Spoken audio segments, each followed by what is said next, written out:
It would be a separate undertaking to collect such methods of representation, and to arrange them according to the principles upon which they are based. Some of the representations are quite witty. They give the impression that they would have never been divined if the dreamer himself had not reported them.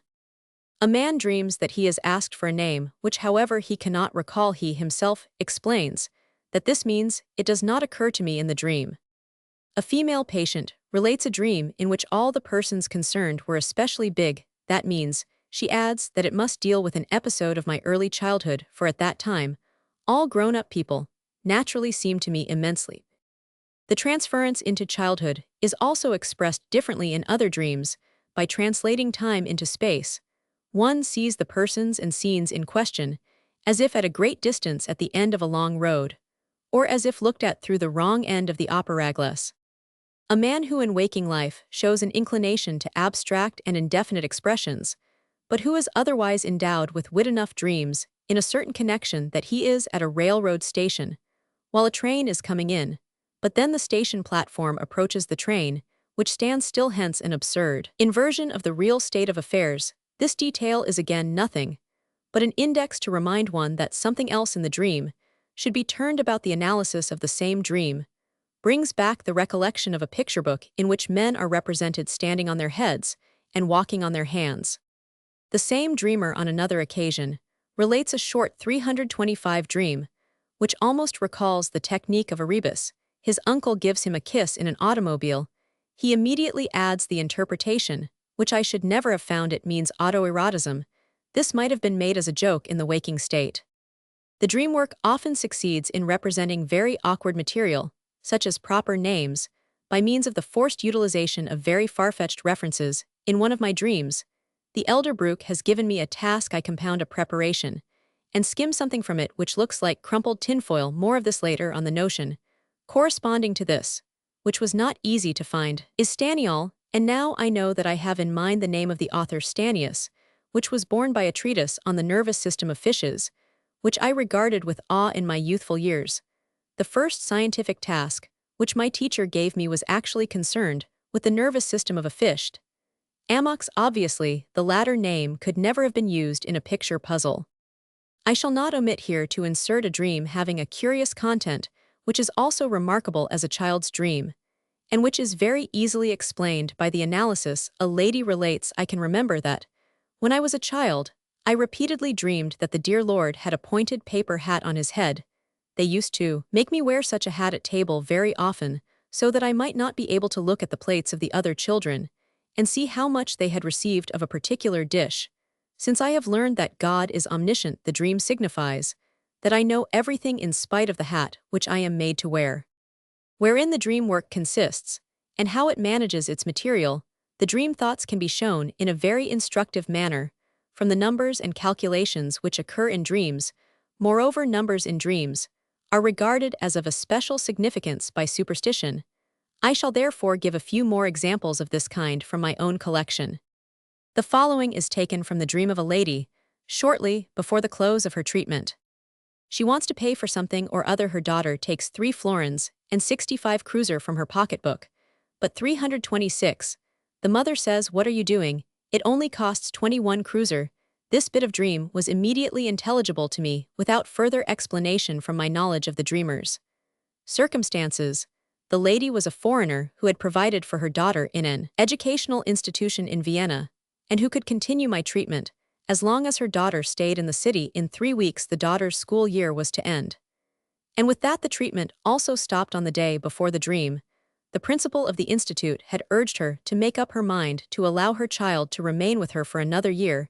She had then obviously worked out this suggestion to the conclusion that in this case, she would be able to continue the treatment for 1 year more. Now, this is what the dream refers to. For a year is equal to 365 days. The 3 weeks that remain before the close of the school year, and of the treatment are equivalent to 21 days, though the hours of treatment are not as many as that. The numerals which in the dream thoughts referred to time are given money values in the dream, not without also giving expression to a deeper meaning. For time is money. 365 kreuzer, to be sure, are 3 florins, and 65 kreuzer. The smallness of the sums which appear in the dream is a self-evident wish fulfillment. The wish has reduced the cost of both the treatment and the year's instruction at the institution. Roman 2. The numerals in another dream involve more complicated relations. A young lady who, however, has already been married a number of years learns that an acquaintance of hers of about her own age, Elsie Roman 50, has just become engaged. Thereupon, she dreams she is sitting in the theater with her husband, and one side of the orchestra is quite unoccupied. Her husband tells her that Elsie Roman 50 and her husband had also wanted to go, but that they had been able to get nothing but poor seats, 3 for 1 florin and 50 cruiser. And of course they could not take those. She thinks that they didn't lose much either. Where do the 1 florin and 50 cruiser come from? From an occurrence of the previous day, which is really indifferent. The dreamer's sister-in-law had received 150 florins as a present from her husband, and had quickly got rid of them by buying some jewelry. Let us note that 150 florins is 100 times more than 1 florin and 50 cruiser, whence the 3 which 327 stands before the theater seats. There is only one association for this, namely, that the bride is that many months younger than herself. Information concerning the significance of the feature that one side of the orchestra remains empty leads to the solution of the dream. This feature is an undisguised allusion to a little occurrence which has given her husband good cause for teasing her. She had decided to go to the theater during the week, and had been careful to get tickets a few days before, for which she had to pay the preemption charge. When they got to the theater, they found that one side of the house was almost empty. She certainly did not need to be in such a hurry. I shall now substitute the dream thoughts for the dream. It surely was nonsense to marry so early. There was no need for my being in such a hurry. From the case of Elsie Roman 50, I see that I should have got a husband just the same, and one who is 100 times better husband, sweetheart, treasure. I had only waited. Antithesis to the haste of her sister-in-law, I could have bought 3 such men for the money, the dowry. Our attention is drawn to the fact that the numerals in this dream have changed their meanings and relations to a much greater extent than in the one previously considered. The transforming and disfiguring activity of the dream has in this case been greater, a fact which we interpret as meaning that these dream thoughts had to overcome a particularly great amount of inner psychic resistance up to the point of their representation. We must also not overlook the circumstance that the dream contains an absurd element, namely, that 2 persons take 3 seats. We digress to the interpretation of the absurdity of dreams when we remark that this absurd detail of the dream content is intended to represent the most strongly emphasized detail of the dream thoughts. It was nonsense to marry so early. The figure 3, belonging to a quite subordinate relation of the 2 compared persons, 3 months difference in age, has thus been skillfully used to produce the nonsense demanded by the dream. The reduction of the actual 150 florins to 1 florin and 50 cruiser corresponds to her disdain of her husband in the suppressed thoughts of the dreamer. Roman 3. Another example displays the arithmetical powers of 328, the dream which have brought it into such disrepute. A man dreams he is sitting at BS a family of his earlier acquaintance, and says it was nonsense for you not to give me Amy in marriage. Thereupon, he asks the girl, "How old are you?" Answer, "I was born in 1882. Ah, then you are 28 years old." Since the dream occurs in the year 1898, this is obviously poor arithmetic, and the inability of the dreamer to calculate may be compared to that of the paralytic, if there is no other way of explaining it. My patient was one of those persons who are always thinking about every woman they see. The person who followed him in my office regularly for several months was a young lady whom he used to meet, about whom he used to ask frequently, and to whom he was very anxious to be polite. This was the lady whose age he estimated at 28 years, so much for explaining the result of the apparent calculation. But 1882 was the year in which he had married. He had been unable to refrain from engaging in conversation with the 2 females whom he met at my house, 2 girls, by no means youthful, who alternately opened the door for him, and as he did not find them very responsive, he had given himself the explanation that they probably considered him an elderly settled gentleman. Roman 4. For another number dream with its interpretation, a dream distinguished by its obvious determination, or rather overdetermination, I am indebted to B. Datner. My host, a policeman in the municipal service, dreamed that he was standing at his post in the street, which was a wish realization. The inspector then came over to him, having on his gorget the numbers 22 and 62 or 26, at all events. There were many 2s on it. Division of the number 2262 in the reproduction of the dream, at once points to the fact that the components have separate meanings.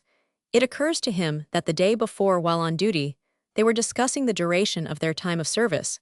The occasion for this was furnished by an inspector who had been pensioned at 62 years.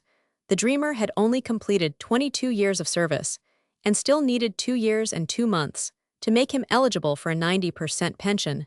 The dream first shows him the fulfillment of a long-wished-for wish. The rank of 329, Inspector the Superior with 2262 on his collar, is himself. He takes care to do his duty on the street, which is another preferred wish. He has served his 2 years and 2 months, and can now be retired from the service, with full pension, like the 62-year-old inspector.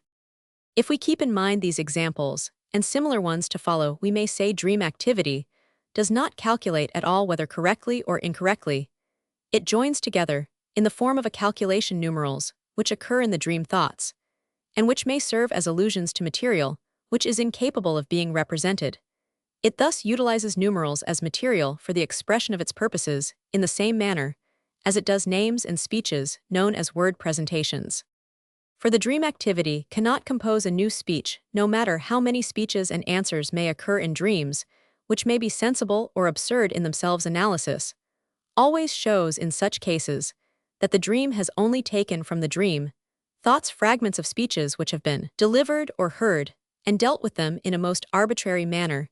It has not only torn them from their context and mutilated them, taken up one piece and rejected another, but it has also joined them together in a new way, so that the speech which seems coherent in the dream falls into 3 or 4 sections in the course of analysis. In this new utilization of the words, the dream has often put aside the meaning which they had in the dream thoughts, and has derived an entirely new meaning from themio. Upon closer inspection, the more distinct and compact constituents of the dream speech may be distinguished from others which serve as connectives and have probably been supplied, just as we supply omitted letters and syllables in reading the dream speech.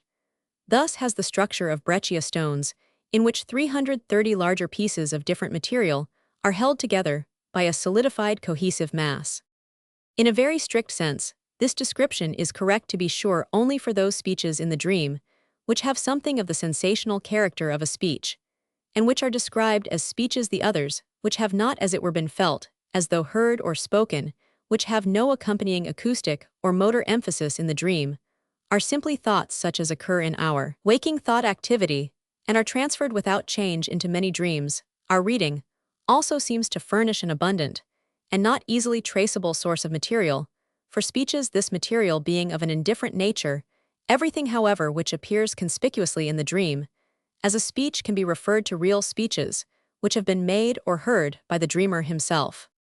We have already found examples for the explanation of such dream speeches in the analysis of dreams, cited for other purposes. Here is one example, in place of many, all of which lead to the same conclusion. A large courtyard in which corpses are cremated. The dreamer says, "I am going away from here. I can't look at this." Not a distinct speech. Then he meets 2 butcher boys and asks, "Well, did it taste good?" One of them answers, "No, it wasn't good," as though it had been human flesh. The harmless occasion for this dream is as follows. After taking supper with his wife, the dreamer pays a visit to his worthy, but by no means appetizing neighbor. The hospitable old lady is just at her evening meal and urges him, instead of this word, a composite sexually significant word is jocosely used among men, to taste of it.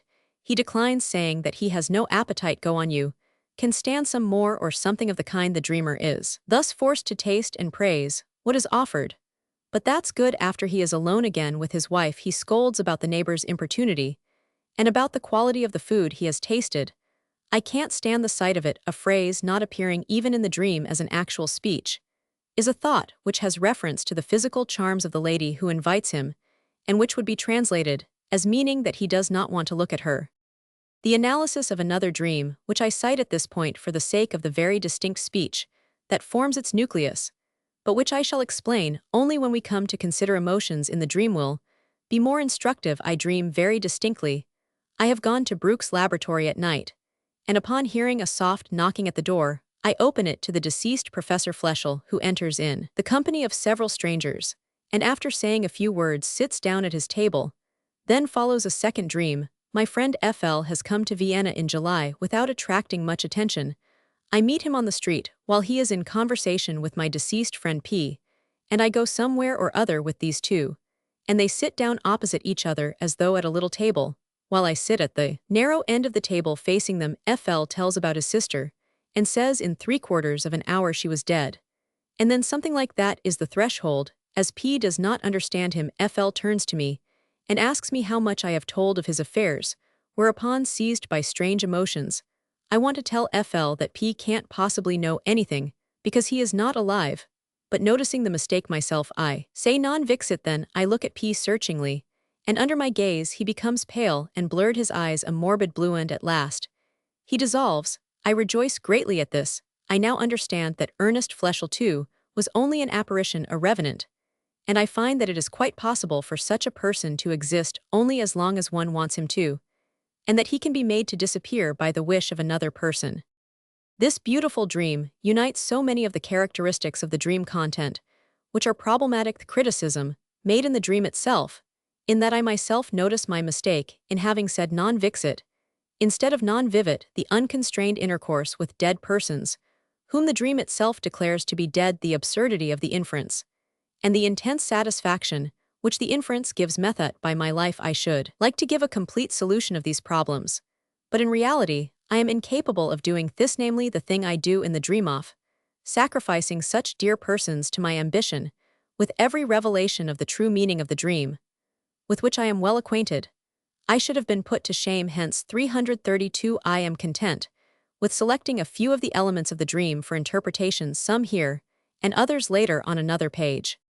The scene in which I annihilate P by a glance forms the center of the dream. His eyes become strange and weirdly blue, and then he dissolves. This scene is an unmistakable copy of one really experienced.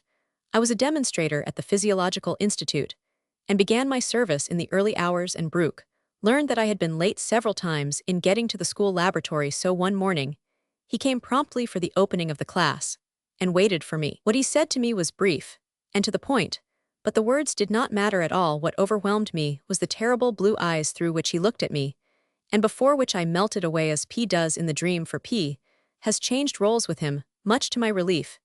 Anyone who remembers the eyes of the great master, which were wonderfully beautiful until old age, and who has ever seen him in anger, can easily imagine the emotions of the young transgressor on that occasion.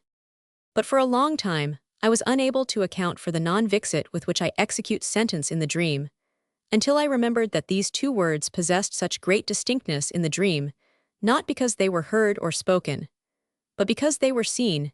Then I knew at once where they came from. On the pedestal of the statue of Emperor Joseph in the Hofburg, at Vienna, may be read the following beautiful words: Saludi Patri vixit. Non Deus et totus. I had culled from this inscription something which suited the one inimical train of thought in the dream thoughts, and which now intended to mean that fellow has nothing to say, he is not living at all. And I now recalled that the dream was dreamed a few days after the unveiling of the memorial to Fleschel in the arcades of the university, upon which occasion I had again seen Brooke's statue, and must have thought with regret in the unconscious how my highly gifted friend P, with his great devotion to science, had forfeited his just claim to a statue in these halls by his premature 333 death. So I set up this memorial to him in the dream. The first name of my friend P is Joseph. According to the rules of dream interpretation, I should still not be justified in replacing non-vivid, which I need, by non-vixit, which is placed at my disposal, by the recollection of the Joseph monument. Something now calls my attention to the fact that in the dream scene two trains of thought concerning my friend P meet, one hostile, the other friendly of, which the former is superficial, the latter veiled, and both are given representation in the same words non-vixit. Because my friend P has deserved well of science, I erect a statue to him, but because he has been guilty of an evil wish which is expressed at the end of the dream, I destroy him. I have here constructed a sentence of peculiar resonance, and I must have been influenced by some model. But where can I find similar antithesis, such a parallel between two opposite attitudes towards the same person, both claiming to be entirely valid, and yet both trying not to encroach upon each other? Such a parallel is to be found in a single place, where however a deep impression is made upon the reader in Brutus' speech of justification, in Shakespeare's Julius Caesar. As Caesar loved me, I weep for him. As he was fortunate, I rejoice at it. As he was valiant, I honor him. But as he was ambitious, I slew him. is not this which I have discovered the same sentence structure and thought contrast, as in the dream thought, I thus play Brutus in the dream if I could only find. In the dream, thought's one further trace of confirmation for this astonishing collateral connection. I think the following might be such: my friend comes to Vienna in July. This detail finds no support whatever in reality to my knowledge. My friend has never been in Vienna during the month of July. But the month of July is named after Julius Caesar, and might therefore very well furnish the required allusion to the intermediary thought that I am playing the part of Brutusek.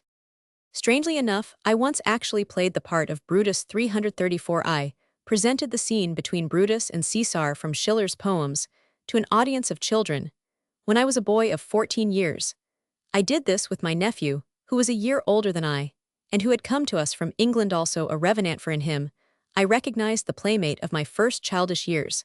Until the end of my third year we had been inseparable, had loved each other and scuffled with each other, and as I have already intimated, this childish relation has constantly determined my later feelings in my intercourse with persons of my own age.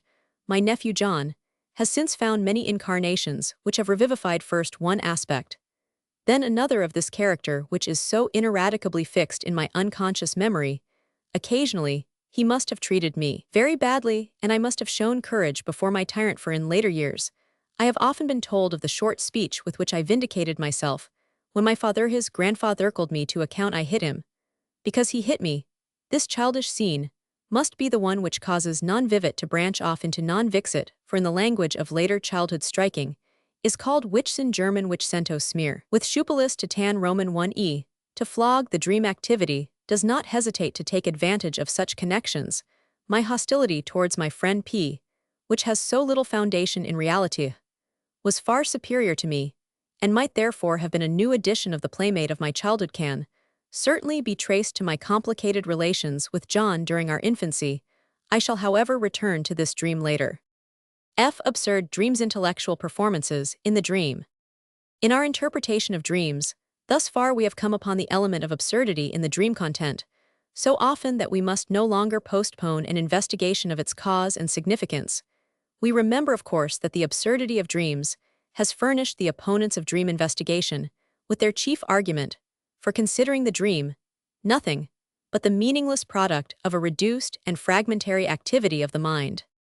I begin with specimens in which the absurdity of the dream content is only apparent and immediately disappears. 335.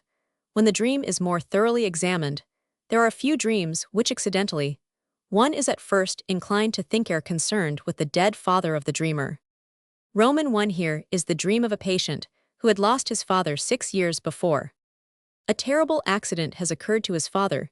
He was riding in the night train when a derailment took place. The seats came together, and his head was crushed from side to side.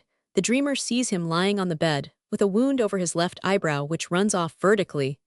The dreamer is surprised that his father has had a misfortune, since he is dead already, as the dreamer adds, in telling his dream his father's eyes are so clear. According to the standards prevailing in dream criticism, this dream content would have to be explained in the following manner. At first, when the dreamer is picturing his father's misfortune, he has forgotten that his father has already been in his grave for years. In the further course of the dream, this memory comes to life and causes him to be surprised at his own dream, even while he is still dreaming. Analysis, however, teaches us that it is entirely useless to attempt such explanations. The dreamer had given an artist an order for a bust of his father, which he had inspected 2 days before the dream. This is the thing which seems to him to have met with an accident.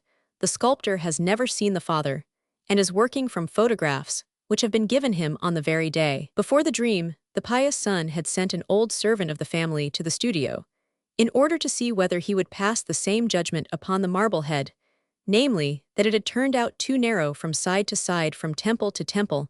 Now follows the mass of recollections which has contributed to the formation of this dream. The dreamer's father had a habit, whenever he was harassed by business cares or family difficulties, of pressing his temples with both hands, as though he were trying to compress his head, which seemed to grow too large for him. When our dreamer was 4 years old, he was present when the accidental discharge of a pistol blackened his father's eyes. His eyes are so clear. While alive, his father, 336, had had a deep wrinkle at the place where the dream shows the injury. Whenever he was thoughtful or sad, the fact that in the dream This wrinkle is replaced by a wound points to the second occasion of the dream. The dreamer had taken a photograph of his little daughter, the plate had fallen from his hand, and when picked up showed a crack that ran like a vertical furrow across the forehead, and reached as far as the orbital curve. He could not then get the better of his superstitious forebodings, for on the day before his mother's death, a photographic plate with her likeness had cracked as he was handling it.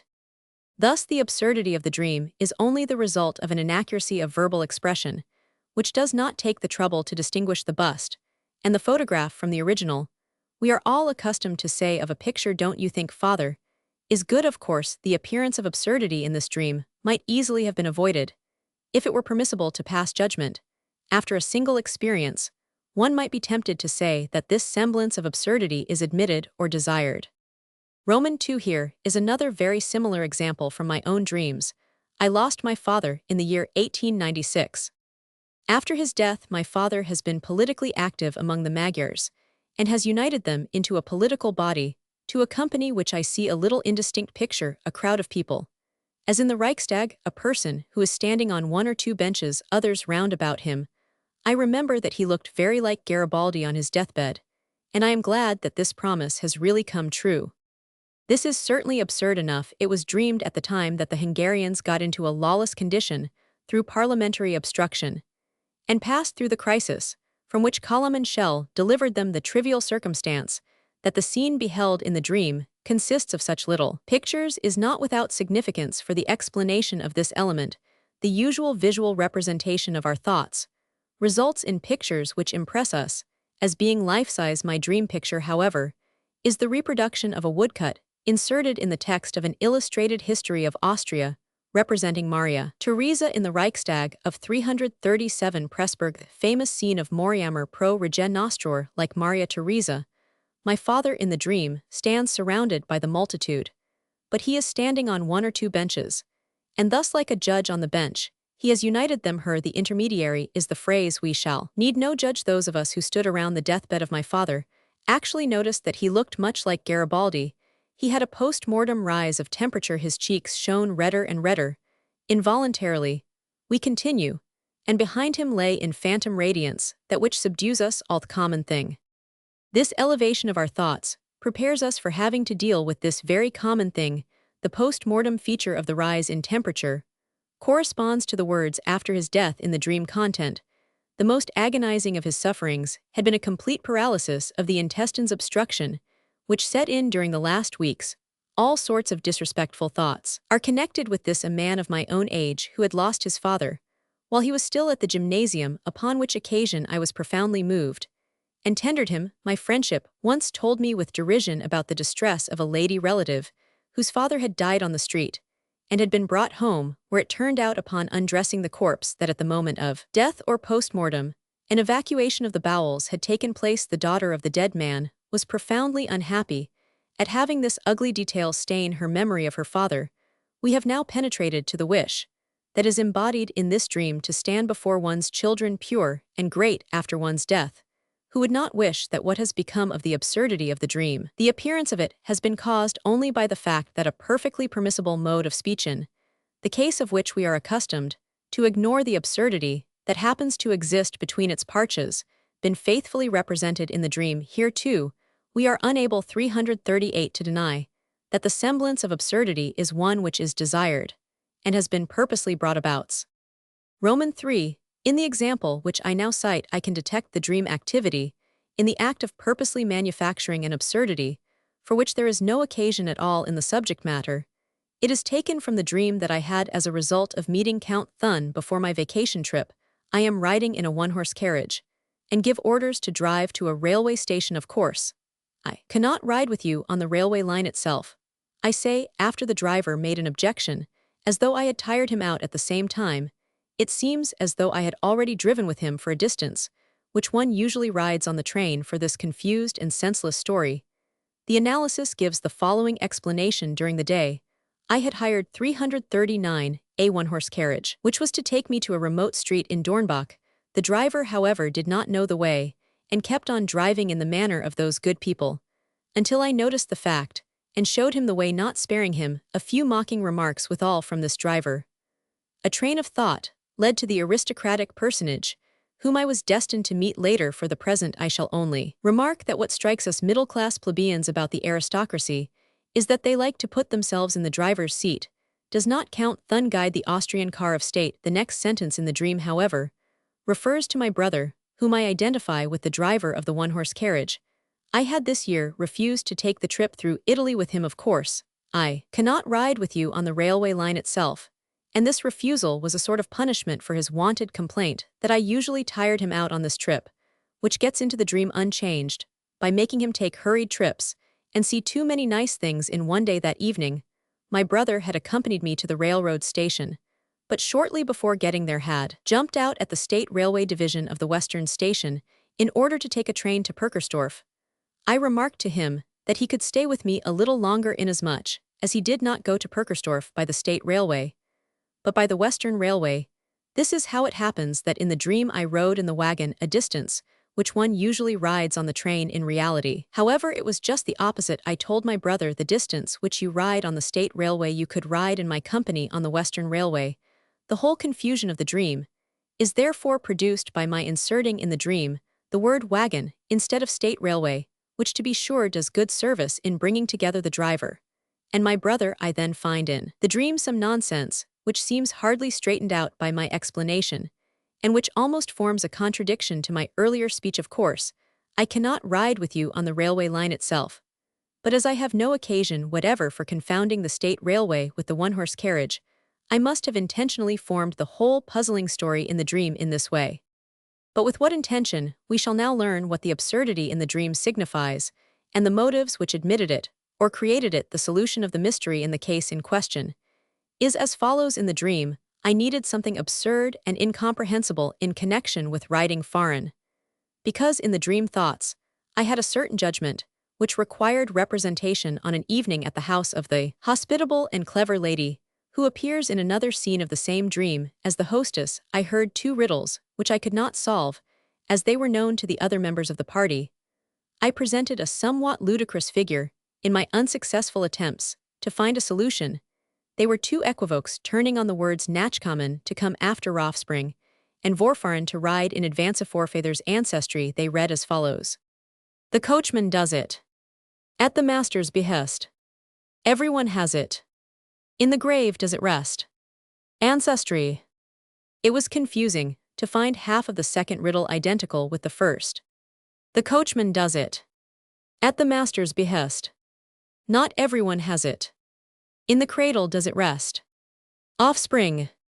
As I had seen Count Thun ride in advance Vorfahren so high and mighty, and had merged into the Figuramut, which finds the merit of aristocratic gentlemen in the fact that they have taken the trouble to be born Nachkomento, become offspring, the two riddles became intermediary thoughts for the dreamwork, as aristocrats can be readily confounded with coachmen.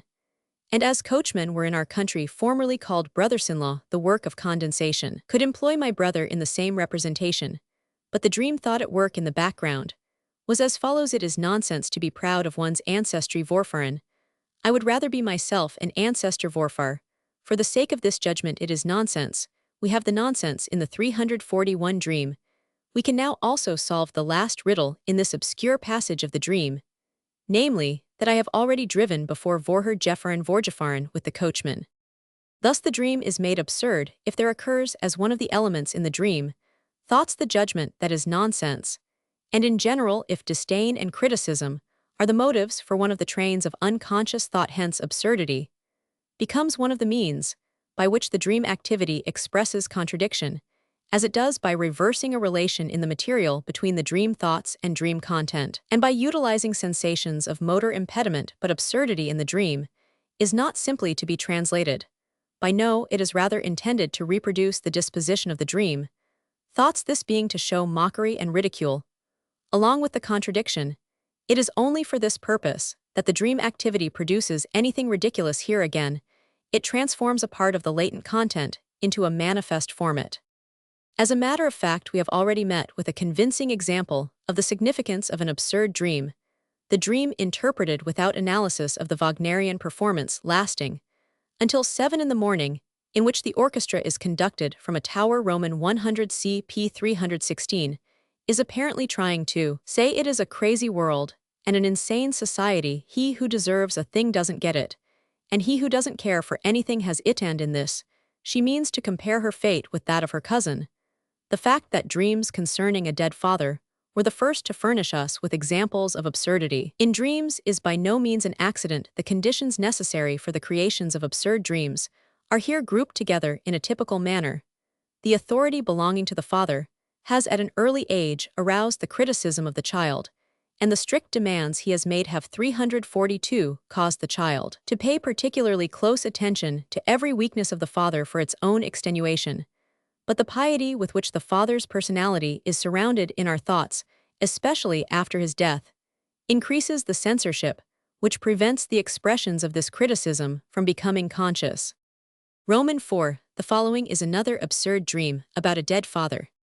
I receive a notice from the Common Council of my native city concerning the costs of a confinement in the hospital in the year 1851, which was necessitated by an attack from which I suffered. I make sport of the matter, for in the first place, I was not yet alive in the year 1851, and in the second place, my father to whom the notice might refer is already dead. I go to him in the adjoining room where he is lying on a bed, and tell him about it. To my astonishment he recalls that in that year 1851, he was once drunk, and had to be locked up or confined.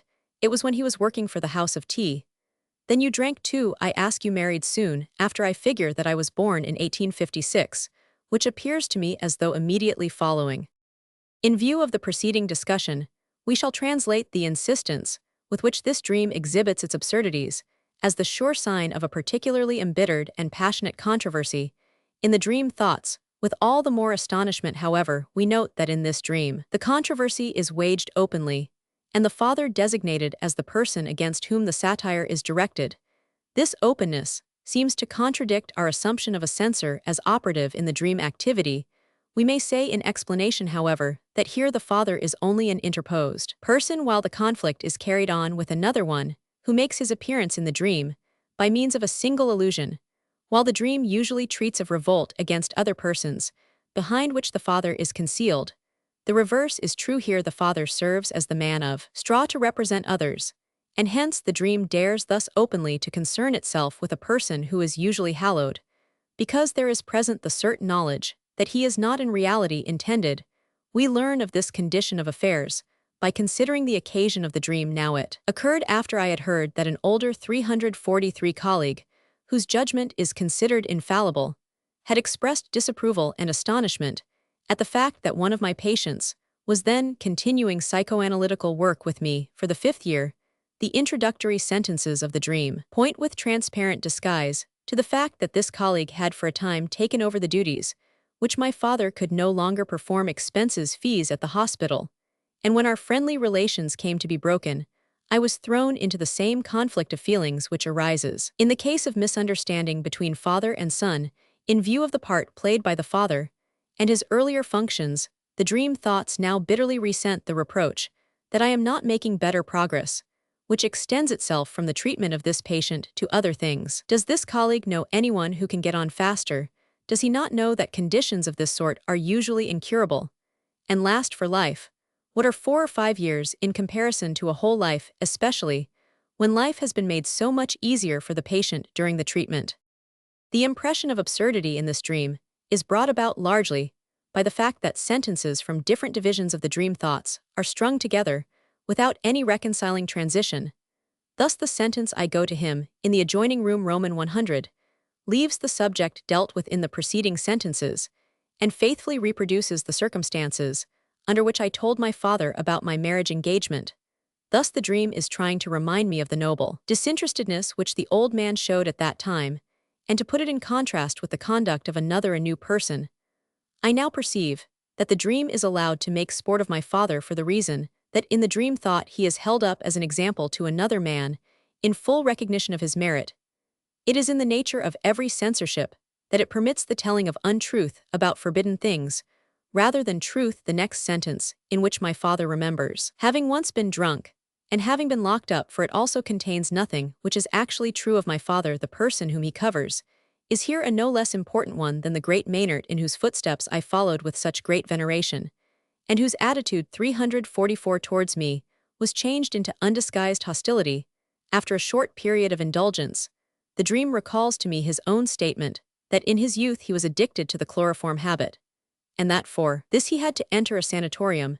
It recalls also a second experience with him, shortly before his death.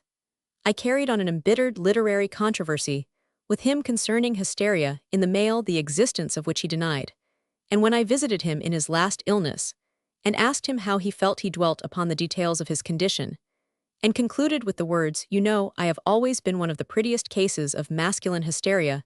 Thus, to my satisfaction, and to my astonishment, he admitted what he had so long and so stubbornly opposed. But the fact that in this scene I can use my father to cover Maynard is based not upon the analogy which has been found to exist between the two persons, but upon the slight but quite adequate representation of a conditional sentence occurring in the dream thoughts, which in full would read as follows. Of course, if I were of the second generation, the son of a professor, or of a court councillor, I should have progressed more rapidly in the dream. I now make a court councillor and a professor of my father.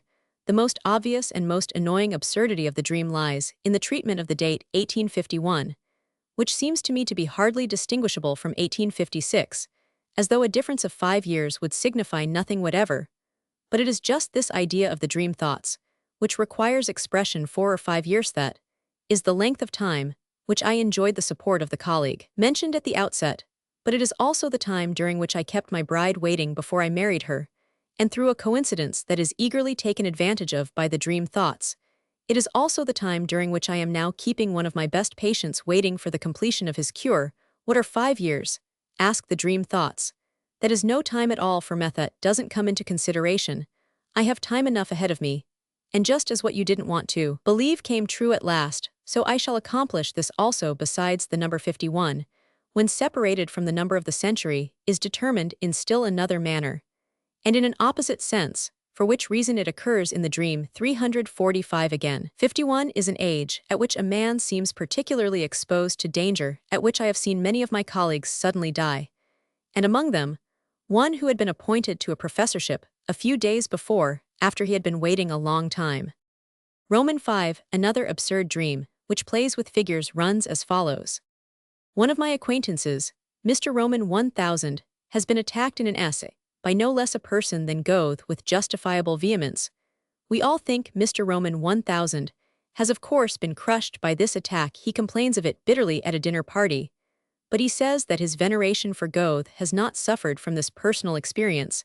I try to find some explanation of the chronological relations, which seem improbable to me. Goethe died in 1832, since his attack upon Roman 1000 must of course have taken place earlier. Mr. Roman 1000 was at the time a very young man. It seems plausible to me that he was 18 years old, but I do not know exactly what year it is at present, and so the whole calculation lapses into obscurity. The attack, moreover, is contained in Goethe's well-known essay, entitled Nature. We shall soon find means to justify the nonsense of this dream. Mr. Roman 1000, with whom I became acquainted at a dinner party, had recently requested me to examine his brother, who showed signs of paralytic insanity. The conjecture was right. The painful thing about this visit was that the patient exposed his brother by alluding to his youthful pranks, when there was no occasion in the conversation for his doing so. I had asked the patient to tell me the year of his birth, and had got him to make several small calculations in order to bring out the weakness of his memorial, of which tests he passed fairly well. I see now that I am acting like a paralytic in the dream. I do not know exactly what year it is at present. Other subject matter in the dream is drawn from another recent source.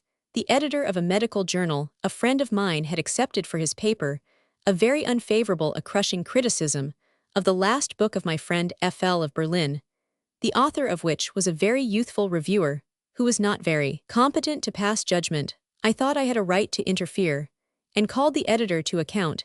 He keenly regretted the acceptance of the criticism, but would not promise redress thereupon. 346, I broke off relations with the journal, and in my letter of resignation expressed the hope that our personal relations would not suffer from the incident. The third source of this dream is an account given by a female patient. It was fresh in my memory at the time of the mental disease of her brother, who had fallen into a frenzy crying, "Nature, nature." The physicians in attendance thought that the cry was derived from a reading of Goethe's beautiful essay, and that it pointed to overwork in the patient in the study of natural philosophy, I thought rather of the sexual sense in which even less cultured people with us use the word nature, and the fact that the unfortunate man later mutilated his genitals seemed to show that I was not far wrong. 18 years was the age of this patient at the time when the attack of frenzy occurred. If I add further that the book of my friend so severely criticized, it is a question whether the author is crazy, or we are had been the opinion of another critic treats of the temporal relations of life, and refers the duration of Goethe's life to the multiple of a number significant from the point of view of biology, it will readily be admitted that I am putting myself in the place of my friend. In the dream, I try to find some explanation of the chronological relations, but I behave like a paralytic and the dream revels in absurdity. This means then, as the dream thoughts say ironically, of course, he is the fool, the lunatic, and you are the man of genius who knows better. Perhaps, however, it is the other way around now. This other way around is explicitly represented in the dream in that Goethe has attacked the young man, which is absurd, while it is perfectly possible even today for a young fellow to attack the immortal Goethe, and in that I figure from the year of Goethe's death, while I caused the paralytic to calculate from the year of his birth. But I have already promised to show that every dream is the result of egotistical motives. Accordingly, I must account for the fact that in this dream, I make my friend's cause my own, and put myself in his place. My rational conviction in waking thought is not adequate to do this. Now the story of the 18-year-old patient, and of the various interpretations of his cry nature, alludes to my 347, having brought myself into opposition to most physicians, by claiming sexual etiology for the psychoneuroses. I may say to myself, the same kind of criticism your friend met with you will meet with too, and have already met with to some extent. And now I may replace the he in the dream thoughts by we. Yes, you are right, we too are the fools. That me res agiter is clearly shown by the mention of the short, incomparably beautiful essay of Goethe. For it was a public reading of this essay which induced me to study the natural science, while I was still undecided in the graduating class of the gymnasium. Romans 6, I am also bound to show of another dream, in which my ego does not occur, that it is egotistic.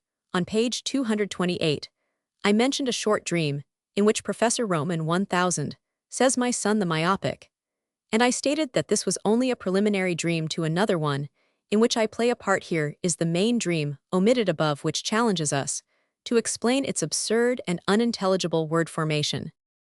On account of some happenings or other in the city of Rome, it is necessary for the children to flee, and this they do. The scene is then laid before a gate, a two-winged gate in antique style, the Porta Romana in Siena. As I know, while I am still dreaming, I am sitting on the edge of a well, and am very sad. I almost weep. A feminine person nun brings out the two boys, and hands them over to their father, who is not myself. The elder of the two is distinctly my eldest son, and I do not see the face of the other. The woman who brings the boy asks him for a parting kiss. She is distinguished by a red nose. The boy denies her the kiss, but says to her, extending his hand to her in parting, off gessers, and to both of us, or to one of us, off ungessers. I have the idea that the latter indicates an advantage.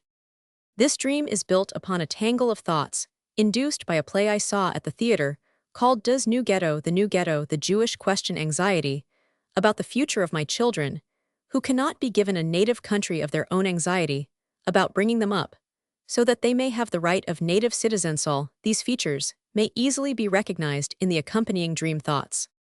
We sat by the waters of Babylon, and wept. Siena, like Rome, is famous for its beautiful fountains. In the dream 348, I must find a substitute of some kind for Rome. CFP 163. In localities which are known to me near the Porta Romana of Siena, we saw a large, brightly illuminated building, which we found to be the manicomio, the insane asylum. Shortly before the dream, I had heard that a co-religionist had been forced to resign a position at a state asylum, which he had secured with great effort. Our interest is aroused by the speech off Gesseres, where we might expect from the situation maintained throughout the dream off Wiedersehen au revoirand, by its quite meaningless opposite, off ungessers.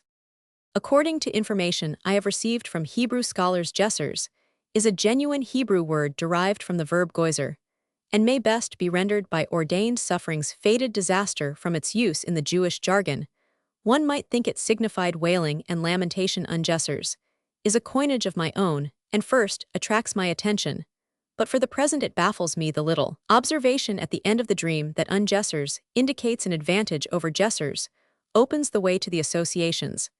And to an explanation, the same relation holds good with caviar. The unsalted kindu is more highly prized than the salted caviar to the general noble passions. Herein lies concealed a joking allusion to a member of my household, of whom I hope for she is younger than if that she will watch over the future of my children. This too agrees with the fact that another member of my household, our worthy nurse, is clearly indicated in the nurse or none of the dream. But a connecting link is wanting between the pair salted and unsalted, and gesseres and gessers. This is to be found in soured and unsoured. In their flight or exodus out of Egypt, the children of Israel did not have time to allow their bread to be leavened, and in memory of the event to this day, they eat unsoured bread at Easter time. Here, I can also find room for the sudden notion, which came to me in this part of the analysis.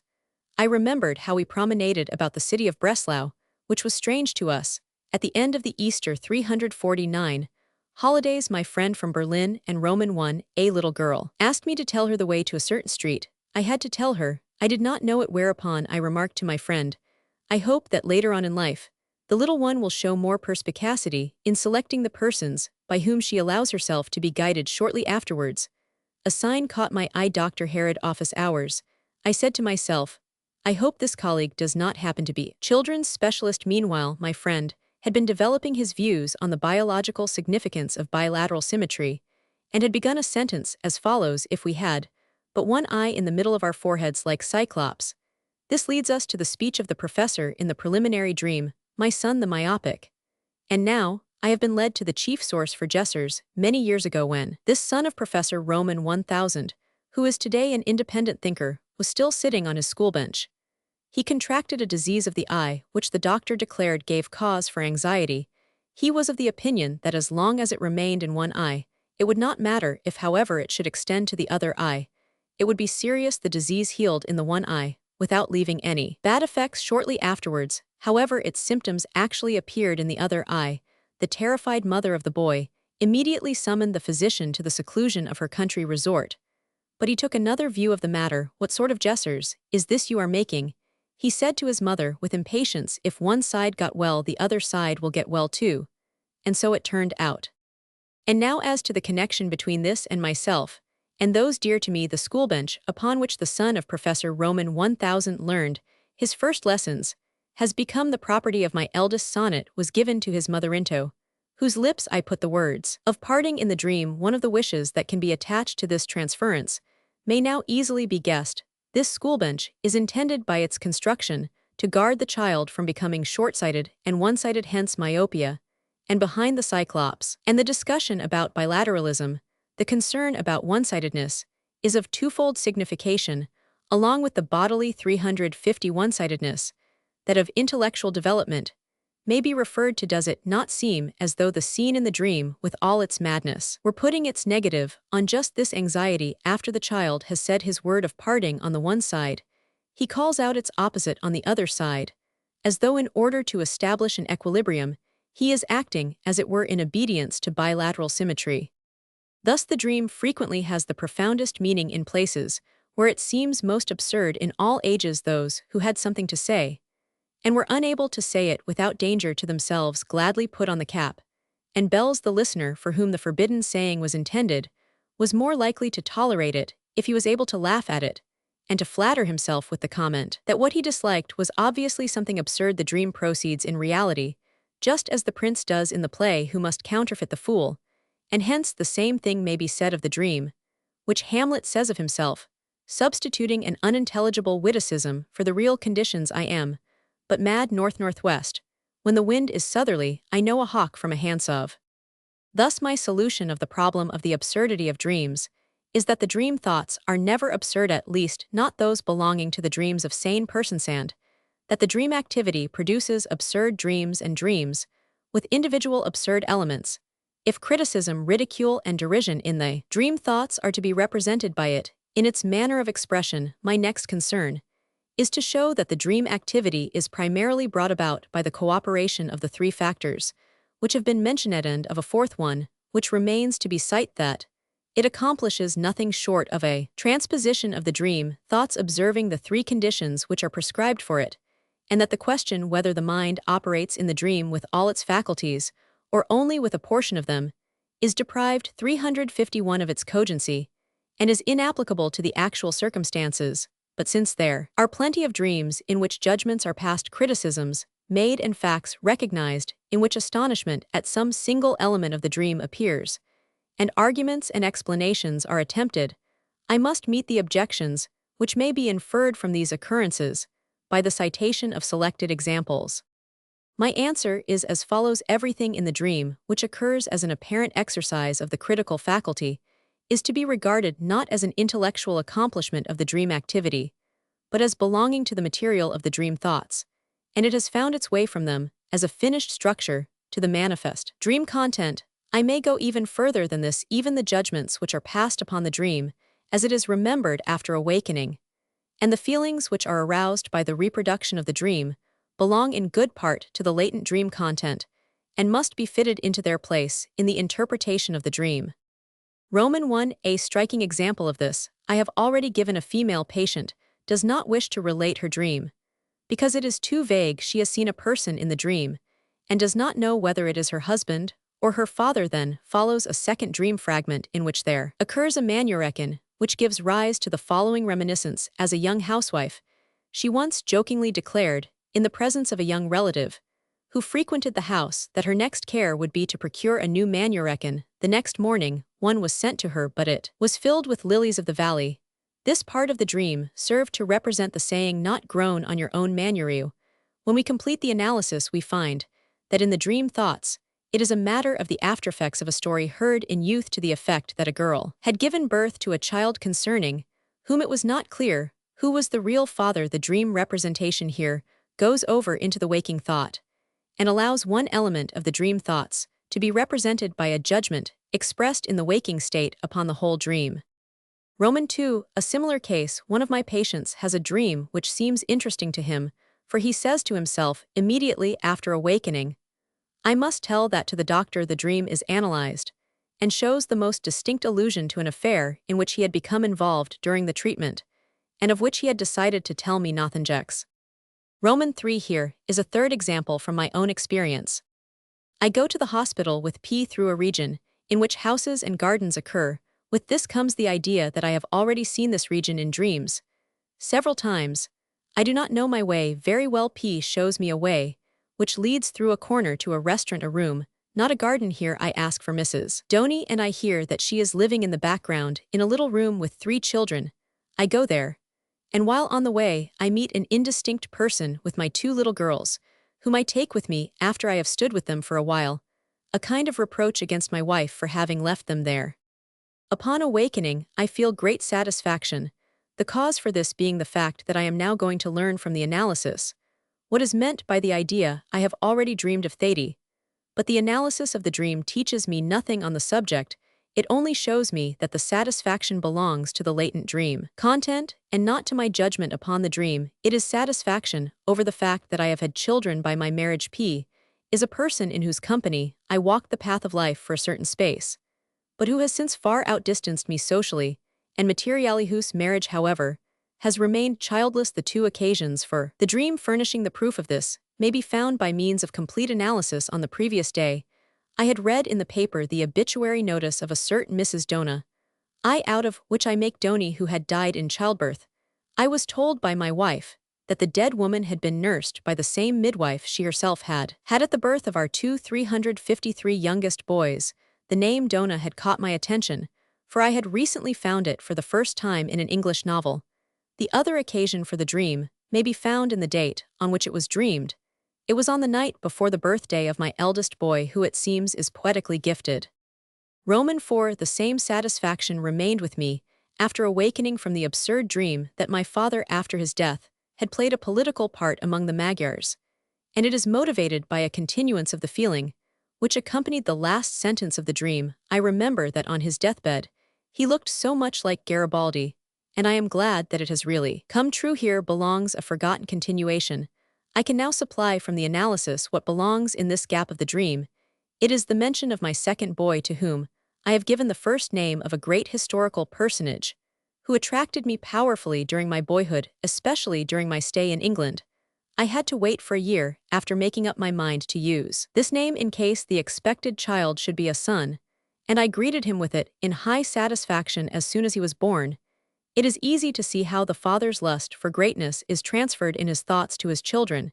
It will readily be believed that this is one of the ways in which the suppression of this lust which becomes necessary in life is brought about. The little fellow won a place in the text of this dream by virtue of the fact that the same accident quite pardonable in a child or a dying person off soiling his clothes had happened to him. With this may be compared the illusion Stuhlrichter, judge on the stoolbench Roman 1e, presiding judge, and the wish of the dream to stand before one's children great and pure. Roman 5 I am now called upon to find expressions of judgment which remain in the dream itself, and are not retained in or transferred to our waking thoughts.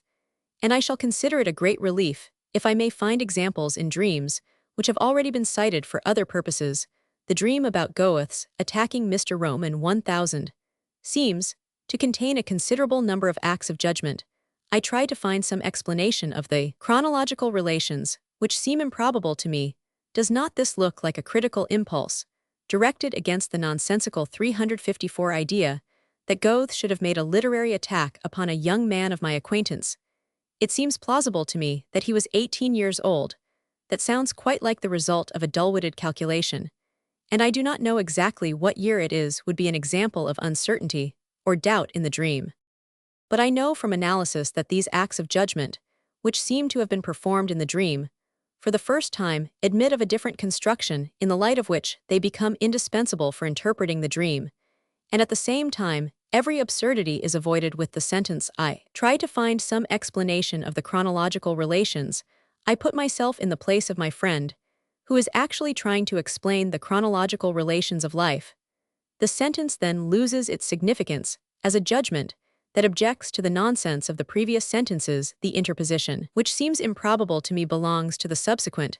It seems plausible to me in about the same words I had answered the lady who told me the story of her brother's illness.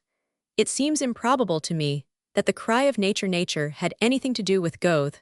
It appears much more plausible that it had the sexual significance which is known to you. To be sure, a judgment has been passed here, not however in the dream, but in reality on an occasion which is remembered and utilized by the dream thoughts. The dream content appropriates this judgment like any other fragment of the dream thoughts. The numeral 18 with which the judgment in the dream is meaninglessly connected still preserves a trace of the context from which the real judgment was torn. Finally, I am not certain what year it is intended for nothing else than to carry out my identification with the paralytic in the examination of whom this point of confirmation had actually been established.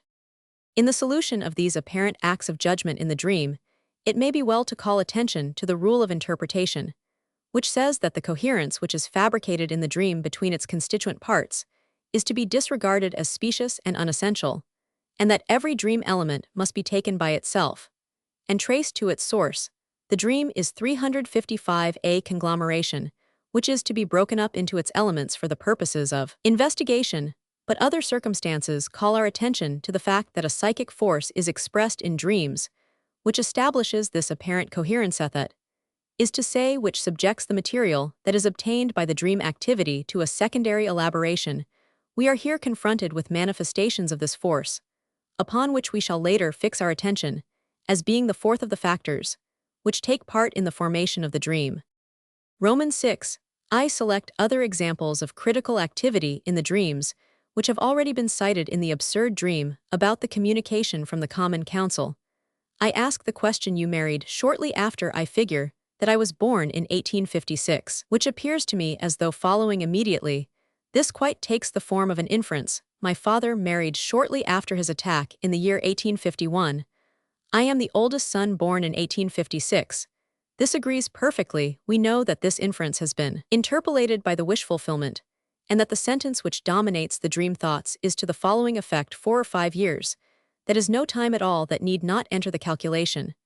But every part of this chain of inferences is to be determined from the dream thoughts in a different manner, both as to its content and as to its form. It is the patient about whose endurance my colleague complains, who intends to marry immediately after the close of the treatment, the manner in which I deal with my father in the dream recalls an inquest or examination, and with that the person of a university instructor, who is in the habit of taking a complete list of credentials at the enrollment of his class. You were born when in 1856 patter then, the applicant gave the first name of his father with a Latin ending, and we students assumed that the aulic counselor drew inferences from the first name of the father, which the name of the enrolled student would not always have supplied. According to this, the drawing of inferences in the dream would be merely a repetition of the drawing of inferences, which appears as part of the subject matter in the dream thoughts. From this, we learn something new. If an inference occurs in the dream content, it invariably comes from the dream thoughts. It may be contained in these, as a bit of remembered 356 material, or it may serve as a logical connective in a series of dream thoughts. In any case, an inference in the dream represents an inference in the dream thought says. The analysis of this dream should be continued here. With the inquest of the professor, there is connected the recollection of an index published in Latin during my time of the university students, also of my course of studies. The 5 years provided for the study of medicine were as usual not enough for me. I worked along unconcernedly in the succeeding years. In the circle of my acquaintances, I was considered a loafer, and there was doubt as to whether I would get through. Then, all at once, I decided to take my examinations, and I got through in spite of the postponement. This is a new confirmation of the dream thoughts, which I defiantly hold up to my critics, even though you are unwilling to believe it. Because I take my time, I shall reach a conclusion. German Schluss, meaning either end or conclusion inference. It has often happened that way. In its introductory portion, this dream contains several sentences which cannot well be denied the character of an argumentation, and this argumentation is not at all absurd. It might just as well belong to waking thought. In the dream, I make sport of the communication of the Common Council, for in the first place I was not yet in the world in 1851, and in the second place, my father, to whom it might refer, is already dead. Both are not only correct in themselves, but coincide completely with the arguments that I should use in case I should receive a communication of the sort mentioned. We know, from our previous analysis, that this dream has sprung from deeply embittered and scornful dream thoughts. If we may assume further that the motive for censorship is a very strong one, we shall understand that the dream activity has every reason to create a flawless refutation of a baseless insinuation, according to the model contained in the dream thoughts. But analysis shows that in this case, the dream activity has not had the task of making a free copy, but it has been required 357 to use subject matter from the dream thoughts. For its purpose, it is as if in an algebraic equation there occurred plus and minus signs of powers, and of roots besides the figures, and as if someone in copying this equation without understanding it should take over into his copy the signs of operation, as well as the figures, and fail to distinguish between the two kinds. The two arguments may be traced to the following material. It is painful for me to think that many of the assumptions upon which I base my solution of psychoneuroses, as soon as they have become known, will arouse skepticism and ridicule. Thus, I must maintain that impressions from the second year of life, or even from the first leave, a lasting trace upon the temperament of persons who later become diseased, and that these impressions greatly distorted it is true, and exaggerated by capable of furnishing the original and fundamental basis of hysterical symptoms. Patients to whom I explain this in its proper place are in the habit of making a parody upon the explanation, by declaring themselves willing to look for reminiscences of the period when they were not yet alive. It would quite accord with my expectation if enlightenment on the subject of the unsuspected part played by the father in the earliest sexual impulses of feminine patients should get a similar reception. Cf. the discussion on p. 218. And nevertheless, both positions are correct according to my well-founded conviction. In confirmation, I recall certain examples in which the death of the father happened when the child was very young, and later events, otherwise inexplicable, proved that the child had unconsciously preserved recollections of the persons who had so early gone out of its life. I know that both of my assertions are based upon inferences, the validity of which will be attacked if the subject matter of these very inferences, which I fear will be contested, is used by the dream activity for setting up incontestable inferences. This is a performance of the wish fulfillment. Romans 7. In a dream which I have hitherto only touched upon, astonishment at the subject to be broached is distinctly expressed at the outset. Elder Brooke must have given me some task or other. Strangely enough, it relates to the preparation of my own lower 358 body pelvis and legs, which I see before me as though in the dissecting room, but without feeling my lack of body, and without a trace of horror. Louise N is standing near and doing her work next to me. The pelvis is eviscerated, now the upper, now the lower view of the same is seen, and the two views mingle. Thick fleshy red lumps, which even in the dream make me think of hemorrhoids, are to be seen also. Something had to be carefully picked out which lay over these, and which looked like crumpled tinfolfa. Then I was again in possession of my legs, and made a journey through the city, but took a wagon owing to my fatigue. To my astonishment, the wagon drove into a house door which opened and allowed it to pass into a passage that was snapped off at the end, and finally led further on into the open. At last I wandered through changing landscapes with an alpine guide who carried my things. He carried me for some way out of consideration for my tired legs. The ground was muddy, and we went along the edge. People sat on the ground, a girl among them, like Indians or gypsies. Previously, I had moved myself along on the slippery ground with constant astonishment that I was so well able to do it. After the preparation, at last, we came to a small wooden house, which ended in an open window. Here the guide set me down and laid two wooden boards which stood in readiness on the window sill, in order that in this way the chasm might be bridged, which had to be crossed in order to get to the window. Now, I grew really frightened about my legs. Instead of the expected crossing, I saw two grown-up men lying upon wooden benches, which were on the walls of the hut, and something like two sleeping children next to them. It seems as though not the boards but the children were intended to make possible the crossing. I awakened with frightened thoughts. Anyone who has formed a proper idea of the abundance of dream condensation will easily be able to imagine how great a number of pages the detailed analysis of this dream must fill. Luckily, for the context, I shall take from it merely the one example of astonishment in the dream which makes its appearance in the parenthetical remark. Strangely enough, 359. Let us take up the occasion of the dream. It is a visit of this lady Louise N, who assists at the work in the dream. She says, "Lend me something to read." I offer her She by Rider Haggard, a strange book, but full of hidden sense. I try to explain to her the eternal feminine, the immortality of our emotions. Here she interrupts me. "I know that book already. Haven't you something of your own?" "No, my own immortal works are still unwritten." "Well, when are you going to publish your so-called latest revelations, which you promised us would be good reading?" She asks somewhat sarcastically. I now perceive that she is a mouthpiece for someone else, and I become silent. I think of the effort it costs me to publish even my work on the dream, in which I have to surrender so much of my own intimate character. The best that you know you can't tell to the children. The preparation of my own body, which I am ordered to make in the dream, is thus the self-analysis necessitated in the communication of my dreams. The elder Brooke very properly finds a place here. In these first years of my scientific work, it happened that I neglected a discovery until his energetic commands forced me to publish it. But the other trains of thought which start from my conversation with Louise N go too deep to become conscious. They are sidetracked by way of the related material, which has been awakened in me by the mention of Rider Haggard's She. The comment, strangely enough, goes with this book, and with another by the same author, The Heart of the World, and numerous elements of the dream are taken from these two fantastic novels. The muddy ground over which the dreamer is carried, the chasm which must be crossed by means of the boards that have been brought along, come from She, the Indians, the girl, and the wooden house. From The Heart of the World, in both novels a woman is the leader. Both treat of dangerous wanderings. She has to do with an adventurous journey to the undiscovered country, a place almost untrodden by foot of man.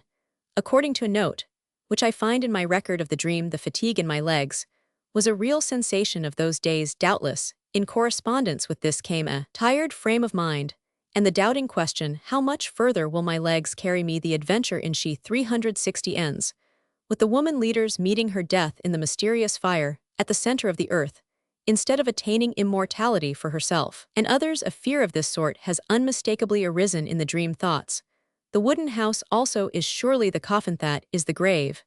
But the dream activity has performed its masterpiece in representing this most unwished for of all thoughts by means of wish fulfillment. I have already once been in a grave, but it was an empty Etruscan grave near Orvieto, a narrow chamber, with two stone benches on the walls upon which the skeletons of two grown-up persons had been laid. The interior of the wooden house in the dream looks exactly like this, except that wood has been substituted for stone. The dream seems to say, if you must so soon lie in your grave, let it be this Etruscan grave.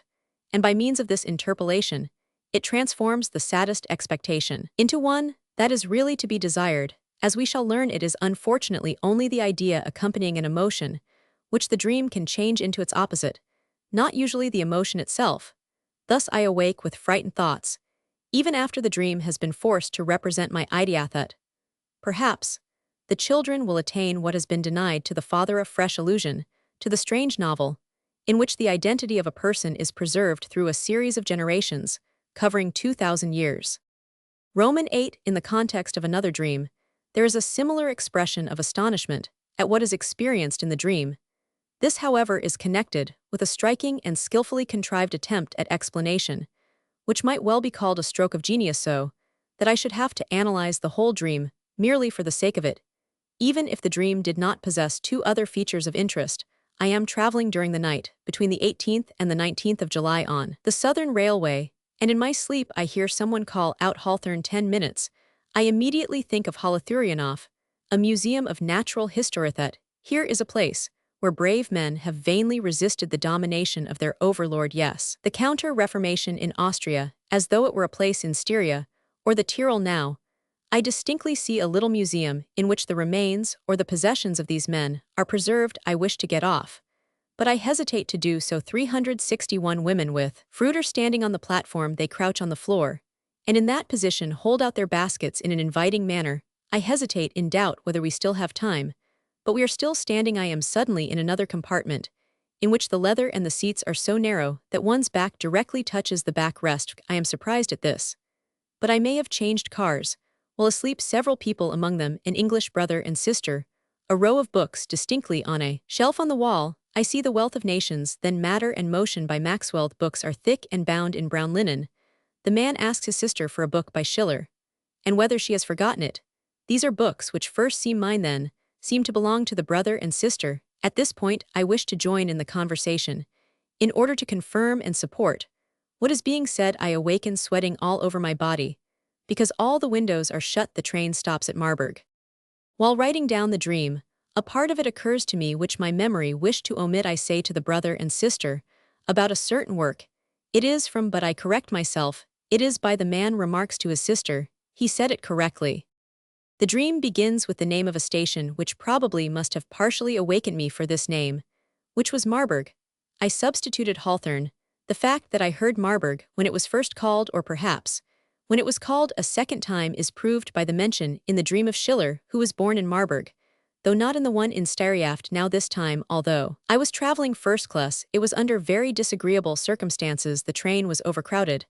I had met a gentleman and lady in my compartment who seemed persons of quality, but who did not have the good breeding, or who did not think it worth 362 while to conceal their displeasure at my intrusion. My polite salutation was not answered, and although the man and the woman sat next each other with their backs in the direction in which we were riding, the woman made haste to preempt the place opposite her, and next the window with her umbrella.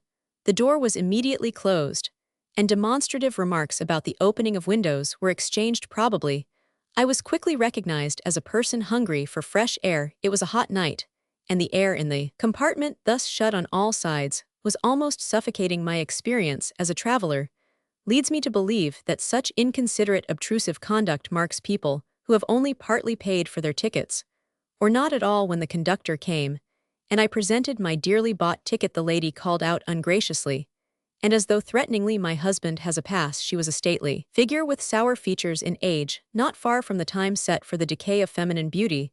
The man did not get a chance to say anything at all, and sat there motionless. I tried to sleep in the dream. I take terrible revenge on my disagreeable traveling companions. No one would suspect what insults and humiliations are concealed behind the disjointed fragments of the first half of the dream. After this desire has been satisfied, the second wish to exchange my compartment for another makes itself evident. The dream makes changes of scene so often, and without raising the least objection to such changes, that it would not have been in the least remarkable if I had immediately replaced my traveling companions by more pleasant ones for my recollection. But this was one of the cases where something or other objected to the change of scene and considered explanation of the change necessary. How did I suddenly get into another compartment? I surely could not remember having changed cars, so there was only one explanation. I must have left the carriage while asleep, a rare occurrence. Examples, for which however are furnished by the experience of the neuropathologist. We know of persons who undertake railroad journeys in a crepuscular state, without betraying their abnormal condition by any sign. Until some station on the journey, they completely recover consciousness, and are then surprised at the gap in their memory. Thus, while I 363 am still dreaming, I declare my own case to be such a one of automatism ambulatoire. Analysis permits another solution, the attempt at explanation, which so astounds me if I am to attribute it to the dream activity, is not original, but is copied from the neurosis of one of my patients. I have already spoken on another page of a highly cultured and in conduct kind-hearted man who began shortly after the death of his parents to accuse himself of murderous inclinations, and who suffered because of the precautionary measures he had to take to ensure himself against these inclinations. At first, walking along the street was made painful for him by the compulsion impelling him to demand an accounting of all the persons he met as to whither they had vanished.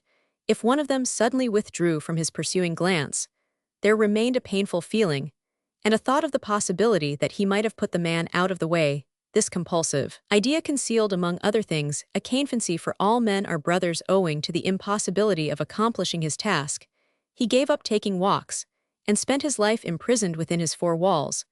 But news of murderous acts which have been committed outside constantly reached his room through the papers, and his conscience, in the form of a doubt, kept accusing him of being the murderer. The certainty of not having left his dwelling for weeks protected him against these accusations for a time, until one day there dawned upon him the possibility that he might have left his house while in an unconscious condition, and might thus have committed the murder without knowing anything about it. From that time on, he locked his house door and handed the key over to his old housekeeper, and strictly forbade her to give it into his hands, even if he demanded it.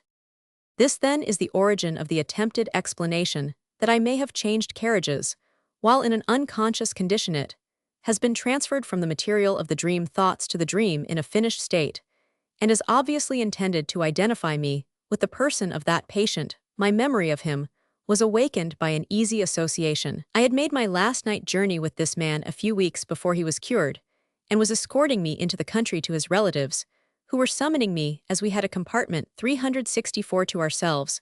We left all the windows open through the night, and as long as I had remained awake, we had a delightful conversation. I knew that hostile impulses towards his father from the time of his childhood, in connection with sexual material, had been at the root of his illness. By identifying myself with him, I wanted to make an analogous confession to myself.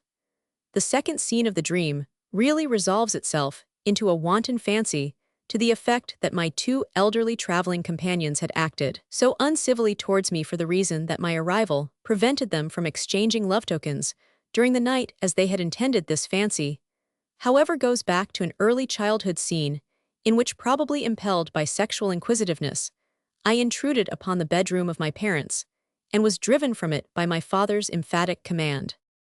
I consider it superfluous to multiply further examples. All of them would confirm what we have learned from those which have been already cited, namely, that an act of judgment in the dream is nothing but the repetition of a prototype which it has in the dream thoughts. In most cases, it is an inappropriate repetition introduced in an unfitting connection. Occasionally, however, as in our last example, it is so artfully disposed that it may give the impression of being an independent thought activity in the dream. At this point, we might turn our attention to that psychic activity which indeed does not seem to cooperate regularly in the formation of dreams, but whose effort it is, wherever it does cooperate, to fuse together those dream elements that are incongruent on account of their origins in an uncontradictory and intelligible manner. We consider it best, however, first to take up the expressions of emotion which appear in the dream, and to compare them with the emotions which analysis reveals to us in the dream thoughts. The affects in the dream. A profound remark of Stricker's has called our attention to the fact that the expressions of emotion in the dream do not permit of being disposed of in the slighting manner in which we are accustomed to shake off the dream itself. After 365, we have awakened. If I am afraid of robbers in the dream, the robbers, to be sure, are imaginary, but the fear of them is real. And the same is true if I am glad in the dream. According to the testimony of our feelings, the emotion experienced in the dream is in no way less valid than one of like intensity experienced in waking life, and the dream makes its claim to be taken up as a part of our real mental experiences more energetically on account of its emotional content than on account of its ideal content, we do not succeed in accomplishing this separation in waking life because we do not know how to estimate an emotion, psychically, except in connection with a presentation content, if in kind or in intensity and affect, and an idea are incongruous, our waking judgment becomes confused. The fact that in dreams, the presentation content does not entail the affective influence, which we should expect as necessary in waking thought, has always caused astonishment. Strumpel was of the opinion that ideas in the dream are stripped of their psychic values, but neither does the dream lack opposite instances where the expression of intense affect appears in a content, which seems to offer no occasion for its development. I am in a horrible, dangerous, or disgusting situation in the dream, but I feel nothing of fear or aversion. On the other hand, I am sometimes terrified at harmless things and glad at childish ones. This enigma of the dream disappears more suddenly and more completely than perhaps any other of the dream problems. If we pass from the manifest to the latent content, we shall then no longer be concerned to explain it, for it will no longer exist. Analysis teaches us that presentation contents have undergone displacements and substitutions, while affects have remained unchanged. No wonder then that the presentation content, which has been altered by dream disfigurement, no longer fits the affect that has remained intact, but there is no cause for wonder either after analysis has put the correct content in its former place. In a psychic complex, which has been subjected to the influence of the resisting censor, the affects are the unyielding constituent, which alone is capable of guiding us to a correct supplementation. This state of affairs is revealed in psychoneuroses even more distinctly than in the dream. Here the 366 affect is always in the right, at least as far as its quality goes. Its intensity may even be increased by means of a displacement of neurotic attention, if a hysteric is surprised that he is so very afraid of a trifle, or if the patient with compulsive ideas is astonished that he develops such painful self-reproach. Out of a nonentity both of them err, in that they regard the presentation content trifle, or the nonentity as the essential thing, and they defend themselves in vain, because they make this presentation content the starting point in their thought. Psychoanalysis, however, shows them the right way by recognizing that on the contrary the affect is justified, and by searching for the presentation which belongs to it, and which has been suppressed by means of replacement. The assumption is here made that the development of affect and the presentation content do not constitute such an indissoluble organic union as we are accustomed to think, but that the two parts may be, so to speak, soldered together in such a way that they may be detached from one another by means of analysis. Dream interpretation shows that this is actually the case. I give first an example in which analysis explains the apparent absence of affect in a presentation content, which ought to force a development of emotion. Roman 1. The dreamer sees 3 lions in a desert, one of which is laughing, but she is not afraid of them then, however she must have fled from them, for she is trying to climb a tree. But she finds that her cousin, who is a teacher of French, is already up in the tree. Roman 100. The analysis gives us the following material for this dream. A sentence in the dreamer's English lesson had become the indifferent occasion for it. The lion's greatest beauty is his mane. Her father wore a beard which surrounded his face like a mane. The name of her English teacher was Miss Leon. An acquaintance of hers had sent her the ballads of Low German Lowellian. These then are the 3 lions. Why should she have been afraid of them? She has read a story in which a Negro who has incited his fellows to revolt is hunted with bloodhounds and climbs a tree to save himself. Then follow fragments in wanton mood like the following directions for catching lions from Die Fliegend 367 Bleeder.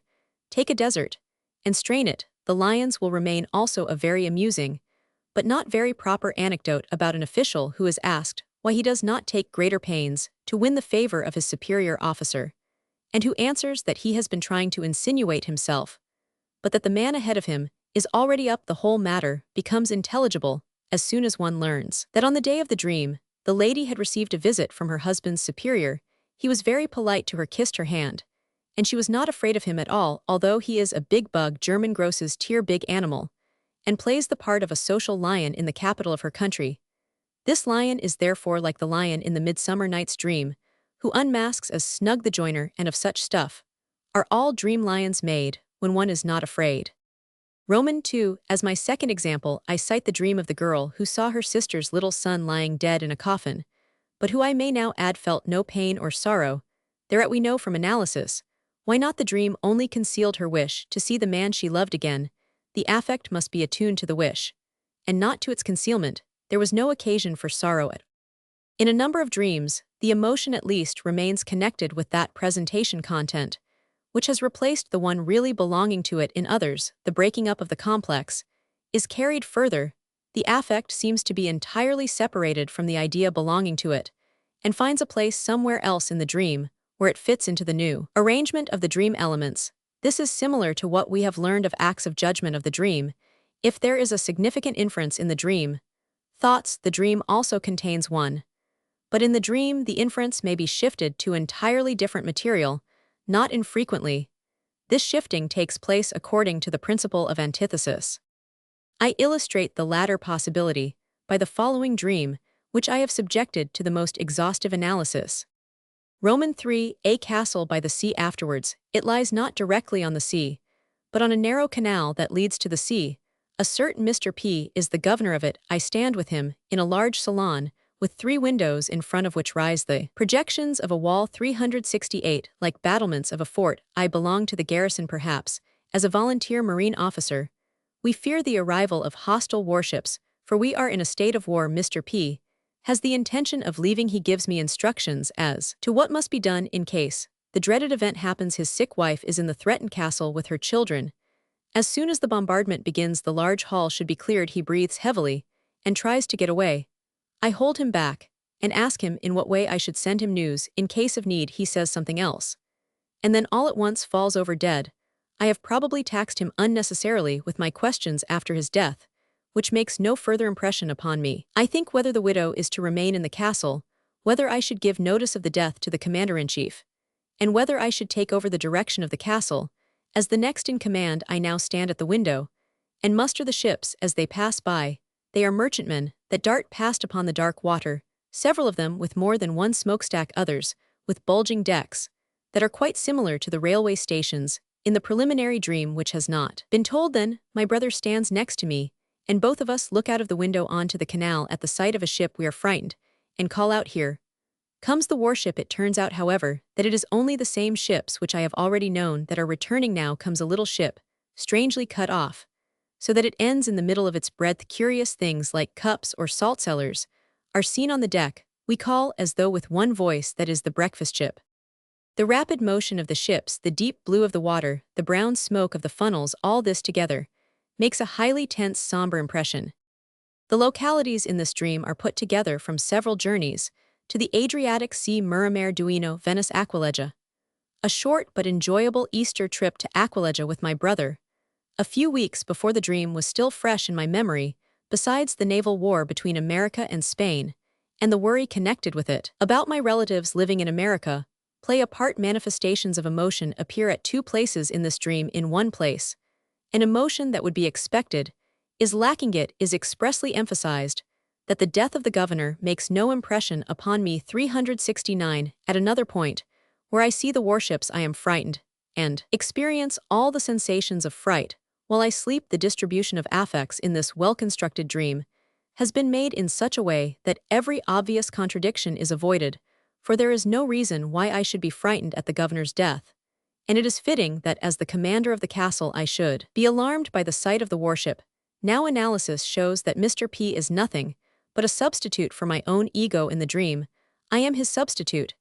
I am the governor who suddenly dies. The dream thoughts deal with the future of those dear to me after my premature death.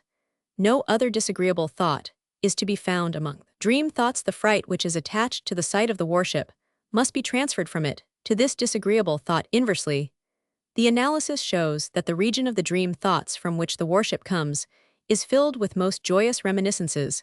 It was at Venice a year before one charmingly beautiful day that we stood at the windows of our room on the Riva Schiavoni and looked upon the blue lagoon, in which more activity could be seen that day than usually. English ships were being expected.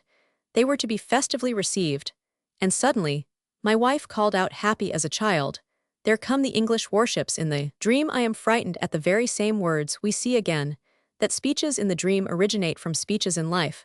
I shall soon show that even the element English in this speech has not been lost for the dream activity.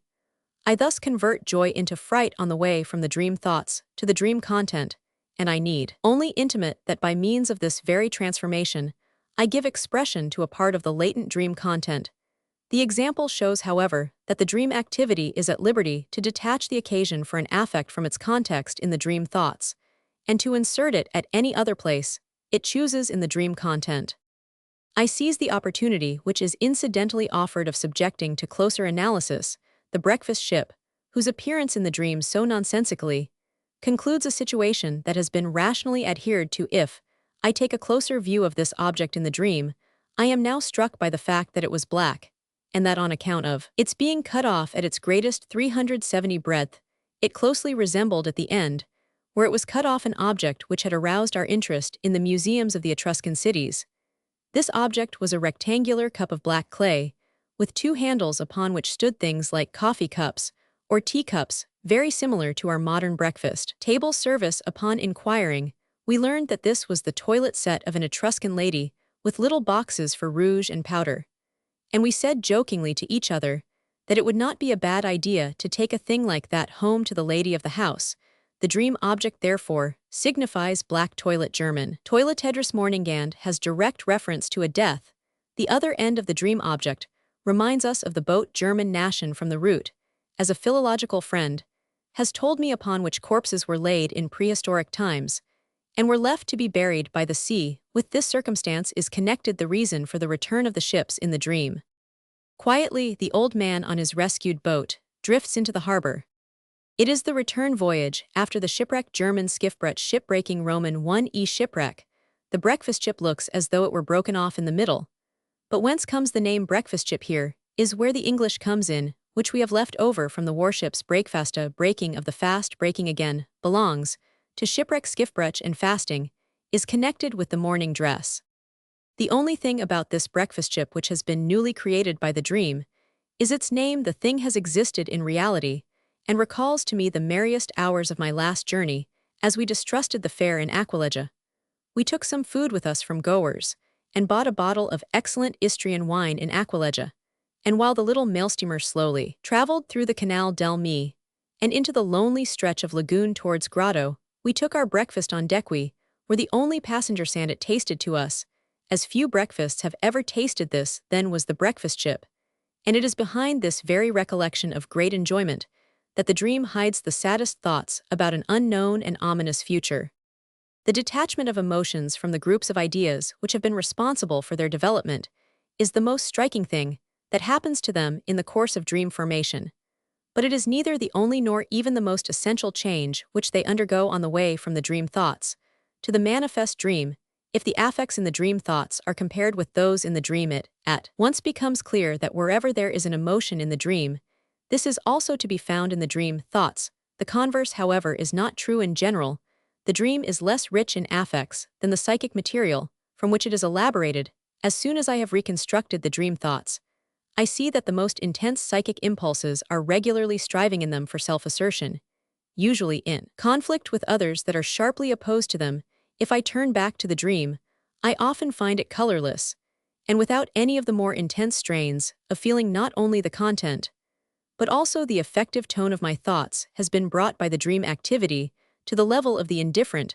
I might say that a suppression of the affects has taken place. Take, for example, the dream of the botanical monograph. It answers to a passionate plea for my freedom to act as I am acting, and to arrange my life as seems right to me, and to me alone. The dream, which results from it, sounds indifferent. I have written a monograph. It is lying before me.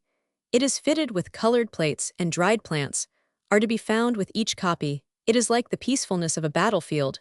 There is no trace left of the tumult of battle. It may also turn out differently. Vivid effective expressions may make their appearance in the dream, but we shall first dwell upon the unquestionable fact that many dreams appear indifferent, while it is never possible to go deeply into the dream thoughts without deep emotion. A complete theoretical explanation of this suppression of emotions in the course of the dream activity cannot be given here. It would require a most careful investigation of the theory of the emotions and of the mechanism of suppression. I shall find a place here for two thoughts only. I am foresaid in other groundsto conceive the development of affects as a centrifugal process, directed towards the interior of the 372 body, analogous to the processes of motor and secretory innervation. Just as in the sleeping condition, the omission of motor impulses towards the outside world seems to be suspended, so a centrifugal excitement of emotions through unconscious thought may be made more difficult during sleep. Thus the affective impulses aroused during the discharge of the dream thoughts would themselves be weak excitements, and therefore those getting into the dream would not be stronger. According to this line of argument, the suppression of the affects would not be a result of the dream activity at all, but a result of the sleeping condition. This may be so, but this cannot possibly be all. We must also remember that all the more complex dreams have shown themselves to be a compromised result from the conflict of psychic forces. On the one hand, the thoughts that constitute the wish must fight the opposition of a censorship. On the other hand, we have often seen how even in unconscious thinking each train of thought is harnessed to its contradictory opposite. Since all of these trains of thought are capable of emotion, we shall hardly make a mistake, broadly speaking, if we regard the suppression of emotion as the result of the restraint which the contrasts impose upon one another, and which the censor imposes upon the tendencies which it has suppressed. The restraint of affects would accordingly be the second result of the dream censor, as the disfigurement of the dream was the first. I shall insert an example of a dream in which the indifferent affective tone of the dream content may be explained by a contrast in the dream thoughts. I have the following short dream to relate, which every reader will read with disgust. Roman 4a bit of rising ground, and on it's something like a toilet in the open, a very long bench at the end of which is a large toilet aperture. All of the back edge is thickly covered with little heaps of excrement of all sizes and degrees of freshness. A shrub behind the bench. I urinate upon the bench. A long stream of urine rinses everything clean. The patches of excrement easily come off and fall into the opening. It seems as though something remained at the end nevertheless. Why did I experience no disgust in this dream? Because, as the analysis shows, the most pleasant and satisfying thoughts have cooperated in the formation of this dream. 373. Upon analyzing it, I immediately think of the Augean stables cleansed by Hercules. I am this Hercules. The rising ground and the shrub belong to Ossi, where my children are now staying. I have discovered the infantile etiology of the neuroses, and have thus guarded my own children from becoming Roman 99. The bench, omitting the aperture of course, is the faithful copy of a piece of furniture, which an affectionate female patient has made me a present of. This recalls how my patients honor me. Even the museum of human excrement is susceptible of less disagreeable interpretation. However much I am disgusted with it, it is a souvenir of the beautiful land of Italy, where in little cities, as everyone knows, water closets are not equipped in any other way. The stream of urine that washes everything clean is an unmistakable allusion to greatness. It is in this manner that Gulliver extinguishes the great fire in Lilliput. To be sure, he thereby incurs the displeasure of the tiniest of queens.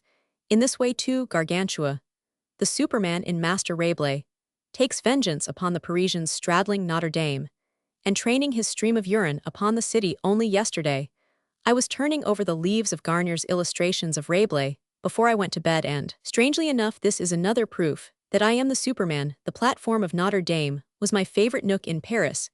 Every free afternoon I was accustomed to go up into the towers of the church and climb about among the monsters and devil masks there. The circumstances that all the excrement vanishes so rapidly before the stream correspond to the motto of Flavit et dissipati sunt, which I shall some day make the title of a chapter on the therapeutics of hysteria. And now as to the occasion giving rise to the dream. It had been a hot afternoon in summer. In the evening, I had given a lecture on the relation between hysteria and the perversions, and everything which I had to say displeased me, thoroughly appeared to me stripped of all value. I was tired, found no trace of pleasure in my difficult task, and longed to get away from this rummaging in human filth to see my children, and then the beauties of Italy. In this mood, I went from the auditorium to a café, to find some modest refreshment in the open air, for my appetite had left me. 374. But one of my audience went with me. He begged for permission to sit with me while I drank my coffee and gulped down my roll, and began to say flattering things to me.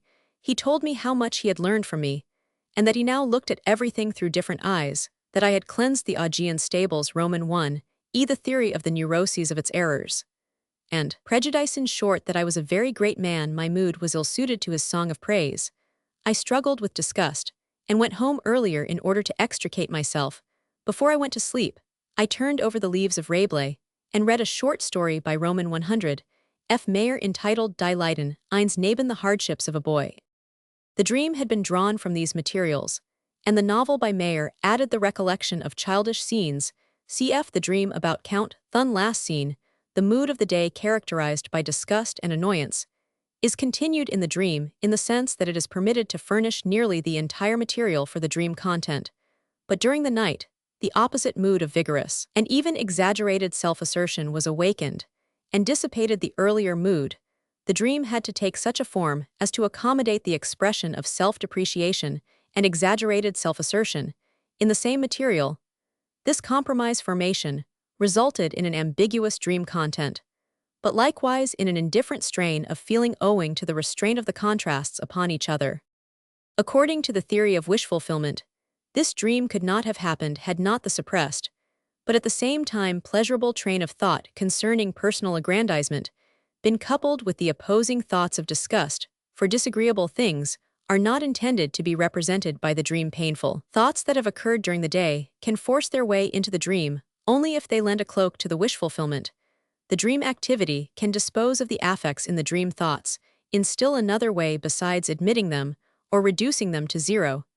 It can change them into their opposite. We have already become acquainted with the rule of interpretation that every element of the dream may be interpreted by its opposite as well as by itself.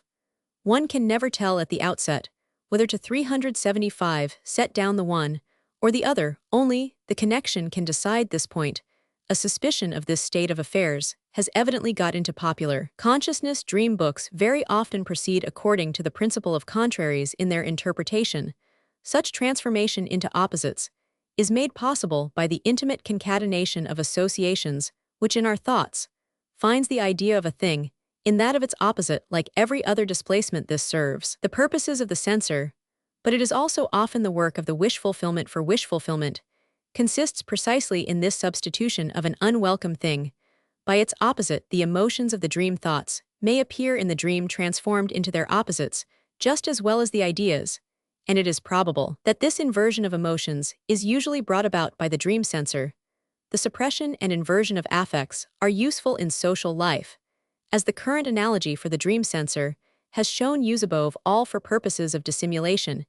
If I converse with a person to whom I must show consideration, while I am saying unpleasant things to him, it is almost more important that I should conceal the expression of my emotion from him than that I modify the wording of my thoughts if I speak to him in polite words, but accompany them by looks or gestures of hatred and disdain. The effect which I produce upon this person is not very different from what it would have been if I had recklessly thrown my contempt into his face. Above all, then, the censor bids me suppress my emotions, and if I am master of the art of dissimulation, I can hypocritically show the opposite emotion, smiling where I should like to be angry and pretending affection where I should like to destroy. We already know of an excellent example of such an inversion of emotion for the purposes of the dream censor in the dream about my uncle's beard. I feel great affection for my friend R at the same time that, and because the dream thoughts berate him as a simpleton, we have drawn our first proof for the existence of the censor from this example of the inversion of emotions. Nor is it necessary here to assume that the dream activity creates a counter-emotion of this kind out of nothing. It usually finds it lying ready in the material of the dream thoughts and intensifies it solely with 376, the psychic force of the resisting impulse, until a point is reached where the emotion can be won over for the formation of the dream. In the dream of my uncle, just mentioned, the affectionate counter-emotion has probably originated from an infantile source, as the continuation of the dream would suggest, for the relation between uncle and nephew has become the source of all my friendships and hatreds, owing to the peculiar nature of my childish experiences. Cf. Analysis on p. 334. There is a class of dreams deserving the designation hypocritical, which puts the theory of wish fulfillment to a severe test. My attention was called to them when Mrs. Dr. Roman 1000 Hilferding brought up for discussion in the Vienna Psychoanalytic Society the dream reported by Rosiger, which is reprinted below. In Waldheimat Vol. Roman 11, Rosiger writes, as follows in his story Fremdi Gemacht p. 303. I have usually enjoyed healthful sleep, but I have lost the rest of many a night. With my modest existence as a student and literary man, I have for long years dragged along with me the shadow of a veritable tailor's life like a ghost, from which I could not become separated. I cannot say that I have occupied myself so often and so vividly with thoughts of my past during the day in A Sailor of Heaven and Earth arising from the skin of the Philistine has other things to think about, nor did I, as a dashing young fellow, think about my nocturnal dreams only later, when I got into the habit of thinking about everything, or when the Philistine within me again asserted itself. It struck me that whenever I dreamed I was always the journeyman tailor, and was always working in my master's shop for long hours without any remuneration as I sat there and sewed, and pressed. I was quite aware that I no longer belonged there, and that as a burgess of a town I had other things to attend to, but I was forever having vacations and going out into the country, and it was then that I sat near my boss and assisted him. I often felt badly and regretted the loss of time, which I might spend for better and more useful purposes if something did not come up to the measure, and cut exactly. I had to submit to a reproach from 377. The boss often as I sat with my back bent in the dingy shop. I decided to give notice that I was going to quit on one occasion. I actually did so, but the boss took no notice of it, and the next time I was again sitting near him and sewing. How happy I was when I woke up after such weary hours, and I then resolved that if this dream came intruding again, I would throw it off with energy, and would cry aloud, "It is only a delusion, I am in bed, and I want to sleep," and the next night I would be sitting in the tailor's shop again. Thus years passed with dismal regularity, while the boss and I were working at Alpelhofer's at the house of the peasant, where I began my apprenticeship. It happened that he was particularly dissatisfied with my work. "I should like to know where in the world your thoughts are," cried he, and looked at me gloomily. I thought the most sensible thing for me to do would be to get up and explain to the boss that I was with him only as a favor, and then leave. But I did not do this. I submitted, however, when the boss engaged an apprentice and ordered me to make room for him on the bench. I moved into the corner, and kept on sewing. On the same day another tailor was engaged.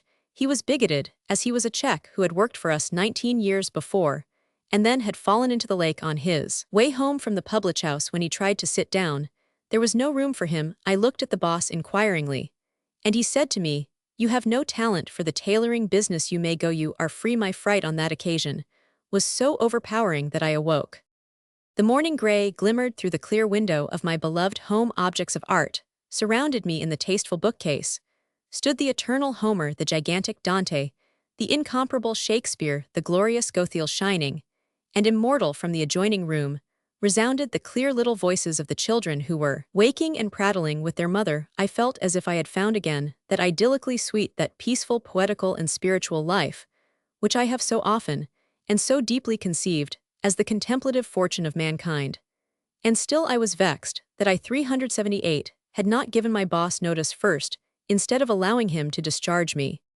And how remarkable it is, after the night when the boss discharged me, I enjoyed rest. I no longer dreamed of my tailoring guff. This experience, which lay in the remote past, which in its simplicity was really happy, and which nevertheless threw a long shadow over the later years of my life. Roman 1. In this dream, the series of the poet who in his younger years has been a journeyman tailor, it is hard to recognize the domination of the wish fulfillment. All the delightful things occurred during the waking state, while the dream seemed to drag along the ghost-like shadow of an unhappy existence, which had been long forgot. My own dreams of a similar nature have put me in a position to give some explanation for such dreams. As a young doctor, I for a long time worked in the Chemical Institute, without being able to accomplish anything in that exacting science, and I therefore never think in my waking state about this unfruitful episode in my life, of which I am really ashamed. On the other hand, it has become a recurring dream with me that I am working in the laboratory making analyses and having experiences. They're Roman 100. Like the examination dreams, these dreams are disagreeable, and they are never very distinct. During the analysis of one of these dreams, my attention was directed to the word analysis, which gave me the key to an understanding of these dreams.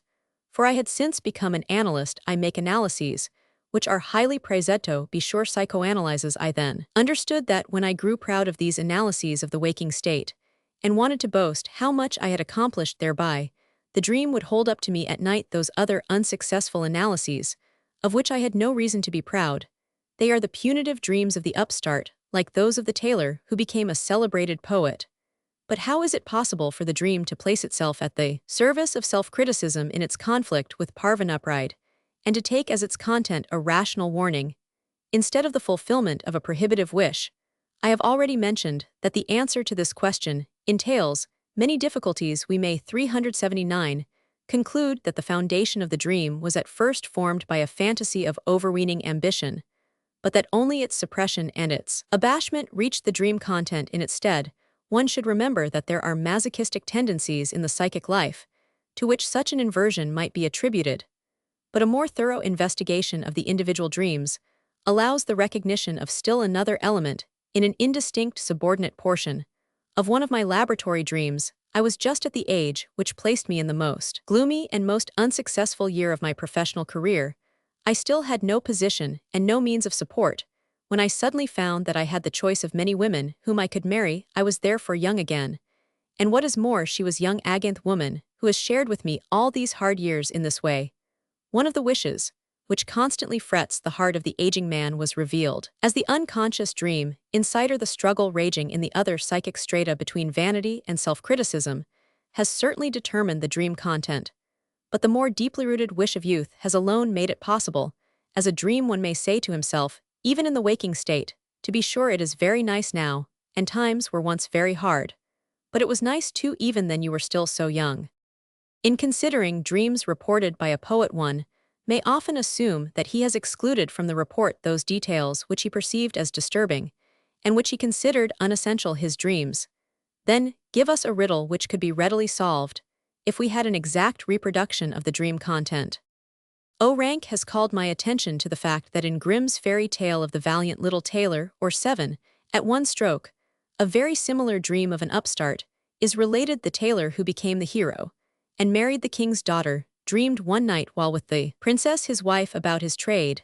The latter, becoming suspicious, ordered armed guards for the following night, who should listen to what was spoken in the dream, and who should do away with the dreamer.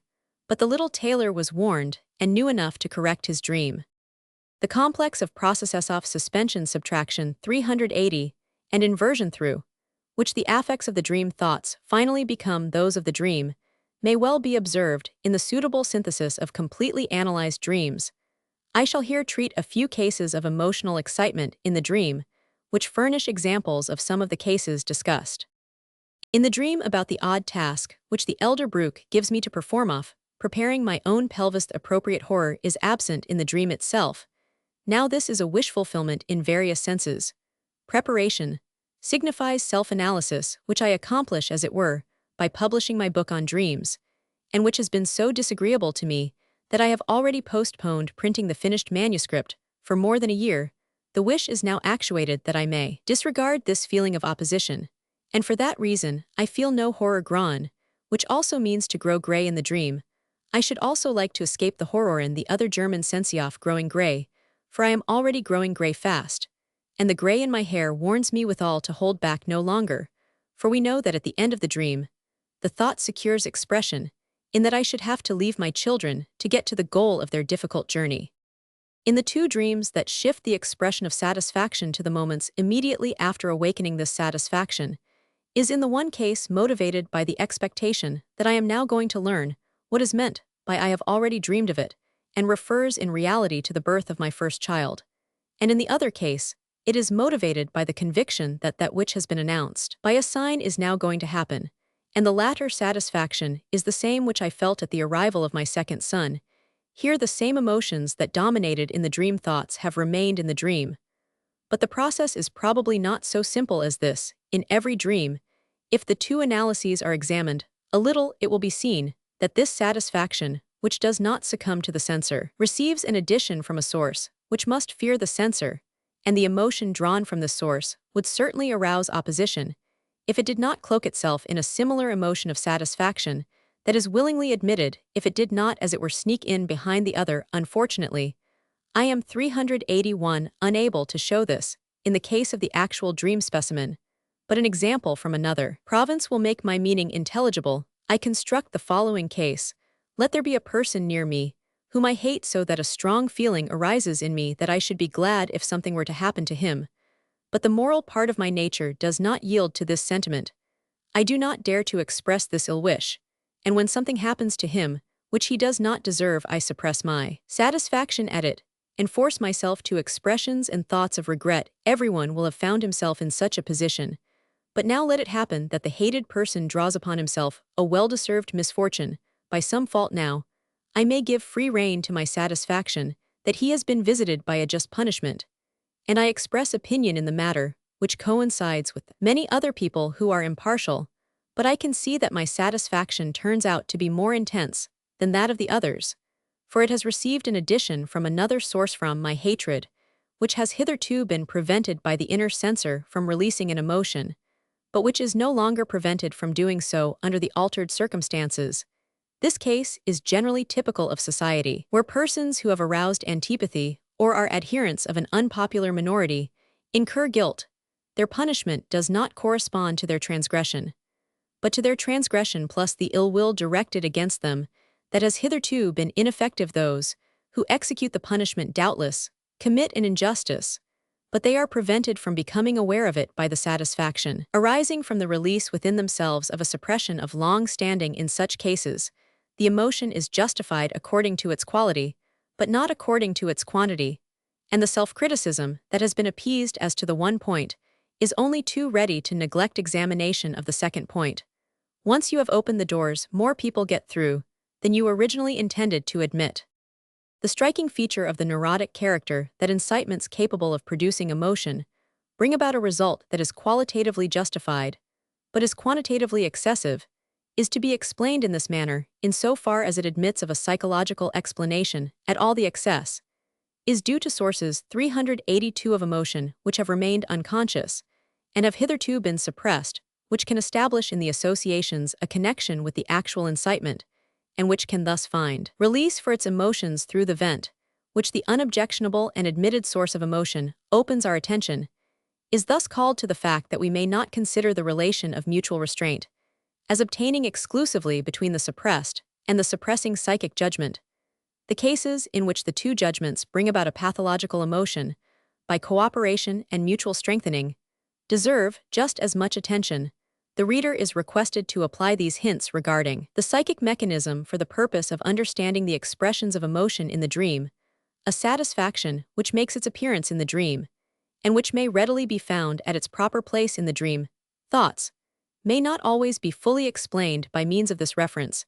As a rule, it will be necessary to search for a second source in the dream thoughts, upon which the pressure of the censor is exerted, and which under the pressure would have resulted not in satisfaction, but in the opposite emotion which, however, is enabled by the presence of the first source to free its satisfaction affect from suppression, and to reinforce the satisfaction springing from the other source. Hence emotions in the dream appear as though formed by the confluence of several tributaries, and as though overdetermined in reference to the material of the dream.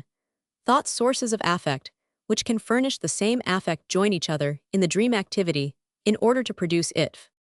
Some insight into these tangled relations is gained from analysis of the admirable dream, in which non-vixit constitutes the central point. Cf. p. 333.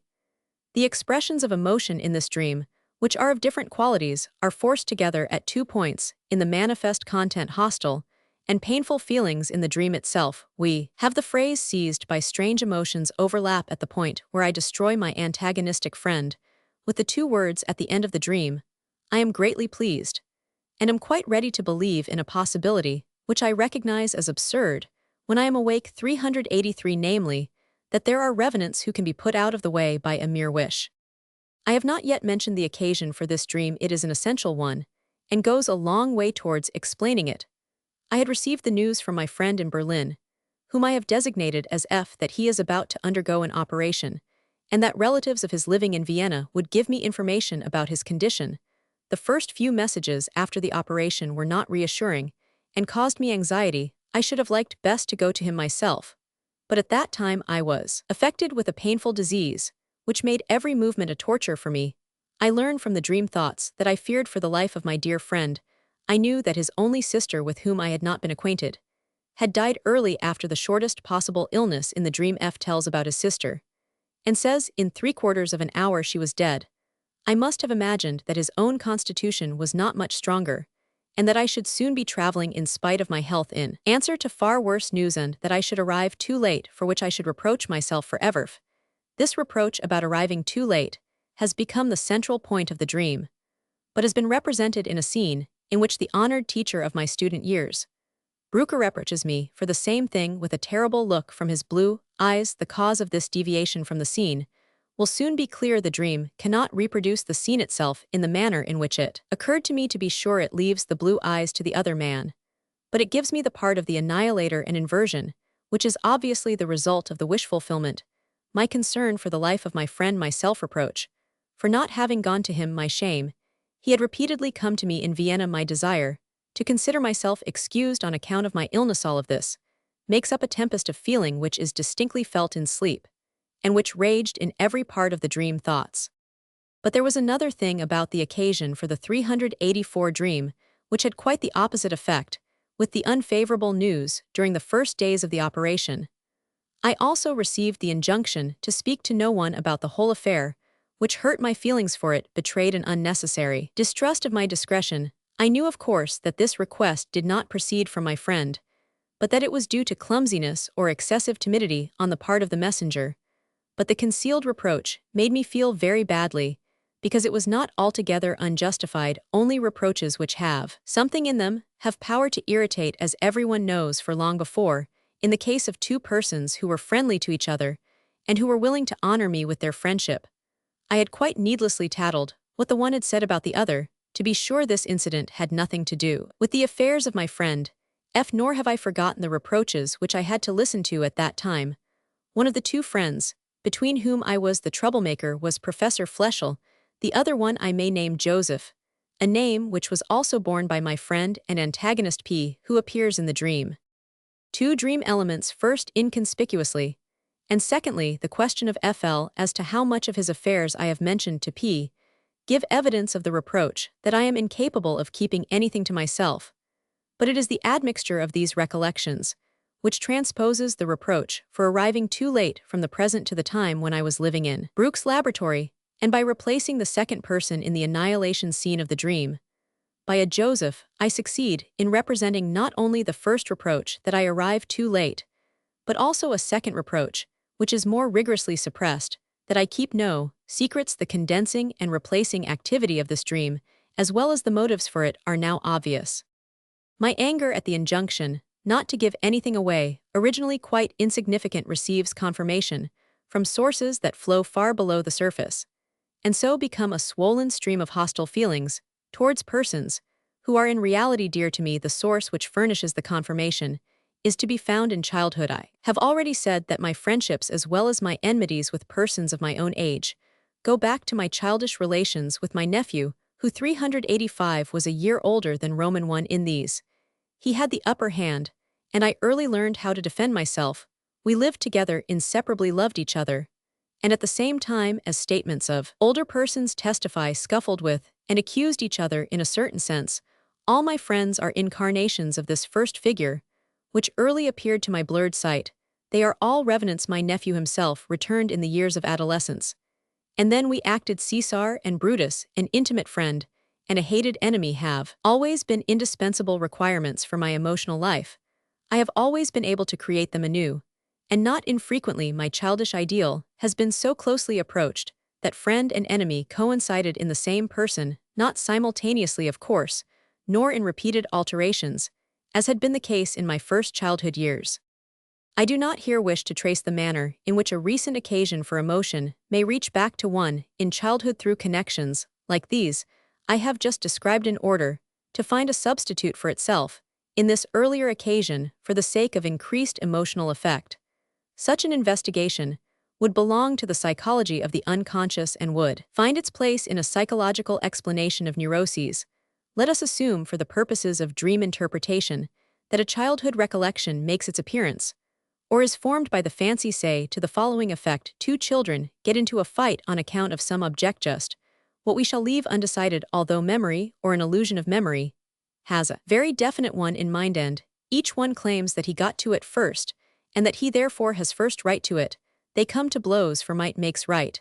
And according to the intimation of the dream, I must have known that I was in the wrong noticing the error myself.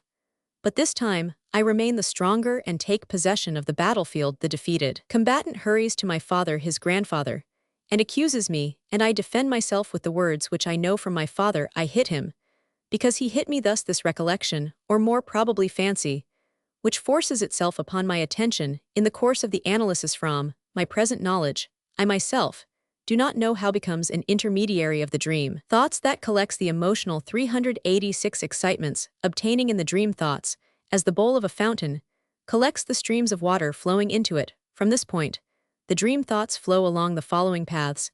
It serves you quite right if you had to vacate your place for me. Why did you try to force me out of my place? I don't need you ill soon. Find someone else to play with Roman 100. Then the ways are opened through which these thoughts again follow into the representation of the dream for such an oat. Quedji, my met I once had to reproach my deceased friend Joseph. He had been next to me in the line of promotion in Brooks' laboratory. But advancement, there was very slow neither of the two. Assistants budged from his place, and youth became impatient my friend, who knew that his time of life was limited, and who was bound by no tie to his superior, was a man seriously ill. The wish for his removal, permitted an objectionable interpretation, might be moved by something besides promotion. Several years before the same wish for freedom had naturally been more intense in my own case. Wherever in the world there are gradations of rank and advancement, the doors are opened for wishes needing suppression. Shakespeare's Prince Hal cannot get rid of the temptation to see how the crown fits even at the bed of his sick father. But as may easily be understood, the dream punishes this ruthless wish not upon me, but upon him. As he was ambitious, I slew him as he could not wait for the other man to make way for him. He himself has been put out of the way. I harbor these thoughts. Immediately, after attending the unveiling of the statue to the other man at the university, a part of the satisfaction which I feel in the dream may therefore be interpreted just punishment. It served you right. At the funeral of this friend, a young man made the following remark, which seemed out of place. The preacher talked as though the world couldn't exist without this one human being, the displeasure of the sincere man, whose sorrow 387 has been marred by the exaggeration, begins to arise in him. But with this speech are connected the dream thoughts. No one is really irreplaceable. How many men have I already escorted to the grave? But I am still living. I have survived them. All I claim the field such a thought at the moment, when I fear that when I travel to see him, I shall find my friend no longer among the living. Permits only of the further development, that I am glad I am surviving someone, that it is not I who have died, but that I occupy the field, as I once did in the fancied scene in childhood. This satisfaction, coming from sources in childhood, at the fact that I claim the field, covers the larger part of the emotion, which appears in the dream. I am glad that I am the survivor. I express this sentiment with the naive egotism of the husband who says to his wife, "If one of us dies, I shall move to Paris." It is such a matter of course for my expectation that I am not to be the one. It cannot be denied that great self-control is necessary to interpret one's dreams, and to report them. It is necessary for you to reveal yourself as the one scoundrel among all the noble souls with whom you share the breath of life. Thus I consider it quite natural that revenants exist only as long as they are wanted, and that they can be obviated by wish. This is the thing for which my friend Joseph has been punished. But the revenants are the successive incarnations of the friend of my childhood. I am also satisfied at the fact that I have replaced this person for myself again and again, and a substitute will doubtless soon be found even for the friend whom I am about to lose. No one is irreplaceable. But what has the dream censor been doing meanwhile? Why does it not raise the most emphatic objection to a train of thought characterized by such brutal selfishness, and change the satisfaction that adheres to it into profound repugnance? I think it is because other unobjectionable trains of thought likewise result in satisfaction, and cover the emotion coming from forbidden infantile sources with their own.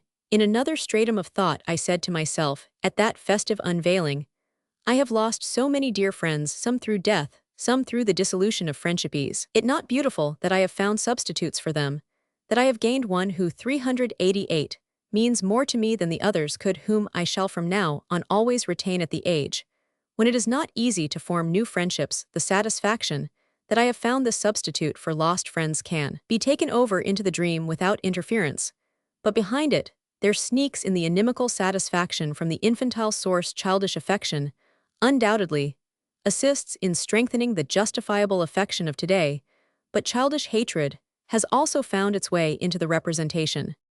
But besides this, there is distinct reference in the dream to another chain of thoughts, which may manifest itself in the form of satisfaction. My friend had shortly before had a little daughter born after long waiting. I knew how much he had grieved for the sister whom he lost at an early age, and I wrote to him that he would transfer to this child the love he had felt for her. This little girl would at last make him forget his irreparable loss. Thus this chain also connects with the intermediary thoughts of the latent dream content, from which the ways spread out in opposite directions. No one is irreplaceable, you see nothing. But revenants, all that one has lost comes back, and now the bonds of association between the contradictory elements of the dream thoughts are more tightly drawn by the accidental circumstance that the little daughter of my friend bears the same name as the girl playmate of my own youth, who was just my own age, and the sister of my oldest friend and antagonist. I have heard the name Pauline with satisfaction, and in order to allude to this coincidence, I have replaced one Joseph in the dream by another Joseph, and have not overlooked the similarity in sound between the names Fleschel and F. From this point, a train of thought runs to the naming of my own children. I insisted that the names should not be chosen according to the fashion of the day, but should be determined by regard for the memory of beloved persons. The children's names make them revenants. And finally, is not the having of children the only access to immortality for us all? I shall add only a few remarks about the emotions of the dream from another point of view. An emotional inclination, what we call a mood, may occur in the mind of a sleeping 389 person as its dominating element, and may induce a corresponding mood in the dream. This mood may be the result of the experiences and thoughts of the day, or it may be of somatic origin. In either case, it will be accompanied by the chains of thought that correspond to it. The fact that in the one case this presentation content conditions the emotional inclination primarily, and that in the other case it is brought about secondarily, by a disposition of feeling of somatic origin remains, without influence upon the formation of the dream. This formation is always subject to the restriction that it can represent only a wish fulfillment, and that it may put its psychic motive force at the service only of the wish. The mood that is actually present will receive the same treatment as the sensation which actually comes to the surface during sleep. CFP 198, which is either neglected or reinterpreted so as to signify a wish fulfillment. Disagreeable moods during sleep become a motive force of the dream by actuating energetic wishes which the dream must fulfill. The material to which they are attached is worked over until it finally becomes suitable for the expression of the fulfilled wish. The more intense and the more dominating the element of the disagreeable mood in the dream thought, the more surely will the wish impulses that have been most rigorously suppressed take advantage of the opportunity to secure representation, for they find that the difficult part of the work necessary in securing representation has already been accomplished, in that the repugnance is already actually in existence, which they would otherwise have had to produce by their own effort.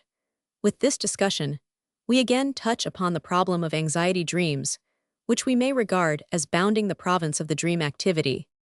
Secondary elaboration. We may at last proceed to an exposition of the fourth of the factors, which take part in the formation of the dream. If we continue the examination of the dream content in the manner already outlined, that is, by testing striking occurrences as to their origin in the dream thoughts, we encounter elements which can be explained only by making an entirely 390 new assumption. I have in mind cases where one shows astonishment, anger, or resistance in a dream, and that too against a party of the dream content itself. Most of these exercises of the critical faculty in dreams are not directed against the dream content, but prove to be portions of dream material which have been taken over and suitably made use of, as I have shown by fitting examples. Some things of this sort, however, cannot be disposed of in such a way their correlative cannot be found in the dream material. What, for instance, is meant by the criticism not infrequent in dreams? Well, it's only a dream. This is a genuine criticism of the dream, such as I might make if I were awake, not at all infrequently.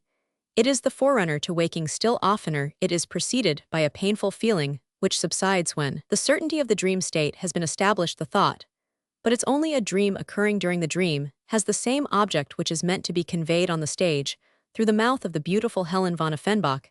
It wants to minimize what has just occurred and secure indulgence for what is to follow. Its purpose is to reassure, and so to speak put to sleep a certain instance, which at the given moment has every reason to be active, and to forbid the continuation of the dreamer the scene. It is pleasanter to go on sleeping and to tolerate the dream, because it's only a dream anyway. I imagine that the disparaging criticism, but it's only a dream, enters into the dream at the moment when the censor, which has never been quite asleep, feels that it has been surprised by the already admitted dream. It is too late to suppress the dream, and the instance therefore carries with it that note of fear or of painful feeling which presents itself in the dream.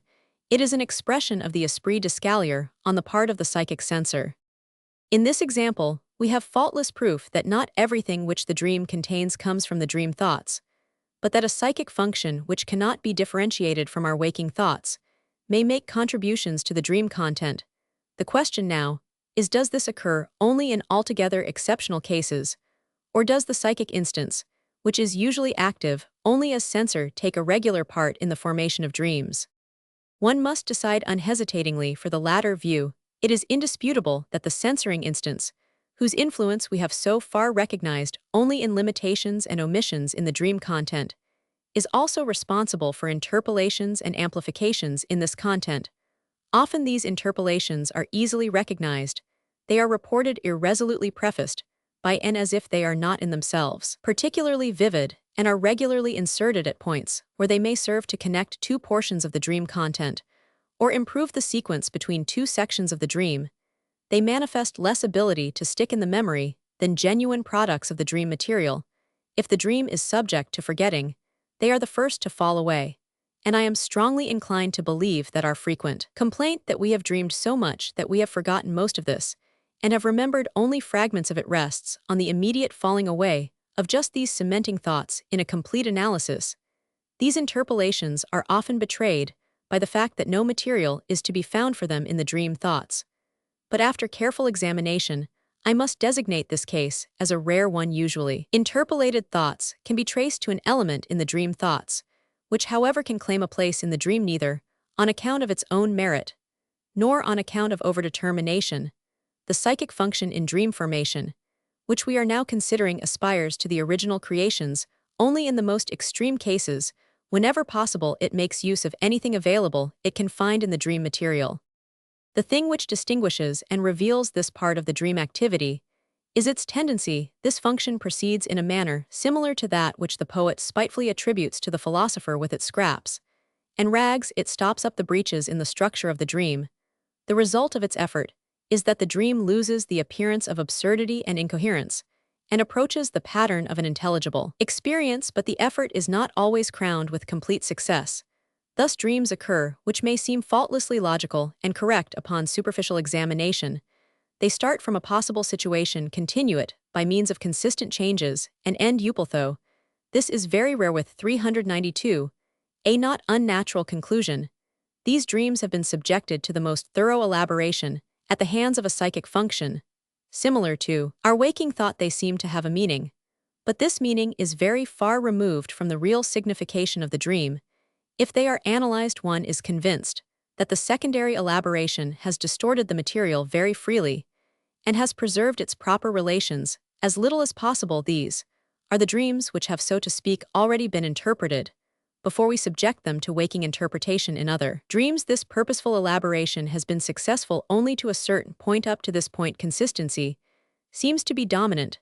Then the dream becomes nonsensical or confused, and perhaps finally, it lifts itself for a second time in its course to an appearance of rationality. In still other dreams, the elaboration has failed completely.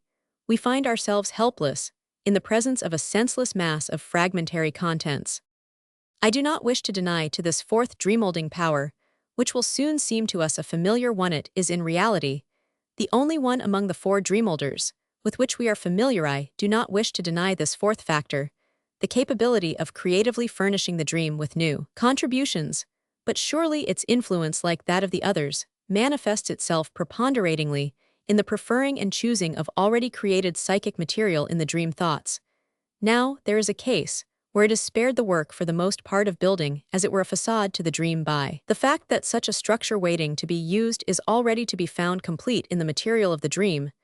Thoughts, the element of the dream thoughts, which I have in mind I am in the habit of designating as a fantasy. Perhaps I shall avoid misunderstanding if I immediately adduce the day dream of waking life as an analogive. The part played by this element in our psychic life has not yet been fully recognized and investigated by the psychiatrists in this study. Roman 1000 Benedict has, it seems to me, made a highly promising beginning. The significance of the daydream has not yet escaped the unerring insight of poets. The description of the daydreams of one of his subordinate characters, which a Daudet gives us in 393, Nabab, is universally known. A study of the psychoneuroses discloses the astonishing fact that these fantasies or daydreams are the immediate predecessors of hysterical symptoms. At least of a great many of them, hysterical symptoms directly depend not upon the memories themselves, but upon fantasies built on the basis of memories. The frequent occurrence of conscious day fantasies brings these formations within the scope of our knowledge. But just as there are such conscious fantasies, so there are a great many unconscious ones, which must remain unconscious on account of their content, and on account of their origin from repressed material. A more thorough examination into the character of these day fantasies shows with what good reason the same name has been given to these formations as to the products of our nocturnal thought dreams. They possess an essential part of their properties in common with nocturnal dreams. An examination of them would really have afforded the shortest and best approach to an understanding of night dreams. Like dreams, they are fulfillments of wishes. Like dreams, a good part of them are based upon the impressions of childish experiences. Like dreams, their creations enjoy a certain amount of indulgence from the censor. If we trace their formation, we see how the wish motive which is active in their production has taken the material of which they are built, mixed it together, rearranged it, and composed it into a new unit. They bear the same relation to the childish memories to which they go back, as some of the quaint palaces of Rome bear to the ancient ruins, whose freestones and pillars have furnished the material for the structure built in modern form. In the secondary elaboration of the dream content, which we have ascribed to our fourth dream-making factor, we again find the same activity which in the creation of daydreams is allowed to manifest itself unhampered by other influences. We may say without further preliminary that this fourth factor of ours seeks to form something like a daydream from the material at hand, where however such a daydream has already been formed in connection with the dream thought. This factor of the dreamwork will preferably get control of it and strive to introduce it into the dream. 394 Content. There are dreams which consist merely of the repetition of such a day fancy, a fancy which has perhaps remained unconscious. For instance, the dream of the boy that he is riding with the heroes of the Trojan War in a war chariot. In my dream autodidasker, at least the second part of the dream is the faithful repetition of a day fantasy, harmless in itself. About my dealings with Professor N, the fact that the fantasy thus provided more often forms only one part of the dream, or that only one part of the fantasy that makes its way to the dream content has its origin in the complexity of the conditions which the dream must satisfy at its genesis. On the whole, the fantasy is treated like any other component of the latent material. Still, it is often recognizable in the dream as a whole. In my dreams, parts often occur which are emphasized by an impression different from that of the rest. They seem to me to be in a state of flux, to be more coherent, and at the same time more transient than other pieces of the same dream. I know that these are unconscious fantasies, which get into the dream by virtue of their association, but I have never succeeded in registering such a fantasy for the rest. These fantasies, like all other component parts of the dream thoughts, are jumbled together and condensed, one covered up by another and the like. But there are all degrees from the case where they may constitute the dream content, or at least the dream facade, unchanged, to the opposite case where they are represented in the dream content by only one of their elements, or by a remote allusion to such an element. The extent to which the fantasies are able to withstand the demands of the censor, and the tendency to condensation, are of course also decisive of their fate among the dream thoughts. In my choice of examples for dream analysis, I have wherever possible avoided those dreams in which unconscious fancies play a somewhat important part, because the introduction of this psychic element would have necessitated extensive discussion of the psychology of unconscious thought. But I cannot entirely omit the fantasy even in this matter of examples, because it often gets fully into the dream, and still more often distinctly pervades it. I may mention one more dream, which seems to be composed of two distinct and opposed fantasies, overlapping each other at certain places 395 of which the first is superficial, while the second becomes, as it were, the interpreter of the first fee. The dreamit is the only one for which I have no careful notices about to this effect.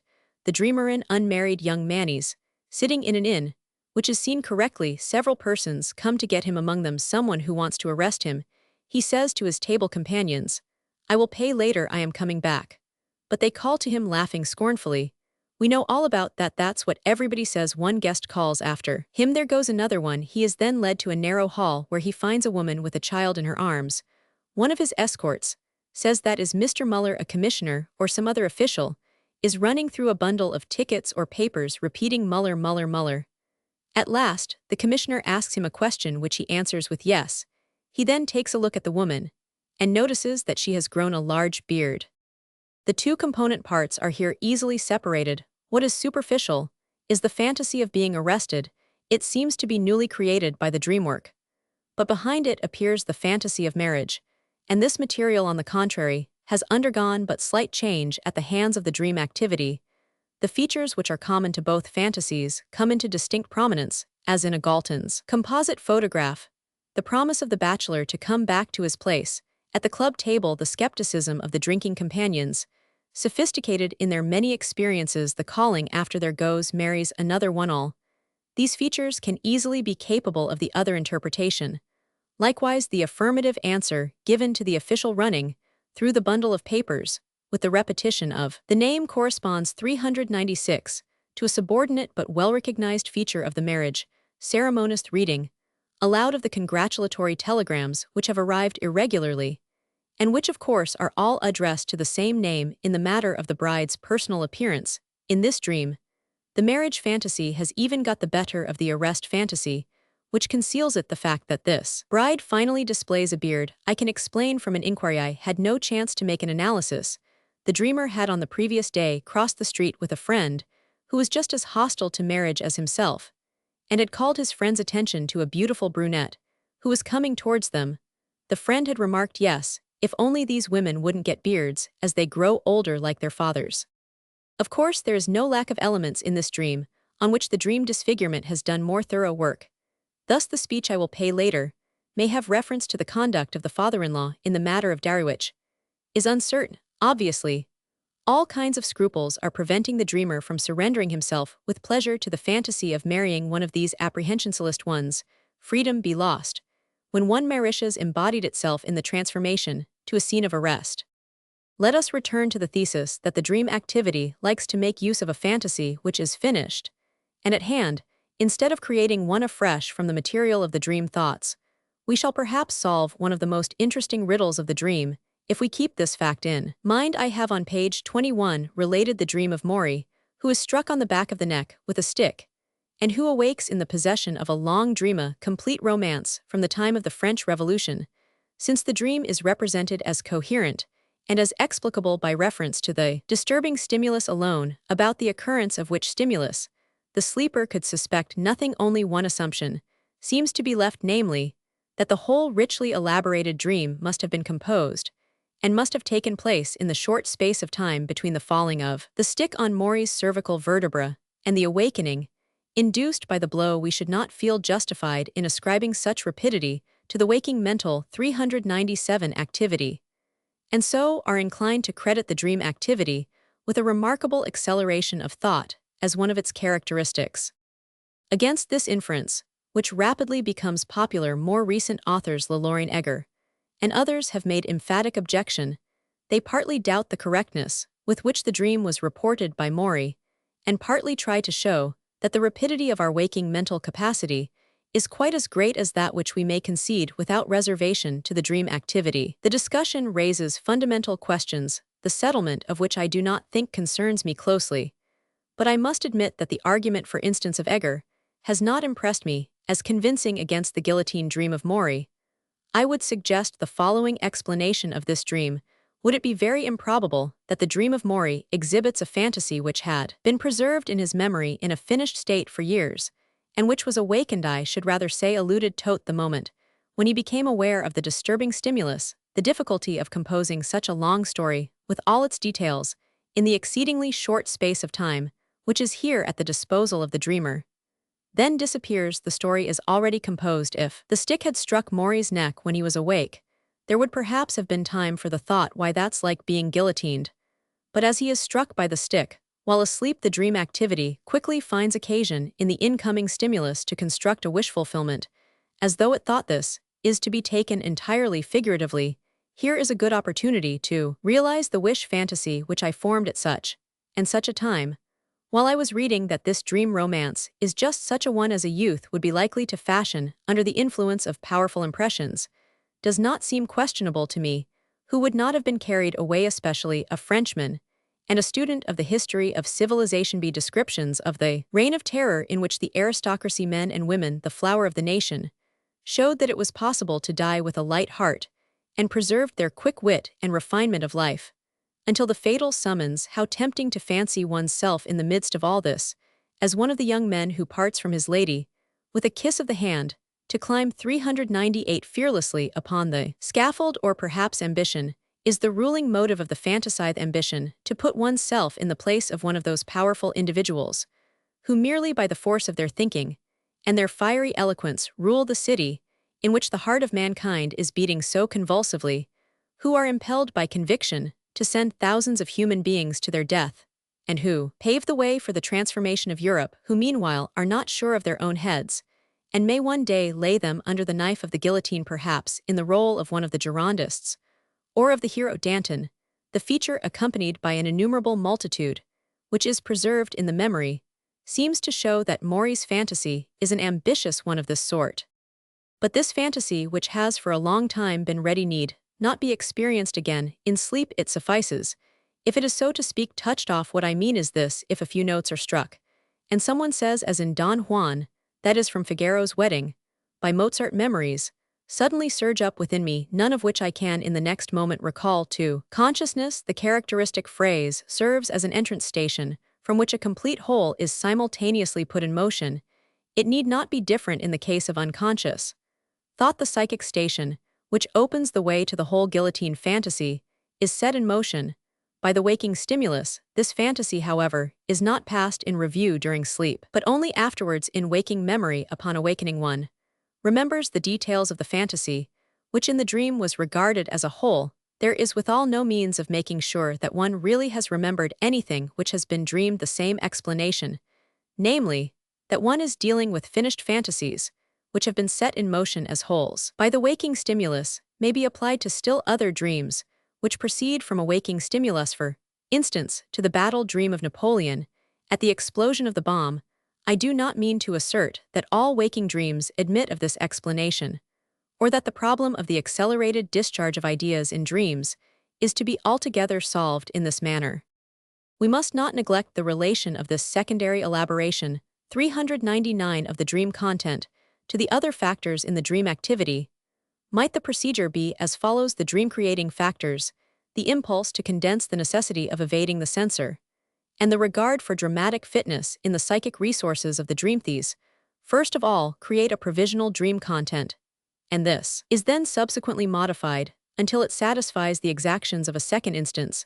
This is hardly probable. It is necessary rather to assume that the demands of this instance are from the very beginning lodged in one of the conditions which the dream must satisfy, and that this condition, just like those of condensation, of censorship, and of dramatic fitness, simultaneously affect the whole mass of material in the dream, thoughts in an inductive and selective manner.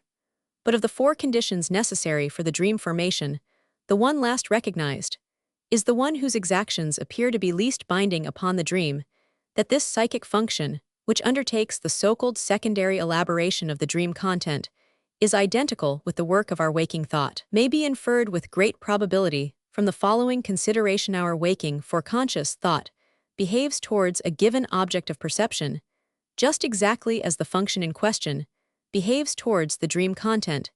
It is natural for our waking thought to bring about order in the material of perception, to construct relationships, and to make it subject to the requirements of an intelligible coherence. Indeed, we go too far in doing this. The tricks of prestidigitators deceive us by taking advantage of this intellectual habit in our effort to put together the sensory impressions which are offered to us in a comprehensible manner, we often commit the most bizarre errors, and even distort the truth of the material we have before us. Proofs for this are too generally familiar to need more extended consideration. Here we fail to see errors in a printed page, because our imagination pictures the proper words. The editor of a widely read French paper is said to have risked the wager that he could print the words from in front or from behind in every sentence of a long article, without any of his readers noticing it. He won the wager. A curious example of incorrect associations years ago caught my attention in a newspaper after the session of the French Chamber 400, at which Dupuy quelled a panic caused by the explosion of a bomb thrown into the hall by an anarchist, by saying calmly "La séance." Continue. The visitors in the gallery were asked to testify as to their impression of the attempted assassination. Among them were two provincials. One of these told that immediately after the conclusion of a speech he had heard a detonation, but had thought that it was the custom in Parliament to fire a shot whenever a speaker had finished. The other, who had apparently already heard several speakers, had got the same idea, with the variation, however, that he supposed this shooting to be a sign of appreciation following an especially successful speech. Thus the psychic instance which approaches the dream content with the demand that it must be intelligible, which subjects it to preliminary interpretation, and in doing so brings about a complete misunderstanding of it, is no other than our normal thought in our interpretation. The rule will be in every case to disregard the apparent coherence of the dream as being of suspicious origin, and whether the elements are clear or confused, to follow the same regressive path to the dream material. We now learn upon what the scale of quality in dreams from confusion to clearness mentioned above, page 305, essentially depends those parts of the dream with which the secondary elaboration has been able to accomplish something seem to us clear. Those where the power of this activity has failed seem confused, since the confused parts of the dream are often also those which are less vividly imprinted. We may conclude that the secondary dreamwork is also responsible for a contribution to the plastic intensity of the individual dream structures. If I were to seek an object of comparison for the definitive formation of the dream as it manifests itself under the influence of normal thinking, none better offers itself than those mysterious inscriptions with which Die Fliegende Blätter has so long amused its readers. The reader is supposed to find a Latin inscription concealed in a given sentence which, for the sake of contrast, is in dialect, and as scurrilous as possible in significance. For this purpose, the letters are taken from their groupings in syllables, and are newly arranged now and then. 401. A genuine Latin word results at other places. We think that we have abbreviations of such words before us, and at still other places in the inscription, we allow ourselves to be carried along over the senselessness of the disjointed letters, by the semblance of disintegrated portions, or by breaks in the inscription. If we do not wish to respond to the jest, we must give up looking for an inscription, must take the letters as we see them, and must compose them into words of our mother tongue, unmindful of the arrangement which is offered. I shall now undertake a resume of this extended discussion of the dream activity. We were confronted by the question whether the mind exerts all its capabilities to the fullest development in dream formation, or only a fragment of its capabilities, and these restricted in their activity. Our investigation leads us to reject such a formulation of the question entirely as inadequate to our circumstances. But if we are to remain on the same ground when we answer as that on which the question is urged upon us, we must acquiesce in two conceptions, which are apparently opposed and mutually exclusive. The psychic activity in dream formation resolves itself into two functions: the provision of the dream thoughts, and the transformation of these into the dream content. The dream thoughts are entirely correct, and are formed with all the psychic expenditure of which we are capable. They belong to our thoughts, which have not become conscious, from which our thoughts which have become conscious also result by means of a certain transposition, much as there may be about them, which is worth knowing and mysterious. These problems have no particular relation to the dream, and have no claim to be treated in connection with dream problems. On the other hand, there is that second portion of the activity which changes the unconscious thoughts into the dream content, an activity peculiar to dream life and characteristic of it. Now this peculiar dreamwork is much further removed from the model of waking thought than even the most decided depreciators of psychic activity in dream formation have thought. It is not, one might say, more negligent, more incorrect, more easily forgotten, more incomplete than waking thought. It is something qualitatively altogether different from waking thought, and therefore not in any way 402 comparable to it. It does not in general think, calculate, or judge at all, but limits itself to transforming it, can be exhaustively described. If the conditions which must be satisfied at its creation are kept in mind, this product, the dream, must at any cost be withdrawn from the censor, and for this purpose, the dream activity makes use of the displacement of psychic intensities up to the transvaluation of all psychic values. Thoughts must exclusively or predominatingly be reproduced in the material of visual and acoustic traces of memory, and this requirement secures for the dreamwork the regard for presentability, which meets the requirement by furnishing new displacements. Greater intensities are probably to be provided than are each night at the disposal of the dream thoughts, and this purpose is served by the prolific condensation which is undertaken with the component parts of the dream thoughts. Little attention is paid to the logical relations of the thought material. They ultimately find a veiled representation in the formal peculiarities of the dream. The affects of the dream thoughts undergo lesser changes than their presentation content. As a rule, they are suppressed. Where they are preserved, they are freed from the presentations and put together according to their similarity. Only one part of the dreamwork, revision varying in amount, made by the partially roused conscious thought at all, agrees with the conception, which the authors have tried to extend to the entire activity of dream formation. Romans 7. The psychology of the dream activities. Among the dreams which I have heard from others, there is one which at this point is especially worthy of our attention. It was told to me by a female patient, who in turn had heard it in a lecture on dreams. Its original source is unknown to me. This dream evidently made a deep impression upon the lady, as she went so far as to imitate it. Roman 1e, to repeat the elements of this dream, in a dream of her own, in order to express by this transference her agreement with it in a certain point.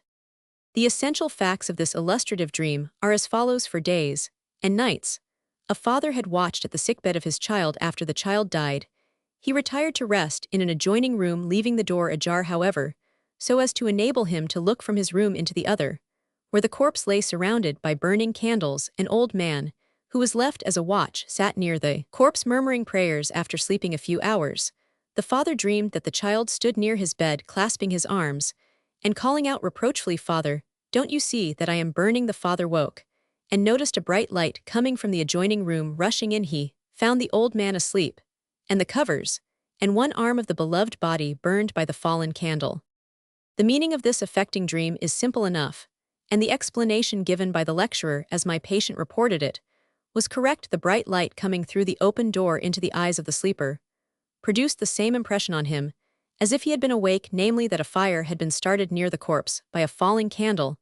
It is quite possible that on going to sleep, he feared that the aged guardian was not equal to his task.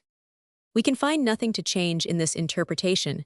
We can add only that the contents of the dream must be overdetermined. 404, and that the talking of the child consisted of phrases that it had uttered while still living, which recalled to the father important events.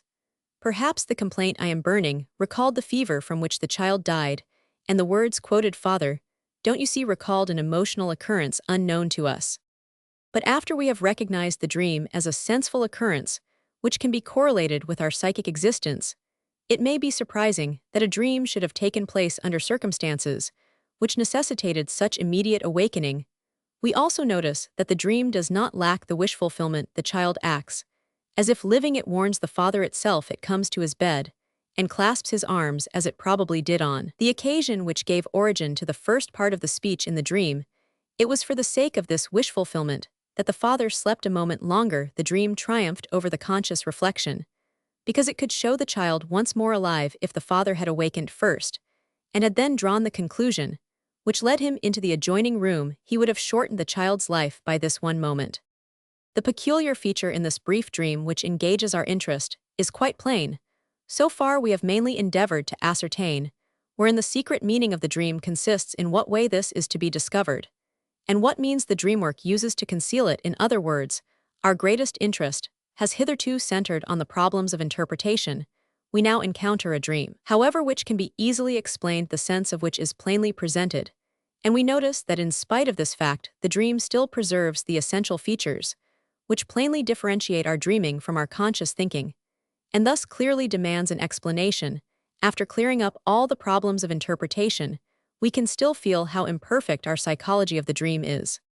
Before entering, however, into this new territory, let us stop and reflect whether we have not missed something important on our way hither, for it must be frankly admitted that we have been traversing the easy and comfortable part of our journey. Hitherto, all the paths we have followed 405 have led, if I mistake not, to light, to explication, and to full understanding.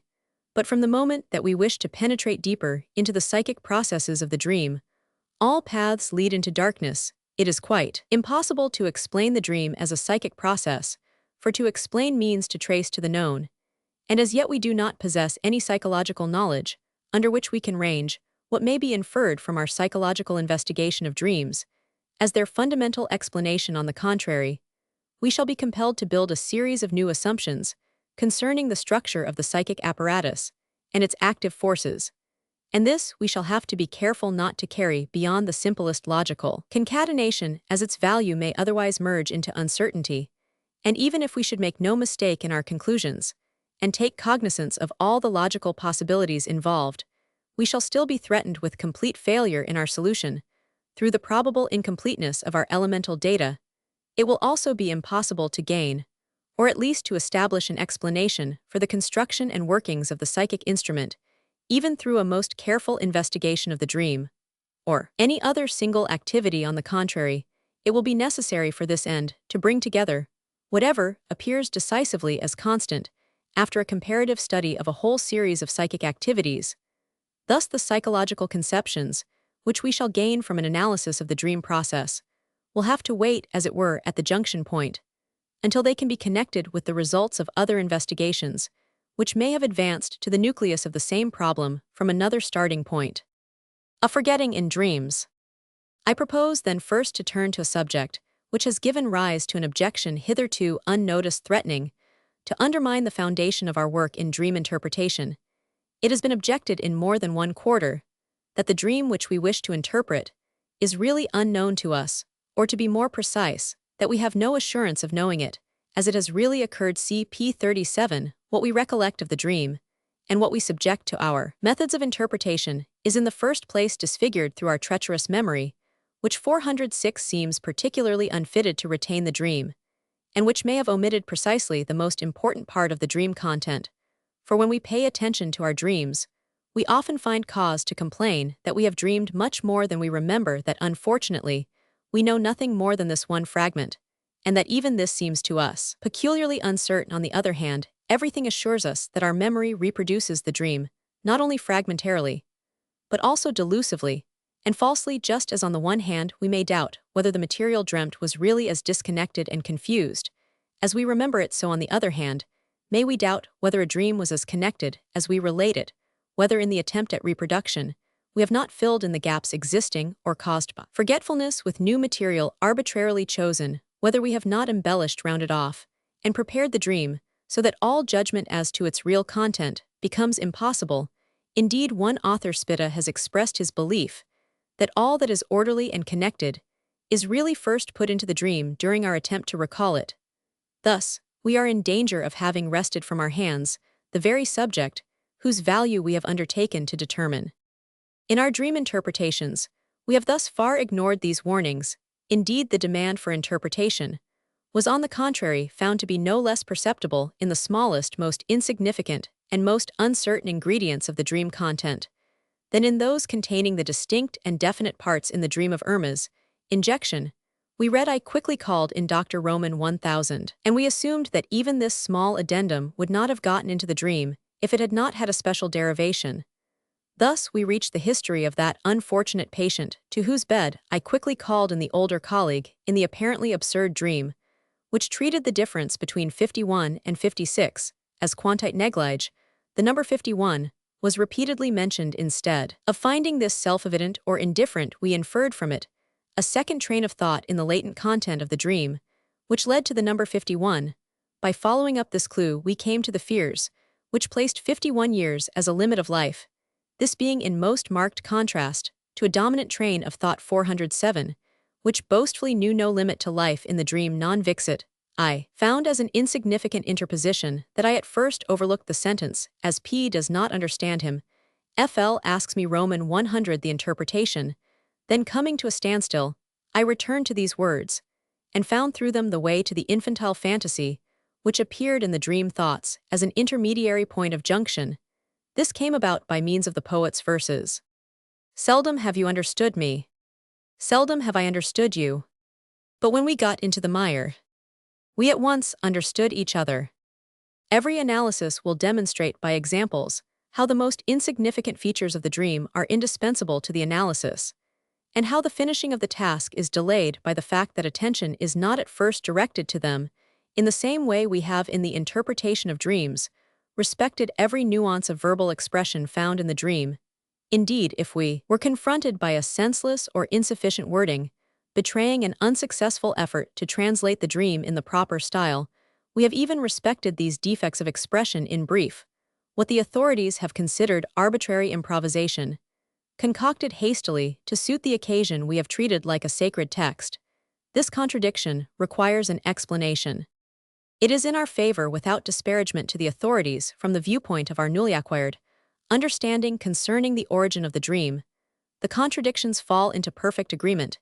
It is true that we distort the dream in our attempt to reproduce it, and herein we find another instance of what we have designated as the often misunderstood secondary elaboration of the dream through the influence of normal thinking.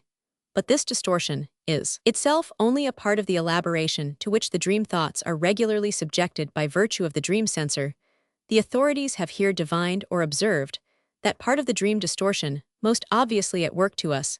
This is of little importance, for we know that a more prolific work of distortion, not so easily comprehensible, has already chosen the dream 408 from among the concealed thoughts as its object. The authorities err only in considering the modifications of the dream while it is being recalled and put in words as arbitrary and insoluble, and hence as likely to mislead us in the interpretation of the dream.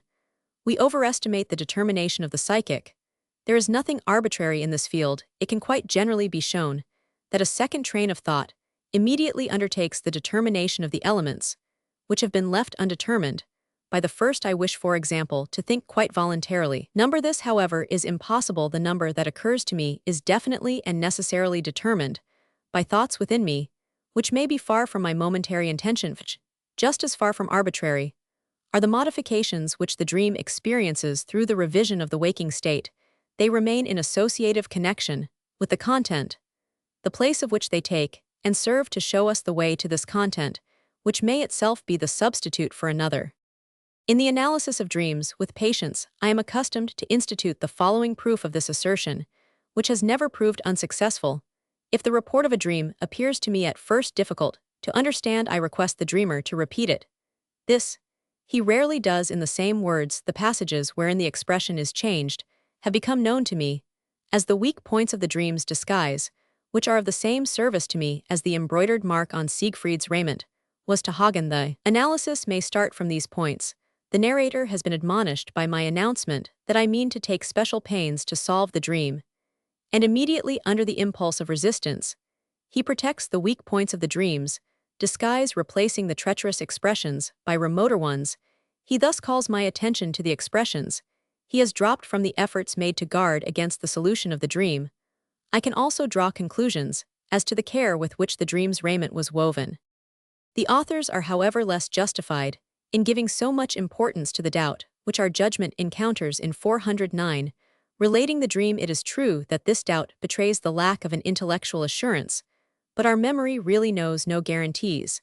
And yet much more often than is objectively justified, we yield to the pressure of lending credence to its statements. The doubt concerning the correct representation of the dream, or of its individual data, is again only an offshoot of the dream censor that is of the resistance against penetration to consciousness of the dream thoughts. This resistance has not entirely exhausted itself in bringing about the displacements and substitutions, and it therefore adheres as doubt to what has been allowed to pass through. We can recognize this doubt all the easier through the fact that it takes care not to attack the intensive elements of the dream, but only the weak and indistinct ones, for we already know that a transvaluation of all the psychic values has taken place between the dream thoughts and the dream. The disfigurement has been made possible only by the alteration of values. It regularly manifests itself in this way and occasionally contents itself with this. If doubt attaches to an indistinct element of the dream content, we may, following the hint, recognize in this element a direct offshoot of one of the outlawed dream thoughts. It is here just as it was after a great revolution in one of the republics of antiquity or of the Renaissance. The former noble and powerful ruling families are now banished. All high positions are filled by upstarts in the city itself. Only the very poor and powerless citizens, or the distant followers of the vanquished party, are tolerated. Even they do not enjoy the full rights of citizenship. They are suspiciously watched instead of the suspicion in the comparison we have in our case. The doubt. I therefore insist that in the analysis of dreams, one should emancipate oneself from the entire conception of estimating trustworthiness. And when there is the slightest possibility that this or that occurred in the dream, it should be treated as a full certainty until one has decided to reject these considerations. In tracing the dream elements, the analysis will remain at a standstill. Antipathy toward the element concerned shows its psychic effect in the person analyzed by the fact that the undesirable idea will evoke no thought in his mind. Such effect is really not self-evident. It would not be inconsistent if one would say 410 whether this or that was contained in the dream. I do not know, but the following thoughts occur to me in this direction. But he never expresses himself thus. And it is just this disturbing influence of doubt in the analysis that stamps it as an offshoot and instrument of the psychic resistant psychoanalysis is justly suspicious. One of its rules reads, "Whatever disturbs the continuation of the work is a resistance." The forgetting of dreams, too, remains unfathomable, as long as we do not consider the force of the psychic censor in its explanation. The feeling indeed that one has dreamt a great deal during the night, and has retained only a little of it, may have another meaning. In a number of cases, it may perhaps signify that the dream work has continued perceptibly throughout the night, and has left behind only this short dream. There is, however, no doubt of the fact that the dream is progressively forgotten. On awakening, one often forgets it, in spite of painful effort to remember. I believe, however, that just as one generally overestimates the extent of one's forgetting, so also one overestimates the deficiencies in one's knowledge, judging them by the gaps occurring in the dream. All that has been lost through forgetting in a dream content can often be brought back through analysis. At least in a whole series of cases, it is possible to discover from one single remaining fragment, not the dream to be sure, which is of little importance, but all the thoughts of the dream. It requires a greater expenditure of attention and self-control in the analysis. That is all, but at the same time, this suggests that the forgetting of the dream does not lack a hostile intention. A convincing proof of the purposeful nature of dream forgetting in the service of resistance is gained in analysis through the investigation of a preliminary stage of forgetting. It often happens that, in the midst of interpretation work, an omitted fragment of the dream suddenly comes to the surface. This part of the dream snatched from forgetfulness is always the most important part. It lies on the shortest road toward the solution of the dream. And for that very reason, it was most objectionable to the resistance among the examples of dreams that I have collected in connection with this treatise 411. It once happened that I had to interpose subsequently such a piece of dream content. It was a traveling dream, which took vengeance upon an unlovable female traveling companion. I have left it almost entirely uninterpreted on account of its being in part coarse and nasty. The part omitted read, "I said about a book by Schiller it is from," but corrected myself, for I noticed the mistake myself. It is by. Upon this, the man remarked to his sister, "Indeed he said it correctly." The self-correction in dreams, which seems so wonderful to some authors, does not merit consideration by us. I shall rather show from my own memory the model for the grammatical error in the dream. I was 19 years old when I visited England for the first time, and spent a day on the shore of the Irish Sea. I naturally amused myself by catching the sea animals left by the waves, and occupied myself in particular with starfish. The dream begins with Hawthorne Holothurian, when a pretty little girl came over to me and asked me, "Is it a starfish? Is it alive?" I answered, "Yes, he is alive," but was then ashamed of my mistake, and repeated the sentence correctly for the grammatical mistake, which I then made. The dream substitutes another, which is quite common with Germans. Das Buch ist von Schiller should not be translated by "the book is from," but "the book is by." That the dreamwork produces this substitution, because the word from makes possible through consonants a remarkable condensation, with the German adjective from. Pious, devout no longer surprises us, after all that we have heard about the aims of the dream work, and about its reckless selection of means of procedure. But what is the meaning of the harmless recollection of the seashore in relation to the dream? It explains by means of a very innocent example that I have used the wrong gender Roman 1e, that I have put he the word denoting the sex, or the sexual where it does not belong. This is surely one of the keys to the solution of dreams. Whoever has heard of the origin of the book title Matter and motion Molière in Malade Imaginaire, La Matière Estelle Laudable motion of the bowels, will readily be able to supply the missing parts. Moreover, I can prove conclusively by a demonstratio ad 412 oculos that the forgetting in dreams is in great part due to the activity of resistance. A patient tells me that he has dreamed, but that the dream has vanished without leaving a trace, as if nothing had happened. We continue to work, however. I strike a resistance which I make plain to the patient by encouraging and urging. I help him to become reconciled to some disagreeable thought, and as soon as I have succeeded he exclaims, "Now, I can recall what I have dreamed." The same resistance, which that day disturbed him in the work, caused him also to forget the dream. By overcoming this resistance, I brought the dream to memory. In the same way, the patient may on reaching a certain part of the work recall a dream which took place 3, 4 or more days before, and which has rested in oblivion throughout all this time. Psychoanalytic experience has furnished us with another proof of the fact that the forgetting of dreams depends more on the resistance than on the strangeness existing between the waking and sleeping states. As the authorities have believed, it often happens to me as well as to the other analysts, and to patients under treatment, that we are awakened from sleep by a dream, as we would say, and immediately thereafter, while in full possession of our mental activity, we begin to interpret the dream. In such cases, I have often not rested until I gained a full understanding of the dream, and still it would happen that after the awakening, I have just as completely forgotten the interpretation work as the dream content itself, though I was aware that I had dreamed, and that I had interpreted the dream. The dream has more frequently taken along into forgetfulness, the result of the interpretation work, than it was possible for the mental activity to retain the dream in memory. But between this interpretation work and the waking thoughts, there is not that psychic gap through which alone the authorities wish to explain the forgetting of dreams. Morton Prince objects to my explanation of the forgetting of dreams on the ground that it is only a particular example of amnesia for dissociated states, and that the impossibility of harmonizing my theory with other types of amnesia makes it also valueless for other purposes.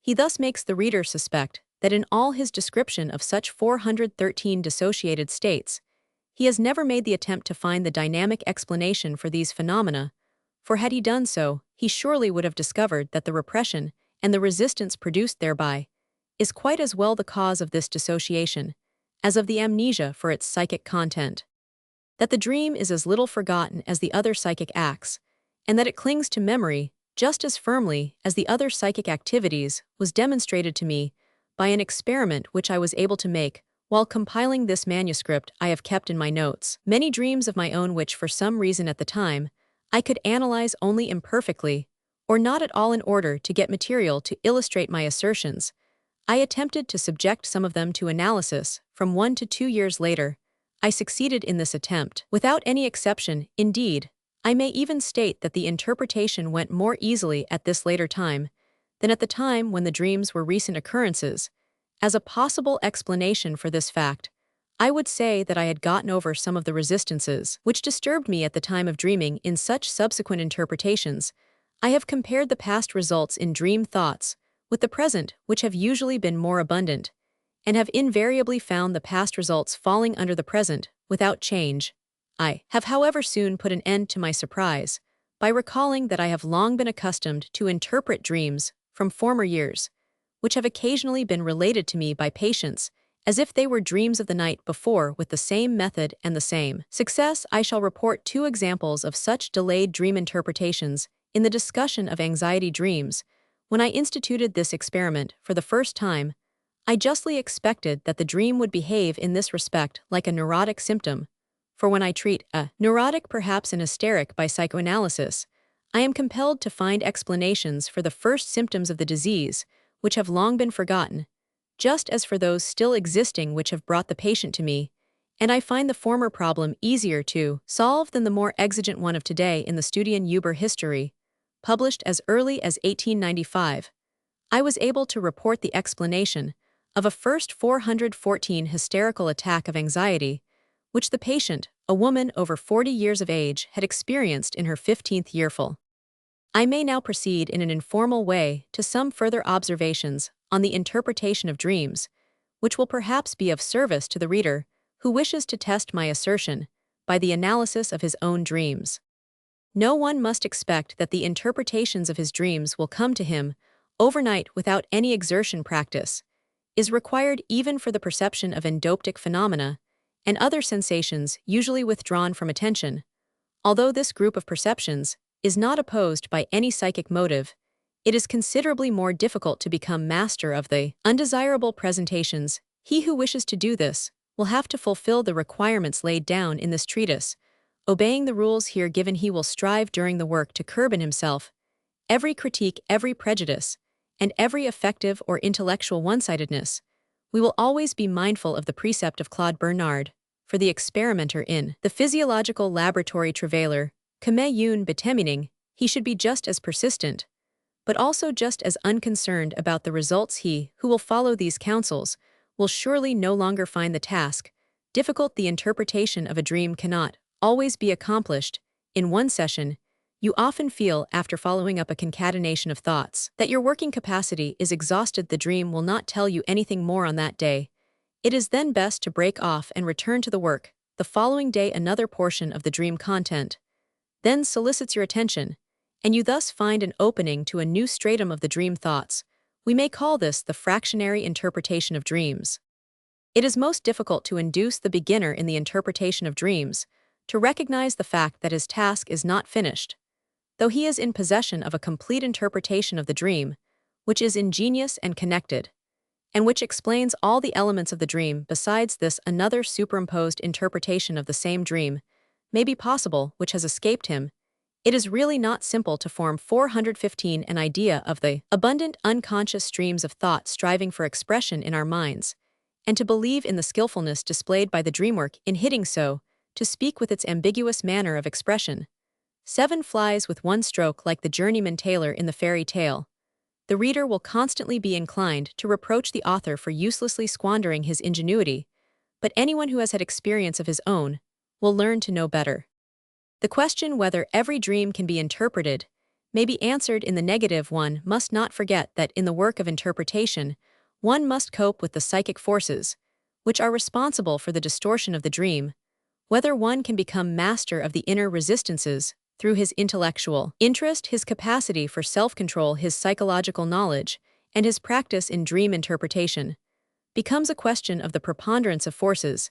It is always possible to make some progress. One can at least go far enough to become convinced that the dream is an ingenious construction, generally far enough to gain an idea of its meaning.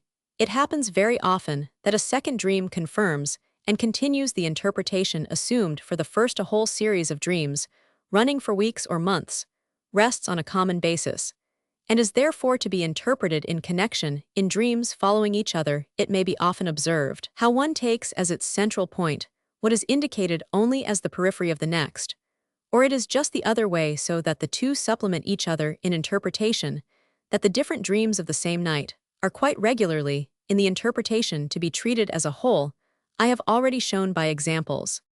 In the best interpreted dreams, we must often leave one portion in obscurity, because we observe in the interpretation that it represents the beginning of a tangle of dream thoughts, which cannot be unraveled, but which has furnished no new contribution to the dream content. This then is the keystone of the dream, the place at which it mounts into the unknown. For the dream thoughts which we come upon in the interpretation must generally remain without a termination and merge in all directions into the net-like entanglement of our world of thoughts.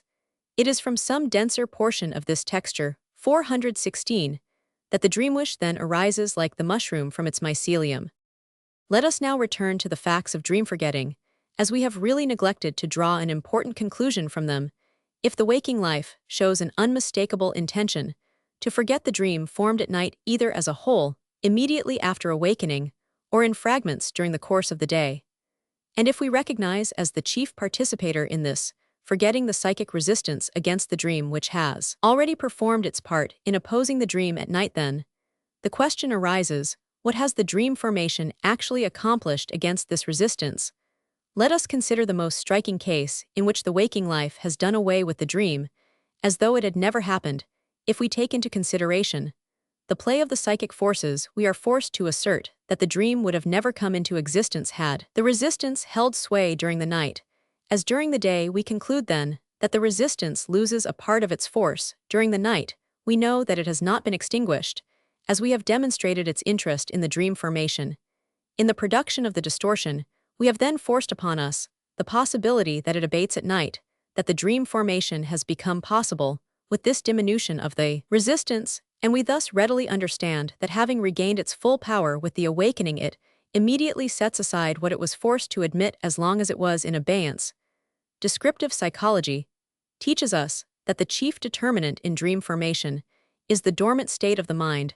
We may now add the following elucidation. The sleeping state makes dream formation possible by diminishing the endopsychic sensor. We are certainly tempted to look upon this conclusion as the only one possible from the facts of dream forgetting, and to develop from it further deductions concerning the proportions of energy in the sleeping and waking states. But we shall stop here for the present. When we have penetrated somewhat deeper into the psychology of the dream, we shall find that the origin of the dream formation may be differently conceived. The resistance operating to prevent the dream thoughts coming to consciousness may perhaps be eluded. 417. Without suffering diminution per se, it is also plausible that both the factors favorable to dream formation, the diminution as well as the eluding of the resistance, may be made possible simultaneously through the sleeping state. But we shall pause here and continue this line of thought later. There is another series of objections against our procedure in the dream interpretation, which we must now consider. In this interpretation, we proceed by dropping all the end presentations which otherwise control reflection. We direct our attention to an individual element of the dream, and then note the unwished-for thoughts that occur to us in this connection.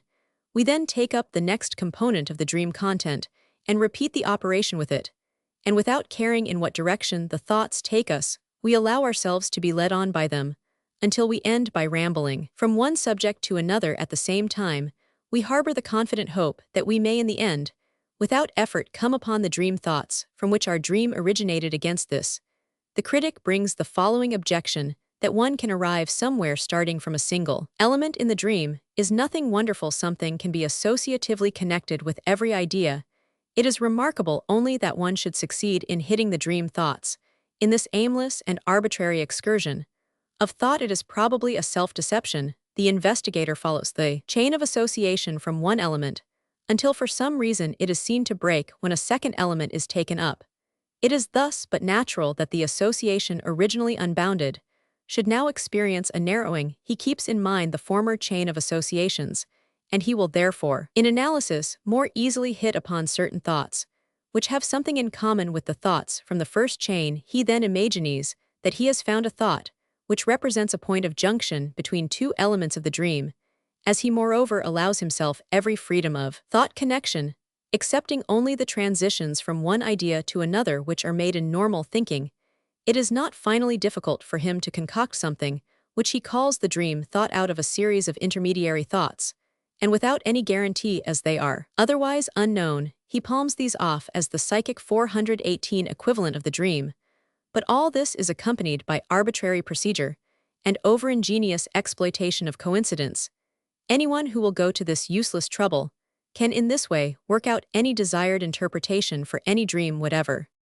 If such objections are really advanced against us, we may refer in our defense to the agreement of our dream interpretations to the surprising connections with other dream elements, which appear in following out the different particular presentations, and to the improbability that anything which so perfectly covers and explains the dream as our dream interpretations do could be gained otherwise than by following psychic connections previously established.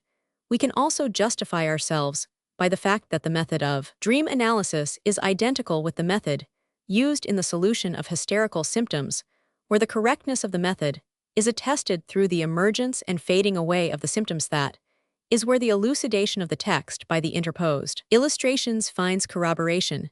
But we have no object in avoiding this problem. How one can reach to a pre-established aim by following a chain of thoughts, spun out thus arbitrarily and aimlessly, though we are unable to solve the problem, we can get rid of it entirely. It is in fact demonstrably incorrect to state that we abandon ourselves to an aimless course of thought, when as in the interpretation of dreams, we relinquish our reflection, and allow the unwished-for idea to come to the surface. It can be shown that we can reject only those in presentations that are familiar to us, and that as soon as these stop, the unknown, or as we say more precisely, the unconscious and presentations, immediately come into play, which now determined the course of the unwished-for presentations. A mode of thinking without indicia can surely not be brought about through any influence we can exert on our own mental life, nor do I know either of any state of psychic derangement in which such mode of thought establishes itself. The psychiatrists have in this field much too early rejected the solidity of the psychic structure. I have ascertained that an unregulated stream of thoughts devoid of the end presentation occurs as little in the realm of hysteria and paranoia as in the formation 419 or solution of dreams. Perhaps it does not appear at all in the endogenous psychic affections, but even the deliria of confused states are senseful according to the ingenious theory of Luret, and become incomprehensible to us. Only through omissions I have come to the same conviction. Wherever I have found opportunity for observation, the deliria are the work of a censor which no longer makes any effort to conceal its sway, which instead of lending its support to a revision, no longer obnoxious to it, cancels regardlessly that which it raises objections against, thus causing the remnant to appear disconnected. This censor behaves analogously to the Russian newspaper censor on the frontier who allows to fall into the hands of his protected readers only those foreign journals that have passed under the black pencil. The free play of the presentations following any associative concatenation, perhaps, makes its appearance in destructive organic brain lesions.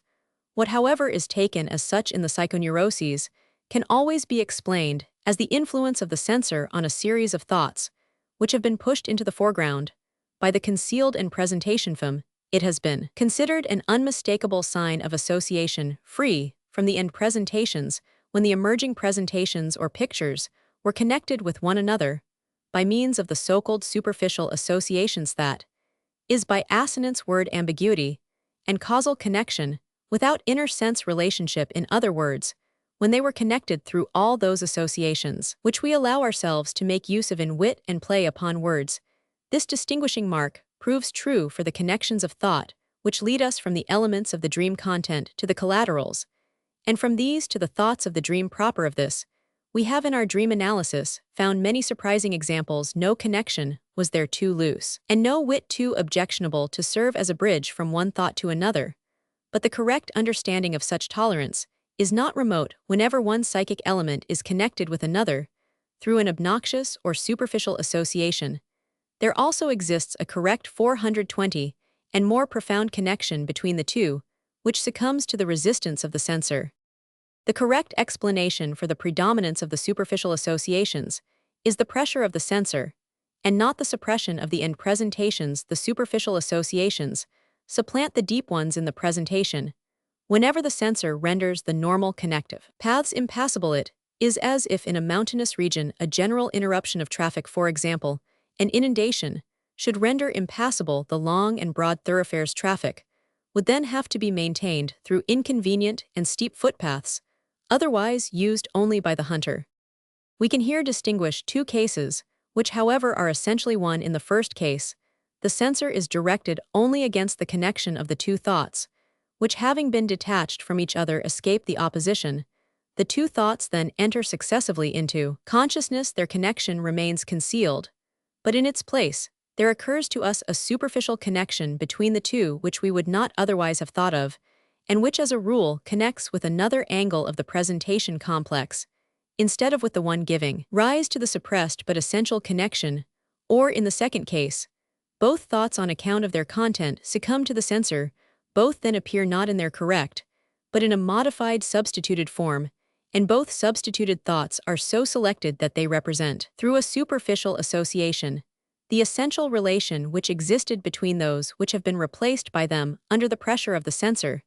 The displacement of a normal and vital association by a superficial and apparently absurd one has thus occurred in both cases. Because we know of this displacement, we unhesitatingly place reliance even upon superficial associations, in the dream analysis fin. The psychoanalysis of neurotics makes prolific use of the 421 two axioms. First, that with the abandonment of the conscious and presentation, the domination of the train of presentation is transferred to the concealed and presentations. And secondly, that superficial associations are only a substitutive displacement for suppressed and more profound ones. Indeed, psychoanalysis raises these two axioms to pillars of its technique.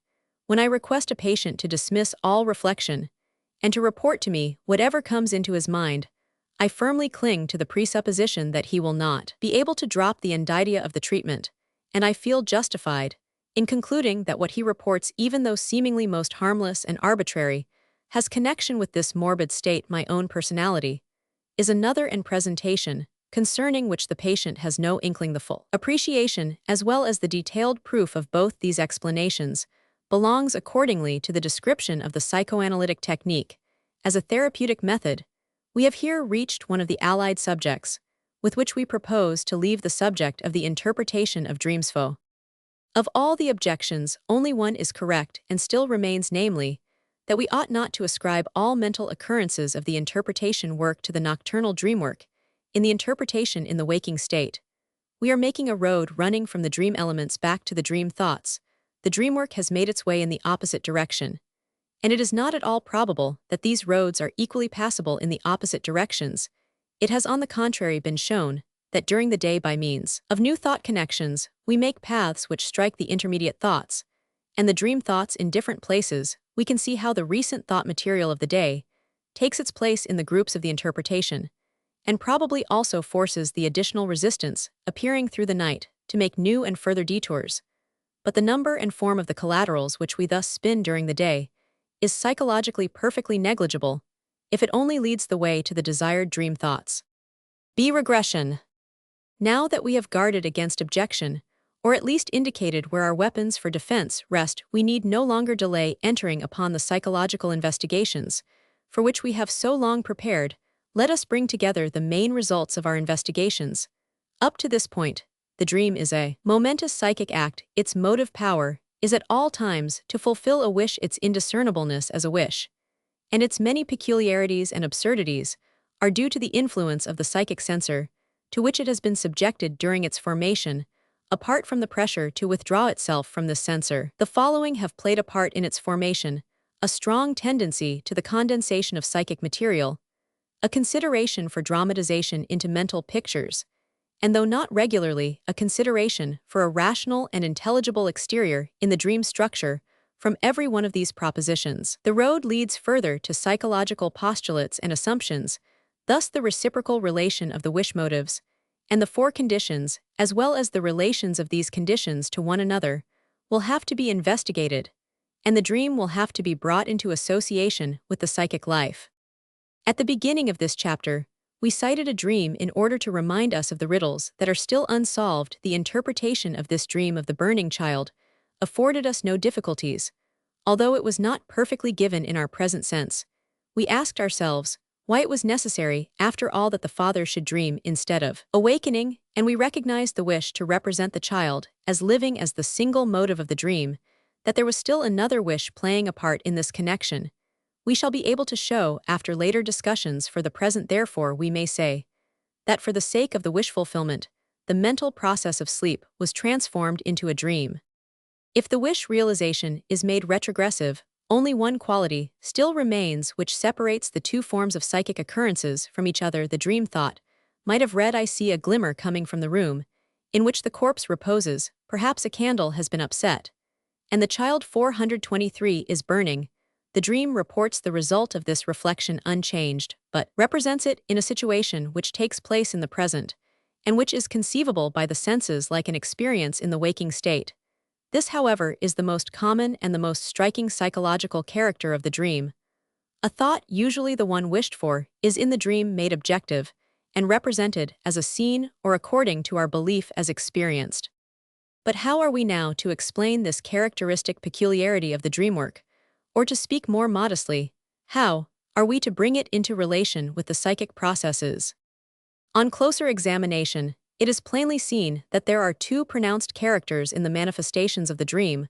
which are almost independent of each other. The one is the representation, as a present situation with the omission of the perhaps; the other is the transformation of the thought into visual pictures and into speech. The transformation in the dream thoughts which shifts into the present, the expectation expressed in them, is perhaps in this particular dream not so very striking. This is probably in consonance with the special or rather subsidiary role of the wish fulfillment in this dream. Let us take another dream in which the dream wish does not separate itself in sleep from a continuation of the waking thoughts. For example, the dream of Irma's injection. Here the dream thought reaching representation is in the optative. If Otto could only be blamed for Irma's sickness, the dream suppresses the optative and replaces it by a simple present. Yes, Otto is to blame for Irma's sickness.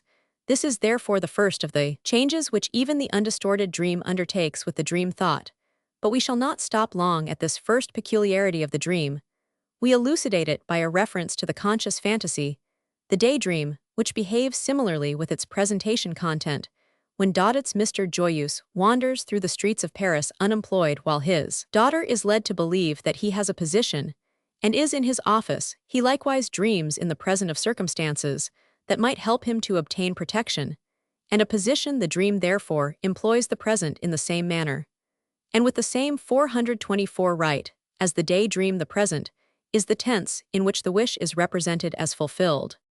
The second quality, however, is peculiar to the dream as distinguished from the daydream, namely, that the presentation content is not thought, but changed into perceptible images, to which we give credence, and which we believe we experience. Let us add, however, that not all dreams show this transformation of presentation into perceptible images. There are dreams which consist solely of thoughts, to which we cannot, however, on that account, deny the substantiality of dreams.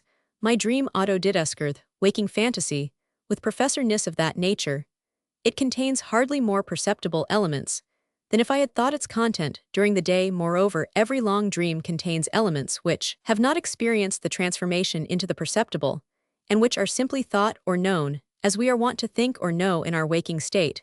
We may also recall here that such transformation of ideas into perceptible images does not occur in dreams only, but also in hallucinations and visions, which perhaps appear spontaneously in health, or as symptoms in the psychoneuroses. In brief, the relation which we are investigating here is in no way an exclusive one. The fact remains, however, that where this character of the dream occurs, it appears to us as the most noteworthy, so that we cannot think of it apart from the dream life. Its explanation, however, requires a very detailed discussion.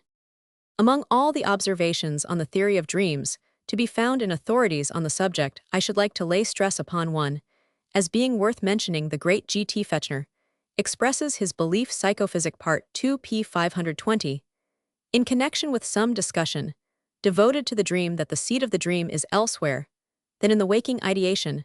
No other theory enables us to conceive the special qualities of the dream life. The idea which is placed at our disposal is one of psychic locality. We shall entirely ignore the fact that the psychic apparatus with which we are here dealing is also familiar to us as an anatomical specimen, and we shall carefully avoid the temptation to determine the psychic locality 425 in any way anatomically.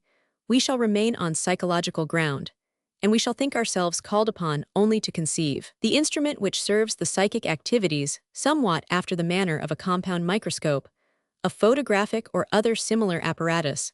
The psychic locality then corresponds to a place within such an apparatus in which one of the primary elements of the picture comes into existence.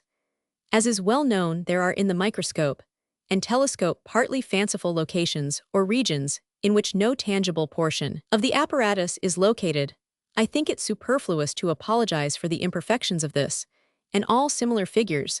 These comparisons are designed only to assist us in our attempt to make clear the complication of the psychic activity by breaking up this activity and referring the single activities to the single component parts of the apparatus. No one, so far as I know, has ever ventured to attempt to discover the composition of the psychic instrument through such analysis. I see no harm in such an attempt. I believe that we may give free rein to our assumptions, provided we at the same time preserve our cool judgment and do not take the scaffolding for the building, as we need nothing except auxiliary ideas for the first approach to any unknown subject.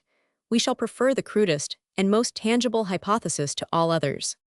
We therefore conceive the psychic apparatus as a compound instrument, the component parts of which let us call instances, or for the sake of clearness systems. We then entertain the expectation that these systems perhaps maintain a constant spatial relationship to each other, like the different systems of lenses of the telescope. One behind another, strictly speaking, there is no need of assuming a real spatial arrangement of the psychic system. It will serve our purpose if a firm sequence be established through the fact that in certain psychological occurrences, the system will be traversed by the excitement in a definite chronological order. This sequence may experience an alteration in other processes. Such possibility may be left open for the sake of brevity. We shall henceforth speak of the component parts of the apparatus as systems. The first thing that strikes us is the fact that the apparatus 426, composed of systems, has a direction. All our psychic activities proceed from inner or outer stimuli and terminate in innervations. We thus ascribe to the apparatus a sensible and a motor end. At the sensible end, we find a system which receives the perceptions, and at the motor end another which opens the locks of motility. The psychic process generally takes its course from the perception end to the motility end. The most common scheme of the psychic apparatus has therefore the following appearance. Fig. 1. But this is only in compliance with the demand long familiar to us that the psychic apparatus must be constructed like a reflex apparatus. The reflex act remains the model for every psychic activity. We have now reason to admit a first differentiation at the sensible end. The perceptions that come to us leave a trace in our psychic apparatus, which we may call a memory trace. The function which relates to this memory trace we call the memory. If we hold seriously to our resolution to connect the psychic processes into systems, the memory trace can then consist only of lasting changes in the elements of the systems. But as has already been shown in other places, obvious difficulties arise if one and the same system faithfully preserves changes in its elements, and still remains fresh and capable of admitting new motives for change. Following the principle which directs our undertaking, we shall distribute these two activities among two different systems. We assume that a first system of the apparatus takes up the stimuli of perception, but retains nothing from them, that is, it has no memory, and that behind this there lies a second system, which transforms the momentary excitement of the first into 427 lasting traces. This would then be a diagram of our psychic apparatus. Fig. 2. It is known that from the perceptions that act on the system, we retain something else as lasting as the content itself. Our perceptions prove to be connected with one another in memory, and this is especially the case when they have once fallen together in simultaneity. We call this the fact of association. It is now clear that if the system is entirely lacking in memory, it certainly cannot preserve traces for the associations. The individual elements would be intolerably hindered in their function if a remnant of former connection should make its influence felt against a new perception. Hence we must on the contrary assume that the memory system is the basis of the association. The fact of the association then consists in this: that, in consequence of the diminutions in resistance and a smoothing of the ways from one of the memelements, the excitement transmits itself to a second rather than to a third memsystem. On further investigation, we find it necessary to assume not one but many such memsystems, in which the same excitement propagated by the elements experiences a diversified fixation. The first of these memsystems will contain in any case the fixation of the association through simultaneity, while in those lying further away the same exciting material will be arranged according to other forms of concurrence, so that relationships of similarity Roman 100 might perhaps be represented through these later systems. It would naturally be idle to attempt to report in words the psychic significance of such a system. Its characteristic would lie in the intimacy, 428, of its relations to elements of raw memory material, that is, if we wish to point to a profounder theory, in the gradations of the resistances to conduction toward these elements. We may insert here an observation of a general nature, which points perhaps to something of importance: the system which possesses no capability of preserving changes, and hence no memory, furnishes for our consciousness the entire manifoldness of the sensible qualities. Our memories, on the other hand, are unconscious in themselves, those that are most deeply impressed form no exception, they can be made conscious. but there can be no doubt that they develop all their influences in the unconscious state. What we term our character is based, to be sure, on the memory traces of our impressions, and indeed on these impressions that have affected us most strongly, those of our early youth, those that almost never become conscious. But when memories become conscious again, they show no sensible quality, or a very slight one in comparison to the perceptions. If now it can be confirmed that memory and quality exclude each other as far as consciousness in the systems is concerned, a most promising insight reveals itself to us in the determinations of the neuron excitement. What we have so far assumed concerning the composition of the psychic apparatus at the sensible end follows regardless of the dream, and the psychological explanations derived from it. The dream, however, serves as a source of proof for the knowledge of another part of the apparatus. We have seen that it became impossible to explain the dream formation unless we ventured to assume two psychic instances, one of which subjected the activity of the other to a critique, as a consequence of which the exclusion from consciousness resulted. We have seen that the criticizing instance entertains closer relations with consciousness than the criticized. The former stands between the latter and consciousness, like a screen. We have moreover found essential reasons for identifying the criticizing instance with that which directs our waking life and determines our voluntary conscious actions. If we now replace these instances in the development of our theory by systems, the criticizing system is then to be ascribed 429 to the motor end. Because of the fact just mentioned, we now enter both systems in our scheme and express by the names given them their relation to consciousness. Fig. 3. The last of the systems at the motor end we call the foreconscious, in order to denote that exciting processes in this system can reach consciousness without any further detention, provided certain other conditions be fulfilled, for example the attainment of a certain intensity, a certain distribution of that function which must be called attention, and the like. This is at the same time the system which possesses the keys to voluntary motility. The system behind it we call the unconscious, because it has no access to consciousness, except through the foreconscious in the passage through which its excitement must submit to certain changes. In which of these systems now do we localize the impulse to the dream formation?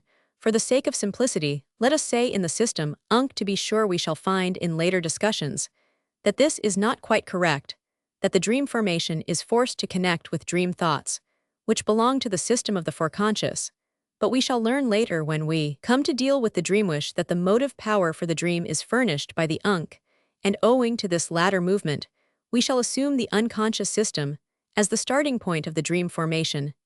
This dream impulse, like all other thought structures, will now strive to continue itself in the foreconscious, and thence to gain admission to consciousness. Experience teaches us that the road leading from the foreconscious to consciousness is closed to the dream thoughts during the day by the resistance of the censor. At night, the 430 dream thoughts gain admission to consciousness. But the question arises, in what way, and because of what change, if this admission was rendered possible to the dream thoughts? Through the fact that the resistance watching on the boundary between the unconscious and foreconscious sinks at night, we should then get dreams in the material of our presentations, which did not show the hallucinatory character which just now interests us. The sinking of the censor between the two systems UNC and fork can explain to us only such dreams as Otto Didesker, but not dreams like the one of the burning child, which we have taken as a problem at the outset in these present investigations. What takes place in the hallucinatory dream we can describe in no other way than by saying that the excitement takes a retrogressive course. It takes its station not at the motor end of the apparatus, but at the sensible end, and finally reaches the system of the perceptions, if we call the direction towards which the psychic process continues from the unconscious into the waking state, the progressive. We may then speak of the dream as having a regressive character. This regression is surely one of the most important peculiarities of the dream process, but we must not forget that it does not belong to the dream alone. The intentional recollection and other processes of our normal thinking also require a retrogression in the psychic apparatus, from any complex presentation act to the raw material of the memory traces lying at its basis. But during the waking state, this turning backward does not reach beyond the memory pictures. It is unable to produce the hallucinatory vividness of the perception pictures. Why is this different in the dream? When we spoke of the condensation work of the dream, we could not avoid the assumption that the intensities adhering to the presentations are fully transferred from one to another through the dream work. It is probably this modification of the former psychic process which makes possible the occupation of the system of P to its full sensual vividness in the opposite direction from thought. I hope that we are far from deluding ourselves about the importance of this present discussion. We have done nothing 431 more than give a name to an inexplicable phenomenon. We call it regression if the presentation in the dream is changed back to the perceptible image from which it once originated. But even this step demands justification. Why this naming if it does not teach us anything new? I believe, however, that the name regression will serve us to the extent of connecting a fact familiar to us with a scheme of the psychic apparatus, which is supplied with a direction at this point. For the first time, it is worth the trouble to construct such a scheme, for with the help of this scheme any other peculiarity of the dream formation will become clear to us without further reflection.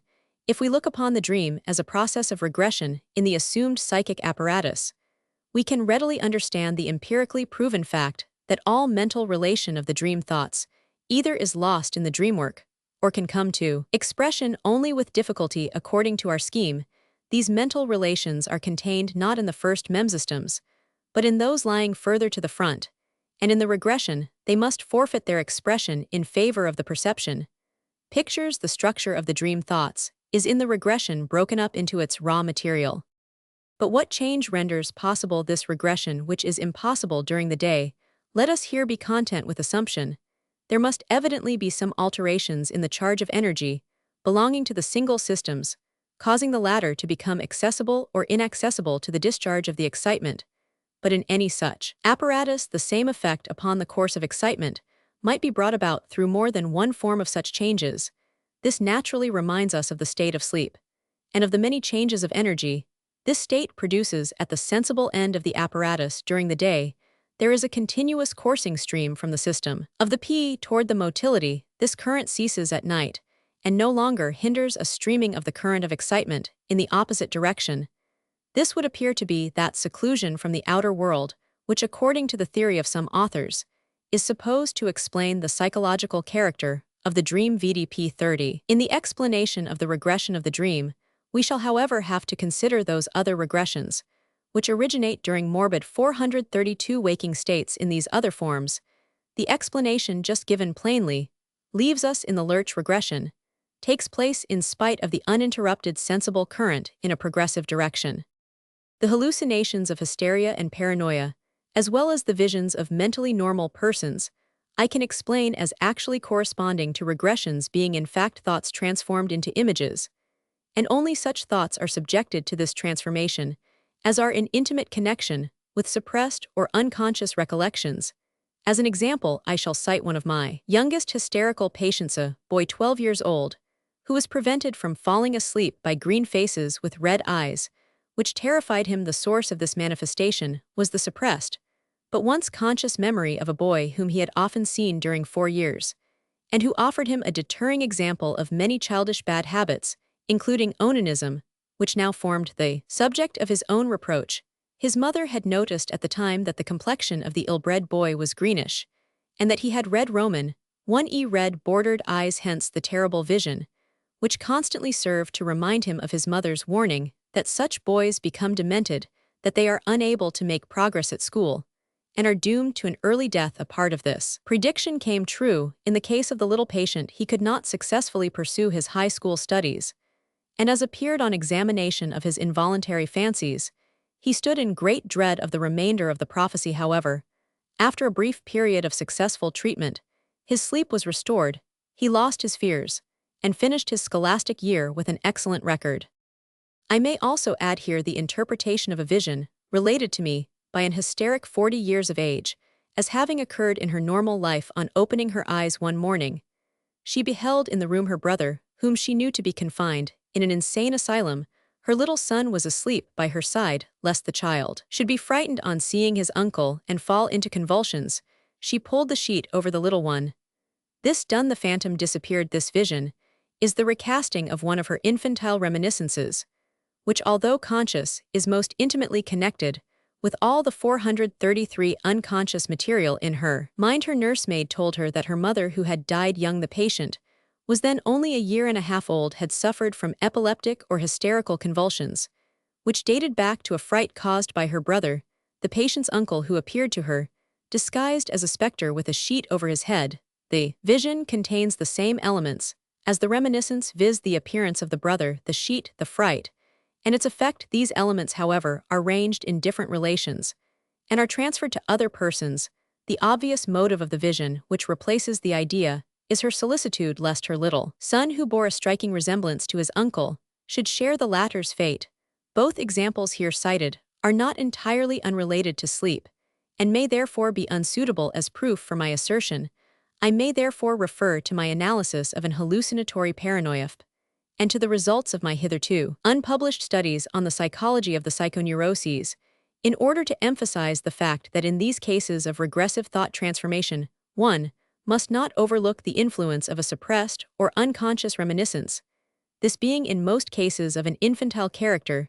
This recollection, so to speak, draws into the regression the thought with which it is connected, which is prevented from expression by the censor that is into that form of representation in which the recollection itself exists psychically. I may here mention, as a result of my studies in hysteria, that if we succeed in restoring infantile scenes to consciousness, whether recollections or fancies, they are seen as hallucinations and are divested of this character only after reproduction. It is also known that the earliest infantile memories retain the character of perceptible vividness until late in life, even in persons who are otherwise not visual in memory. If now we keep in mind what part is played in the dream thoughts by the infantile reminiscences, or the fantasies based upon them, how often fragments of these reminiscences emerge in the dream content, and how often they even give origin to dream wishes, we cannot deny the probability that in the dream too, the transformation of thoughts into visual 434 images may be the result of the attraction exerted by the visually represented reminiscences, striving for reanimation upon the thoughts severed from consciousness, and struggling for expression following this conception.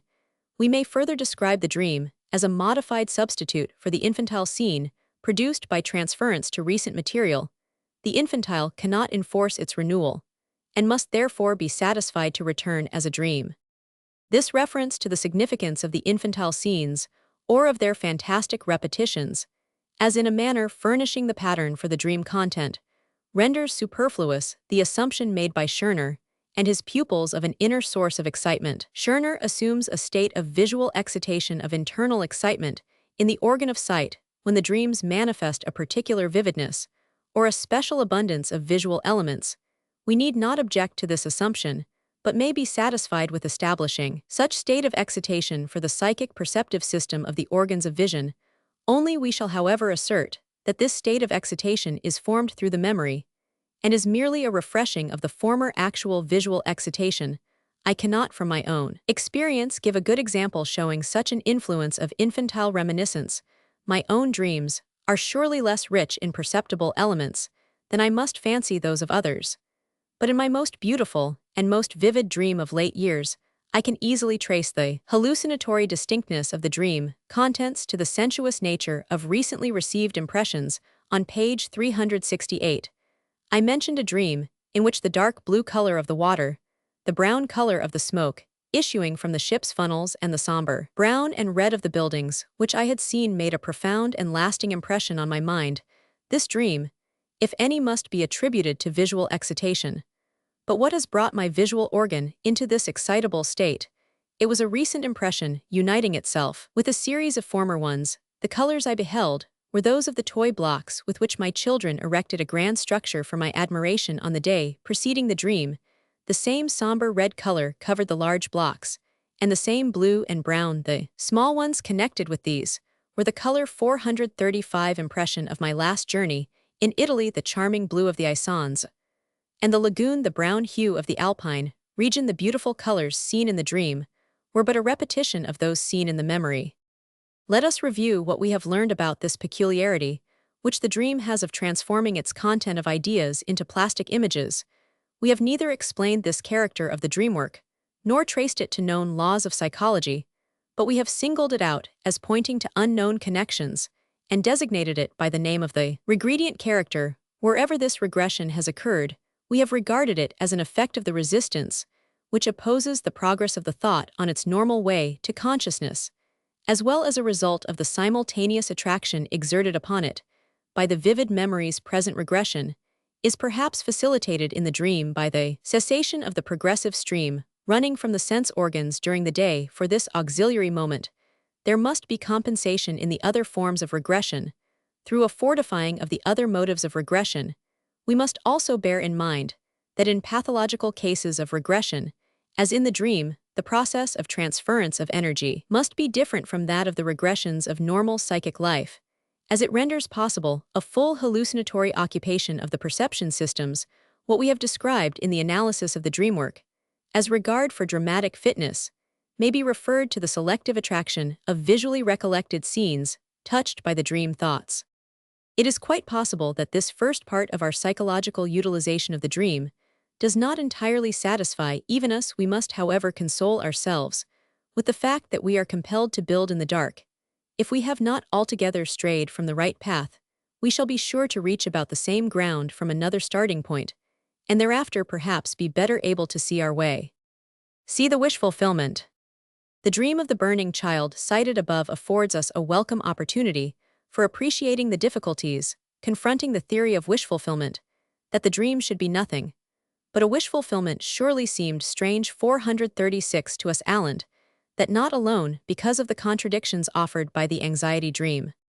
After learning from the first analytical explanations that the dream conceals sense and psychic validity, we could hardly expect so simple a determination of this sense. According to the correct, but concise definition of Aristotle, the dream is a continuation of thinking in sleep insofar as one sleeps. Considering that during the day, our thoughts produce such a diversity of psychic judgments, conclusions, contradictions, expectations, intentions, Roman 100. Why should our sleeping thoughts be forced to confine themselves to the production of wishes? Are there not, on the contrary, many dreams that present a different psychic act in dream form, for example, a solicitude, and is not the very transparent father's dream, mentioned above, of just such a nature from the gleam of light falling into his eyes? While asleep, the father draws the solicitous conclusion that a candle has been upset, and may have set fire to the corpse. He transforms this conclusion into a dream by investing it with a senseful situation enacted in the present tense. What part is played in this dream by the wish fulfillment? And which are we to suspect, predominance of the thought, continued from the waking state, or of the thought incited by the new sensory impression? All these considerations are just, and force us to enter more deeply into the part played by the wish fulfillment in the dream, and into the significance of the waking thoughts, continued in sleep. It is in fact the wish fulfillment that has already induced us to separate dreams into two groups. We have found some dreams that were plainly wish fulfillments, and others in which wish fulfillment could not be recognized, and was frequently concealed by every available means. In this latter class of dreams, we recognize the influence of the dream censor. The undisguised wish dreams were chiefly found in children, yet fleeting open-hearted wish dreams seemed, I purposely emphasize this word, to occur also in adults. We may now ask whence the wish fulfilled in the dream originates, but to what opposition, or to what diversity do we refer this whence? I think it is to the opposition between conscious daily life and a psychic activity, remaining 437 unconscious, which can only make itself noticeable during the night. I thus find a threefold possibility for the origin of a wish. Firstly, it may have been incited during the day, and owing to external circumstances failed to find gratification. There is thus left for the night an acknowledged but unfulfilled wish. Secondly, it may come to the surface during the day, but be rejected, leaving an unfulfilled but suppressed wish. Or, thirdly, it may have no relation to daily life, and belong to those wishes that originate during the night from the suppression. If we now follow our scheme of the psychic apparatus, we can localize a wish of the first order in the system, fork. We may assume that a wish of the second order has been forced back from the fork system into the unk system, where alone, if anywhere, it can maintain itself, while a wish feeling of the third order we consider altogether incapable of leaving the unk system. This brings up the question whether wishes arising from these different sources possess the same value for the dream, and whether they have the same power to incite a dream. On reviewing the dreams which we have at our disposal for answering this question, we are at once moved to add as a fourth source of the dream wish, the actual wish incitements, arising during the night such as thirst and sexual desire. It then becomes evident that the source of the dream wish does not affect its capacity to incite a dream.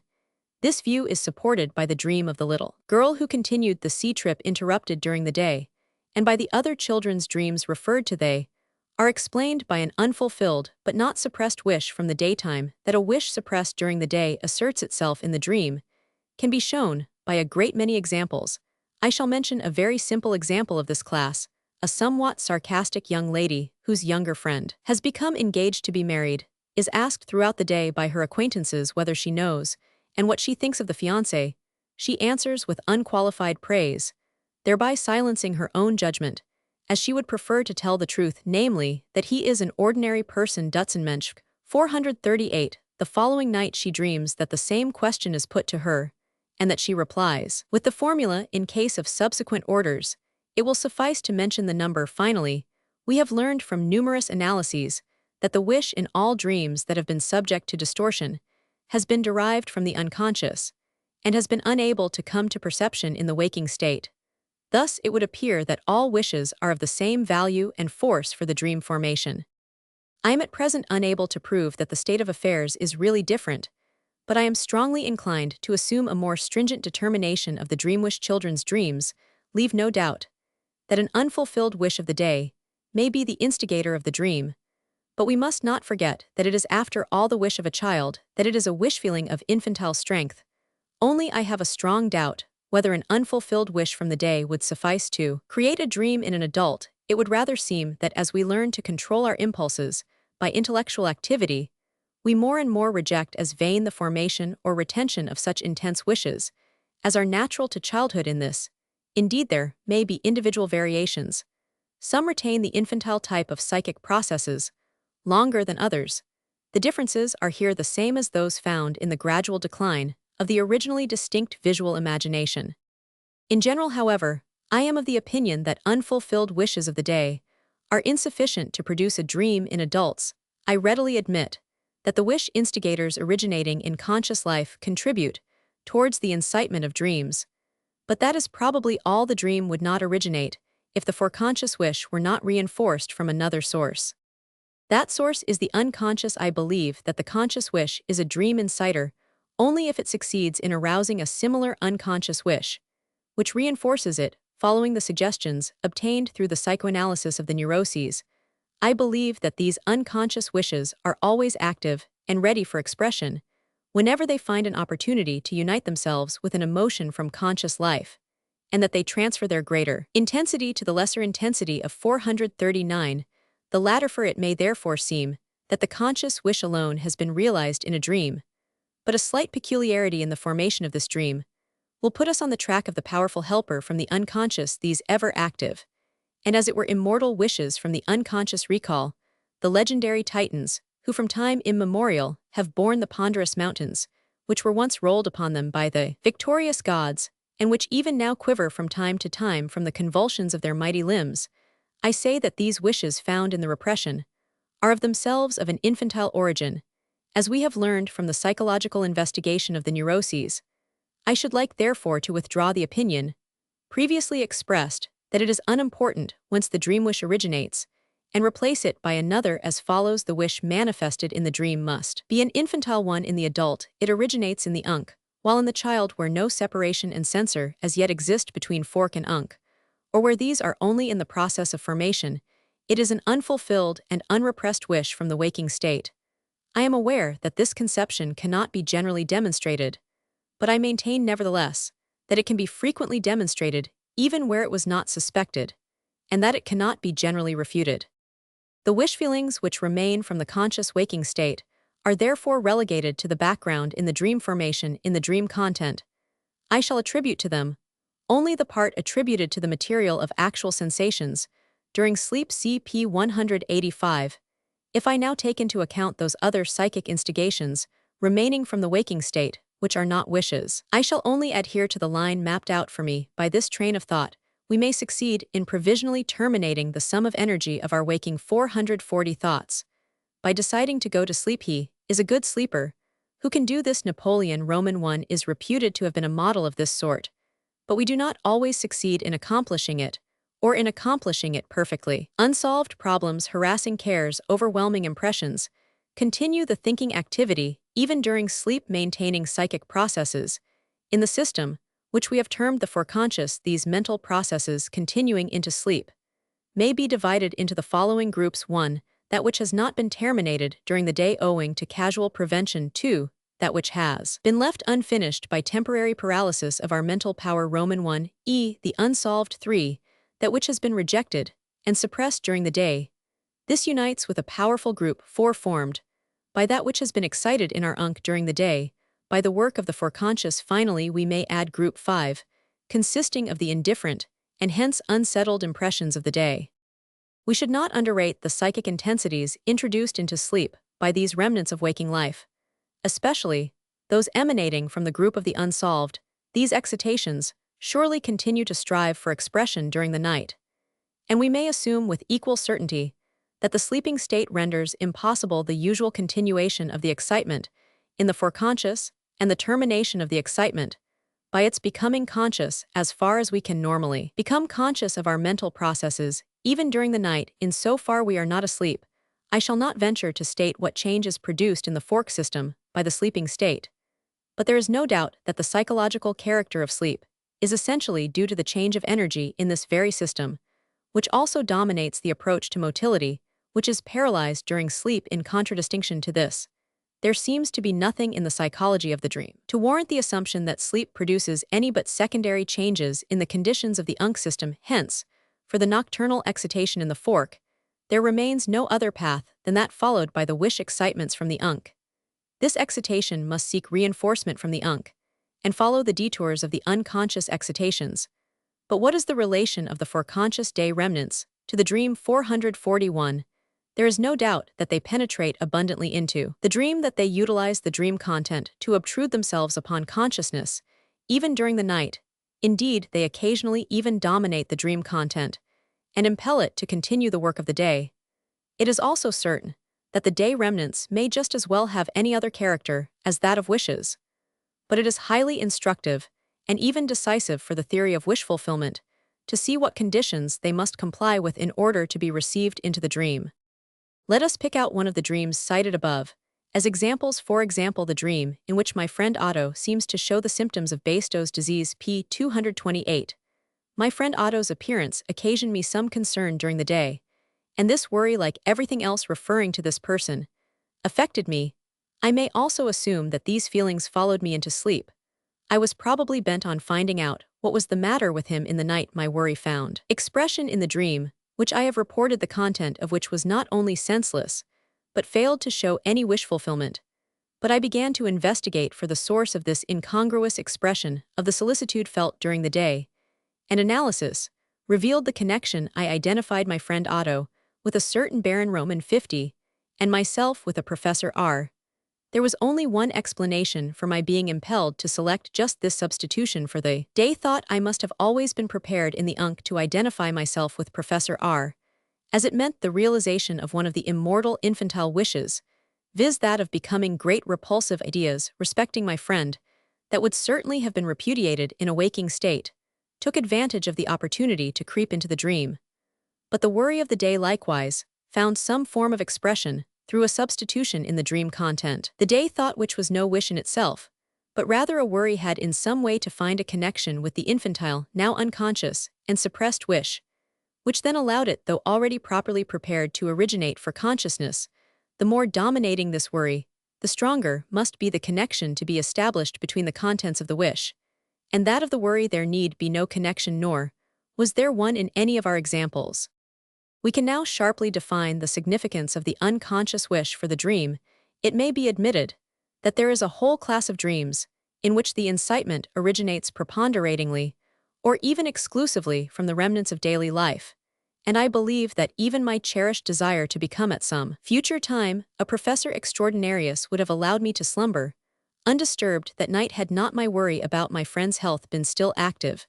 But this worry alone would not have produced a dream. The motive power needed by the dream had to be contributed by a wish, and it was the affair of the worriment to procure for itself such wish as a motive power of the dream. To speak figuratively, it is quite possible that a day thought plays the part of the contractor entrepreneur in the dream. But it is known that no matter what idea the contractor may have in mind, and how desirous he may be of putting it into operation, he can do nothing without capital. He must depend upon a capitalist to defray the necessary expenses, and this capitalist, who supplies the psychic expenditure for the dream, is invariably and indisputably a wish from the unconscious, no matter what the nature of the waking thought may be. In other cases, the capitalist himself is the contractor for the dream. This indeed seems to be the more usual case. An unconscious wish is produced by the day's work, which in turn creates the dream. The dream processes, moreover, run parallel with all the other possibilities of the economic relationship, used here as an illustration.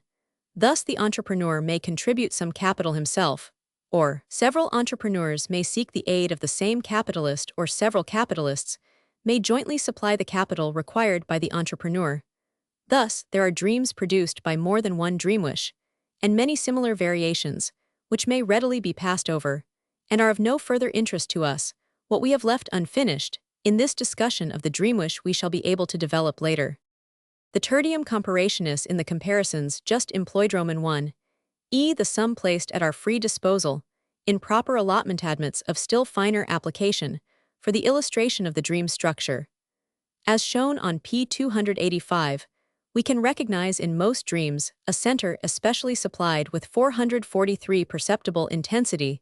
This is regularly the direct representation of the wish fulfillment, for if we undo the displacements of the dream work by a process of retrogression, we find that the psychic intensity of the elements in the dream thoughts is replaced by the perceptible intensity of the elements in the dream content. The elements adjoining the wish fulfillment have frequently nothing to do with its sense, but prove to be descendants of painful thoughts which oppose the wish. But owing to their frequently artificial connection with the central element, they have acquired sufficient intensity to enable them to come to expression. Thus, the force of expression of the wish fulfillment is diffused over a certain sphere of association, within which it raises to expression all elements, including those that are in themselves impotent. In dreams having several strong wishes, we can readily separate from one another the spheres of the individual wish fulfillments. The gaps in the dream, likewise, can often be explained as boundary zones. Although the foregoing remarks have considerably limited the significance of the day remnants, for the dream it will nevertheless be worth our while to give them some attention, for they must be a necessary ingredient in the formation of the dream, inasmuch as experience reveals the surprising fact that every dream shows in its content a connection with some impression of a recent day, often of the most indifferent kind. So far, we have failed to see any necessity for this addition to the dream mixture. p. 153. This necessity appears only when we follow closely the part played by the unconscious wish, and then seek information in the psychology of the neuroses. We thus learn that the unconscious idea as such is altogether incapable of entering into the foreconscious, and that it can exert an influence there only by uniting with a harmless idea already belonging to the foreconscious, to which it transfers its intensity, and under which it allows itself to be concealed. This is the fact of transference, which furnishes an explanation for so many surprising occurrences in the psychic life of neurotics. The idea from the foreconscious, which thus obtains an unmerited abundance of intensity, may be left unchanged by the transference, or it may have forced upon it a modification. 444 from the content of the transferring idea.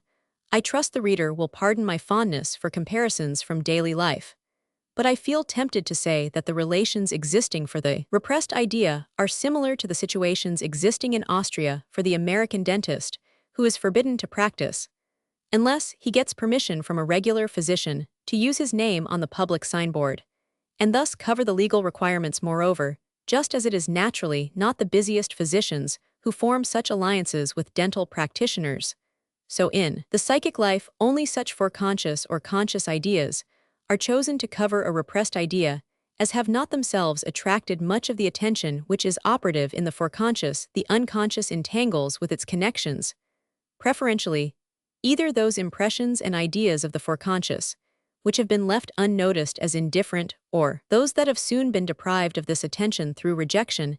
It is a familiar fact from the association studies confirmed by every experience that ideas which have formed intimate connections in one direction assume an almost negative attitude to whole groups of new connections. I once tried from this principle to develop a theory for hysterical paralysis. If we assume that the same need for the transference of the repressed ideas, which we have learned to know from the analysis of the neuroses, makes its influence felt in the dream, as well we can at once explain two riddles of the dream, viz., that every dream analysis shows an interweaving of a recent impression, and that this recent element is frequently of the most indifferent character.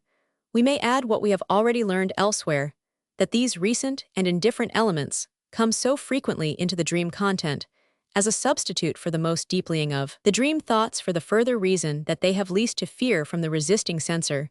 But while this freedom from censorship explains only the preference for trivial elements, the constant presence of recent elements points to the fact that there is a need for transference. Both groups of impressions satisfy the demand of the repression for material still free from associations, the indifferent ones, because they have offered no inducement for extensive associations, and the recent ones because they have had insufficient time to form such associations.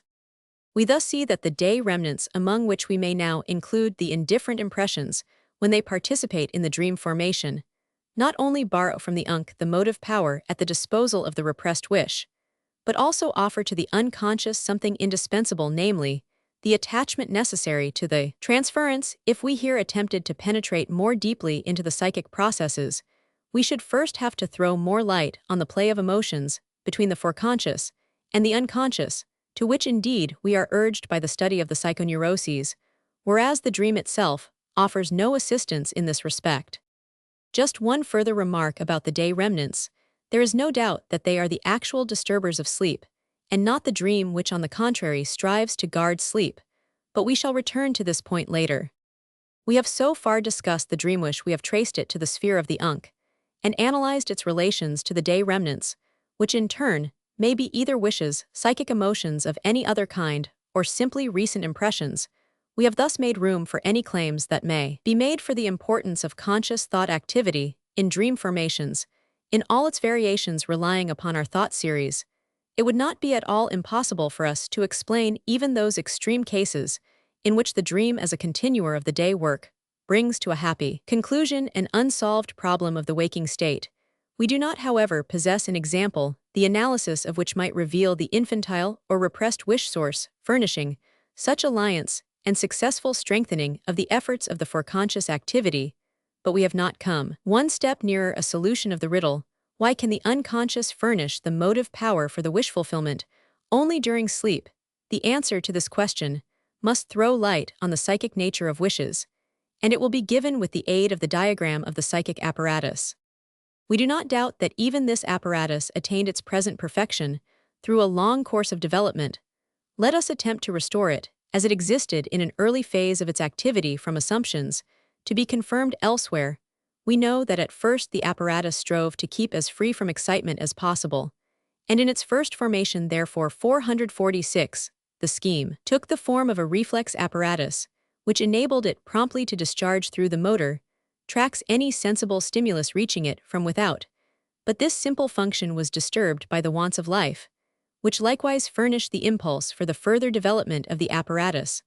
The wants of life first manifested themselves to it in the form of the great physical needs. The excitement aroused by the inner want seeks an outlet in motility, which may be designated as inner changes, or as an expression of the emotions. The hungry child cries or fidgets helplessly, but its situation remains unchanged, for the excitation proceeding from an inner want requires not a momentary outbreak, but a force working continuously.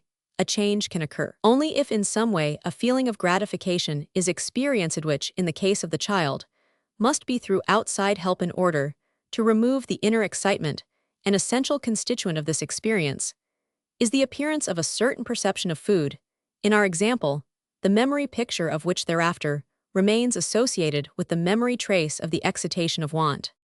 Thanks to the established connection, there results at the next appearance of this want a psychic feeling, which revives the memory picture of the former perception, and thus recalls the former perception itself. Roman 1. It actually reestablishes the situation of the first gratification, We call such a feeling a wish. The reappearance of the perception constitutes the wish fulfillment, and the full revival of the perception by the want excitement constitutes the shortest road to the wish fulfillment. We may assume a primitive condition of the psychic apparatus, in which this road is really followed. Roman 1e, where the wishing merges into an hallucination. This first psychic activity therefore aims at an identity of perception. Roman 1e, it aims at a repetition of that perception, which is connected with the fulfillment of the want.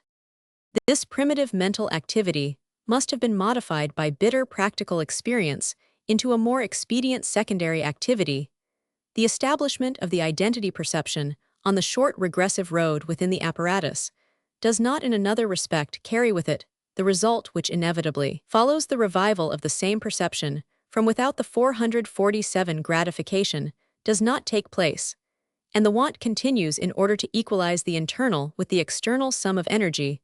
The former must be continually maintained, just as actually happens in the hallucinatory psychoses and in the deliriums of hunger, which exhaust their psychic capacity in clinging to the object desired in order to make more appropriate use of the psychic force. It becomes necessary to inhibit the full regression so as to prevent it from extending beyond the image of memory, whence it can select other paths, leading ultimately to the establishment of the desired identity from the outer world. This inhibition, and consequent deviation from the excitation, becomes the task of a second system, which dominates the voluntary motility. Roman 1e, through whose activity the expenditure of motility is now devoted to previously recalled purposes. But this entire complicated mental activity, which works its way from the memory picture to the establishment of the perception identity from the outer world, merely represents a detour which has been forced upon the wish fulfillment by experience's thinking, is indeed nothing but the equivalent of the hallucinatory wish. And if the dream be called a wish fulfillment, this becomes self-evident as nothing but a wish can impel our psychic apparatus to activity. The dream, which in fulfilling its wishes follows the short regressive path, thereby preserves for us only an example of the primary form of the psychic apparatus, which has been abandoned as inexpedient. What once ruled in the waking state, when the psychic life was still young and unfit, seems to have been banished into the sleeping state, just as we see again in the nursery the bow and arrow, the discarded primitive weapons of grown-up humanity. The dream is a fragment of the abandoned psychic life of the child. In the psychoses, these modes of operation of the psychic apparatus, which are normally suppressed in the waking state, reassert themselves, and then betray their inability to satisfy our wants in the outer world. The unconscious wish feelings evidently strive to assert themselves during the day also, and the fact of transference and the psychoses teach us that they endeavor to penetrate 448 to consciousness and dominate motility by the road leading through the system of the foreconscious.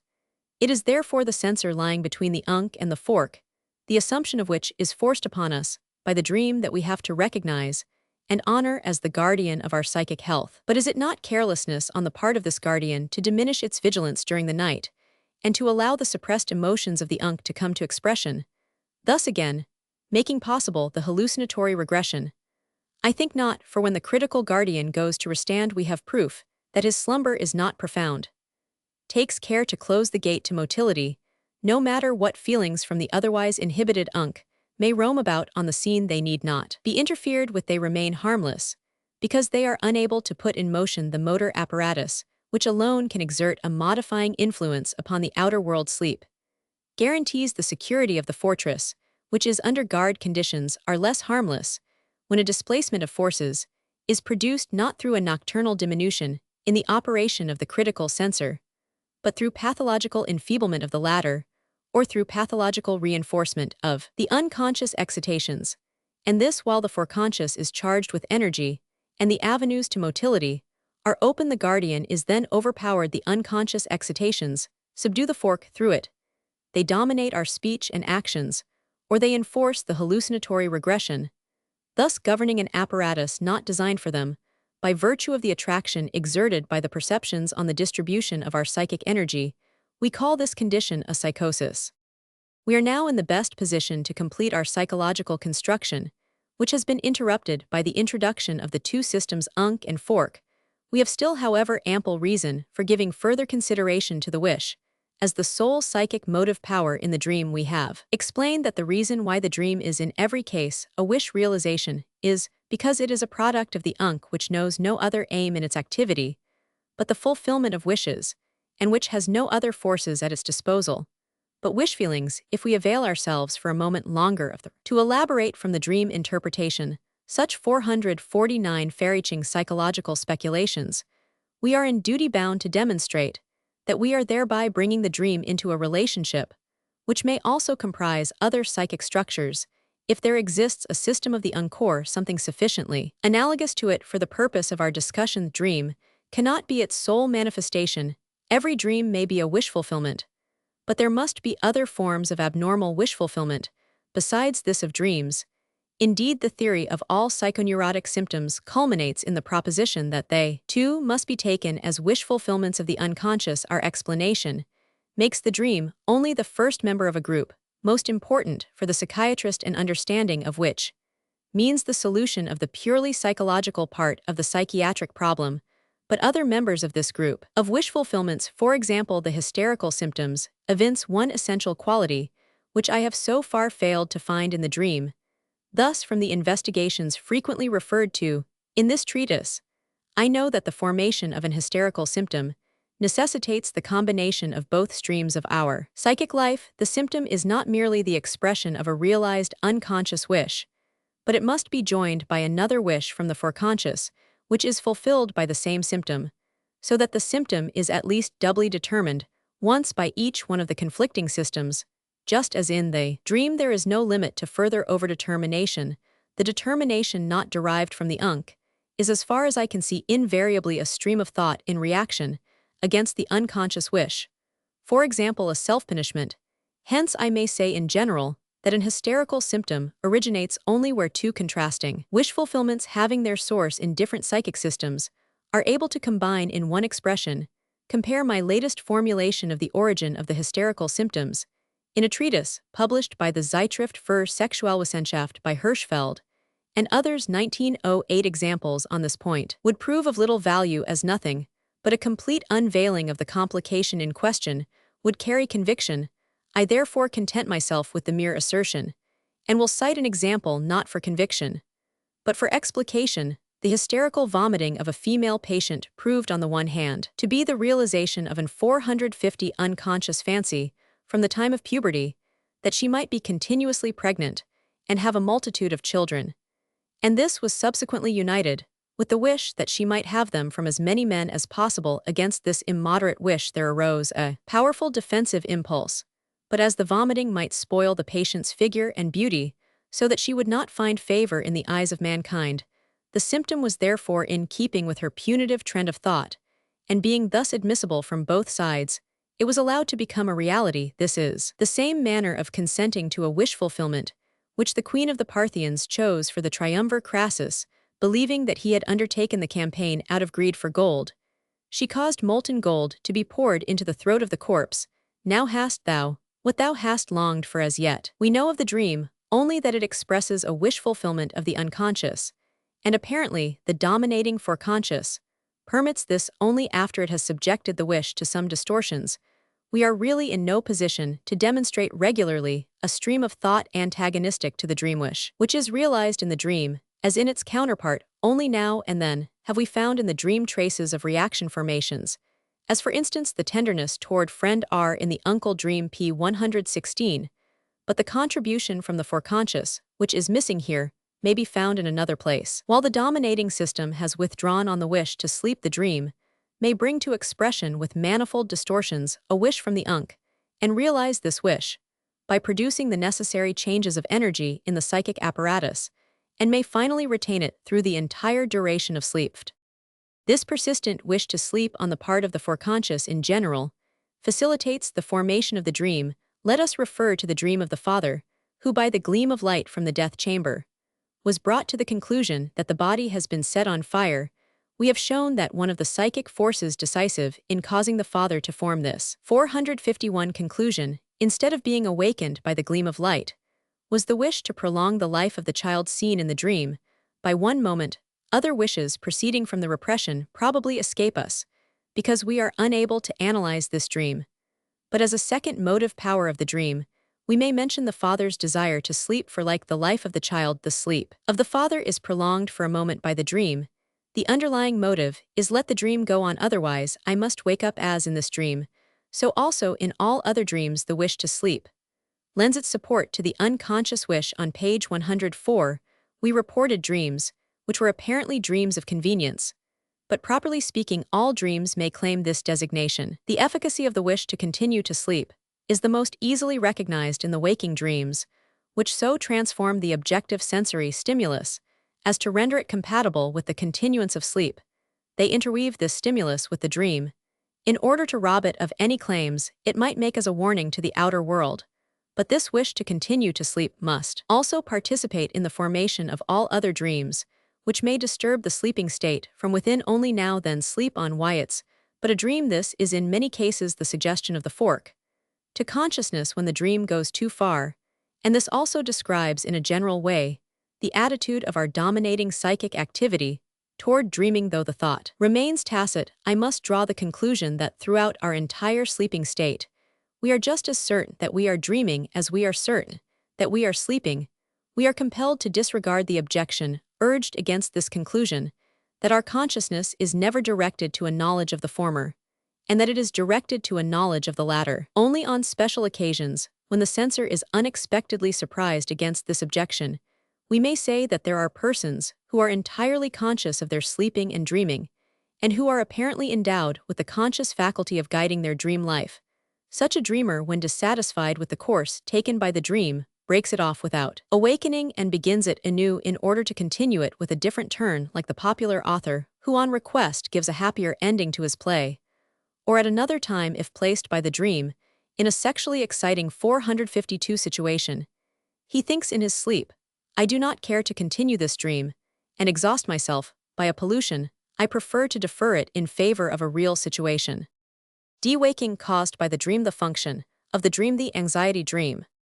Since we know that the foreconscious is suspended during the night by the wish to sleep, we can proceed to an intelligent investigation of the dream process. But let us first sum up the knowledge of this process already gained. We have shown that the waking activity leaves day remnants, from which the sum of energy cannot be entirely removed, or the waking activity revives during the day. One of the unconscious wishes, or both conditions, occur simultaneously. We have already discovered the many variations that may take place. The unconscious wish has already made its way to the day remnants either during the day, or at any rate with the beginning of sleep, and has effected a transference to it.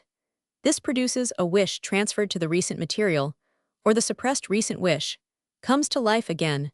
Through a reinforcement from the unconscious, this wish now endeavors to make its way to consciousness on the normal path of the mental processes, through the foreconscious, to which indeed it belongs. Through one of its constituent elements, it is confronted, however, by the censor, which is still active, and to the influence of which it now succumbs.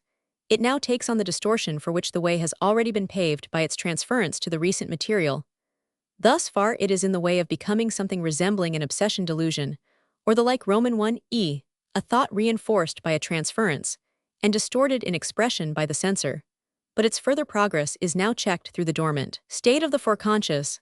This system has apparently protected itself against invasion by diminishing its excitements. The dream process, therefore, takes the regressive course, which has just been opened by the peculiarity of the sleeping state, and thereby follows the attraction exerted on it by the memory groups, which themselves exist in part only as visual energy, not yet translated into terms of the later systems. On its way to regression, the dream takes 453 on the form of dramatization. The subject of compression will be discussed later. The dream process has now terminated the second part of its repeatedly impeded course. The first part expended itself progressively from the unconscious scenes, or fantasies, to the foreconscious, while the second part gravitates from the advent of the censor back to the perceptions. But when the dream process becomes a content of perception, it is, so to speak, eluded the obstacle set up in the fork by the censor, and by the sleeping state it succeeds in drawing attention to itself, and in being noticed by consciousness. For consciousness, which means to us a sensory organ for the reception of psychic qualities, may receive stimuli from two sources: first, from the periphery of the entire apparatus, viz., from the perception system, and secondly, from the pleasure and pain stimuli, which constitute the sole psychic quality produced in the transformation of energy within the apparatus. All other processes in the system, even those in the foreconscious, are devoid of any psychic quality and are therefore not objects of consciousness inasmuch as they do not furnish pleasure or pain. For perception, we shall have to assume that those liberations of pleasure and pain automatically regulate the outlet of the occupation processes. But in order to make possible more delicate functions, it was later found necessary to render the course of the presentations more independent of the manifestations of pain. To accomplish this, the fork system needed some qualities of its own which could attract consciousness, and most probably received them through the connection of the foreconscious processes with the memory system of the signs of speech, which is not devoid of qualities through the qualities of this system consciousness, which had hitherto been a sensory organ only for the perceptions now, becomes also a sensory organ for a part of our mental processes. Thus we have now as it were two sensory surfaces, one directed to perceptions, and the other to the foreconscious mental processes. I must assume that the sensory surface of consciousness devoted to the fork is rendered less excitable by sleep than that directed to the systems. The giving up of interest for the nocturnal mental processes is indeed purposeful. Nothing is to disturb the mind. The fork wants to sleep. 454. But once the dream becomes a perception, it is then capable of exciting consciousness.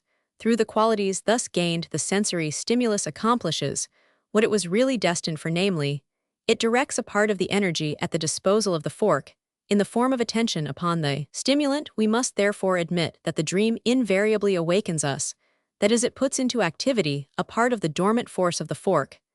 This force imparts to the dream that influence which we have designated as secondary elaboration for the sake of connection and comprehensibility. This means that the dream is treated by it like any other content of perception. It is subjected to the same ideas of expectation as far at least as the material admits. As far as the direction is concerned, in this third part of the dream, it may be said that here again the movement is progressive. To avoid misunderstanding, it will not be amiss to say a few words about the temporal peculiarities of these dream processes in a very interesting discussion, apparently suggested by Maury's puzzling guillotine dream goblet, tries to demonstrate that the dream requires no other time than the transition period between sleeping and awakening. The awakening requires time, as the dream takes place during that period. One is inclined to believe that the final picture of the dream is so strong that it forces the dreamer to awaken. But as a matter of fact, this picture is strong only because the dreamer is already very near awakening when it appears unrevescest, unreveil qui commence. It has already been emphasized by Dugas that Goblet was forced to repudiate many facts in order to generalize his theory. There are moreover dreams from which we do not awaken, for example some dreams in which we dream that we dream from our knowledge of the dreamwork. We can by no means admit that it extends only over the period of awakening. On the contrary, we must consider it probable that the first part of the dreamwork begins during the day when we are still under the domination of the foreconscious. The second phase of the dreamwork, viz. The modification through the sensor, the attraction by the unconscious scenes, and the penetration to perception, must continue throughout the night. And we are probably always right when we assert that we feel 455 as though we had been dreaming the whole night. Although we cannot say what, I do not however think it necessary to assume that up to the time of becoming conscious, the dream processes really follow the temporal sequence which we have described, viz. That there is first the transferred dreamwish, then the distortion of the sensor, and consequently the change of direction to regression, and so on. We were forced to form such a succession for the sake of description. In reality, however, it is much rather a matter of simultaneously trying this path and that, and of emotions fluctuating to and fro, until finally, owing to the most expedient distribution, one particular grouping is secured which remains from certain personal experiences. I am myself inclined to believe that the dreamwork often requires more than one day and one night to produce its result.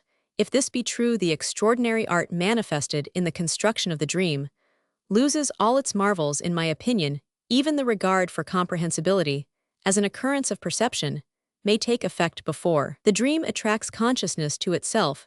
To be sure, from now on the process is accelerated, as the dream is henceforth subjected to the same treatment as any other perception. It is like fireworks which require hours of preparation and only a moment for ignition.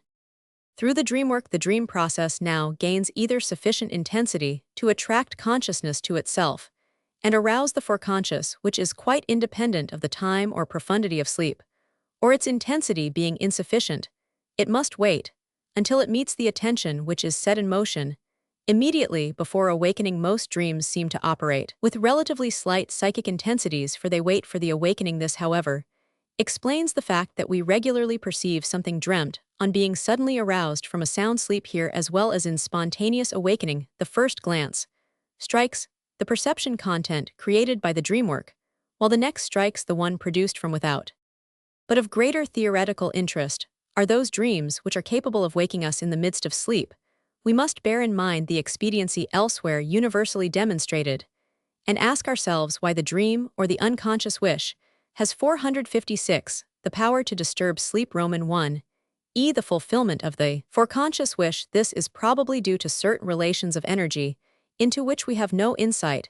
If we possessed such insight, we should probably find that the freedom given to the dream and the expenditure of a certain amount of detached attention represent for the dream an economy in energy, keeping in view the fact that the unconscious must be held in check at night, just as during the day. We know from experience that the dream, even if it interrupts sleep repeatedly during the same night, still remains compatible with sleep. We wake up for an instant and immediately resume our sleep. It is like driving off a fly during sleep. We awake ad hoc, and when we resume our sleep, we have removed the disturbance, as demonstrated by familiar examples from the sleep of wet nurses. Roman 100. The fulfillment of the wish to sleep is quite compatible with the retention of a certain amount of attention in a given direction. But we must here take cognizance of an objection that is based on a better knowledge of the unconscious processes. Although we have ourselves described the unconscious wishes as always active, we have nevertheless asserted that they are not sufficiently strong during the day to make themselves perceptible. But when we sleep and the unconscious wish has shown its power to form a dream and with it to awaken the foreconscious, why then does this power become exhausted after the dream has been taken cognizance of? Would it not seem more probable that the dream should continually renew itself like the troublesome fly, which when driven away takes pleasure in returning again and again? What justifies our assertion that the dream removes the disturbance of sleep? That the unconscious wishes always remain active is quite true. They represent paths which are passable whenever a sum of excitement makes use of them. Moreover, a remarkable peculiarity of the unconscious processes is the fact that they remain indestructible. Nothing can be brought to an end in the unconscious. Nothing can cease or be forgotten. This impression is most strongly gained in the study of the neuroses, especially of hysteria. The unconscious stream of thought which leads to the discharge through an attack becomes passable again as soon as there is an accumulation of a sufficient 457 amount of excitement. The mortification brought on 30 years ago, after having gained access to the unconscious affective source, operates during all these 30 years like a recent one. Whenever its memory is touched, it is revived, and shows itself to be supplied with the excitement which is discharged in a motor attack. It is just here that the office of psychotherapy begins its task, being to bring about adjustment and forgetfulness for the unconscious processes, indeed the fading of memories and the flagging of affects, which we are apt to take as self-evident and to explain as a primary influence of time on the psychic memories, are in reality secondary changes brought about by painstaking work. It is the foreconscious that accomplishes this work, and the only course to be pursued by psychotherapy is to subjugate the unc to the domination of the fork. There are therefore two exits for the individual unconscious emotional process. It is either left to itself, in which case it ultimately breaks through somewhere and secures for once a discharge for its excitation into motility, or it succumbs to the influence of the foreconscious, and its excitation becomes confined through this influence, instead of being discharged. It is the latter process that occurs in the dream owing to the fact that it is directed by the conscious excitement, the energy from the fork which confronts the dream when grown to perception, restricts the unconscious excitement of the dream, and renders it harmless as a disturbing factor. When the dreamer wakes up for a moment, he has actually chased away the fly that has threatened to disturb his sleep. We can now understand that it is really more expedient and economical to give full sway to the unconscious wish and clear its way to regression so that it may form a dream, and then restrict and adjust this dream by means of a small expenditure of foreconscious labor than to curb the unconscious throughout the entire period of sleep. We should indeed expect that the dream, even if it was not originally an expedient process, would have acquired some function in the play of forces of the psychic life. We now see what this function is. The dream has taken it upon itself to bring the liberated excitement of the unk back under the domination of the foreconscious. It thus affords relief for the excitement of the unk and acts as a 458 saphative valve for the latter, and at the same time it ensures the sleep of the foreconscious at a slight expenditure of the waking state. Like the other psychic formations of its group, the dream offers itself as a compromise, serving simultaneously both systems, by fulfilling both wishes, insofar as they are compatible with each other. A glance at Robert's elimination theory referred to on page 66 will show that we must agree with this author in his main point, viz. In the determination of the function of the dream, though we differ from him in our hypotheses and in our treatment of the dream process.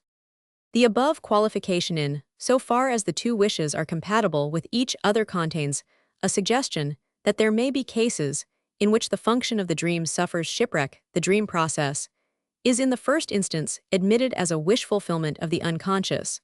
But if this tentative wish fulfillment disturbs the foreconscious to such an extent that the latter can no longer maintain its rest, the dream then breaks the compromise and fails to perform the second part of its task.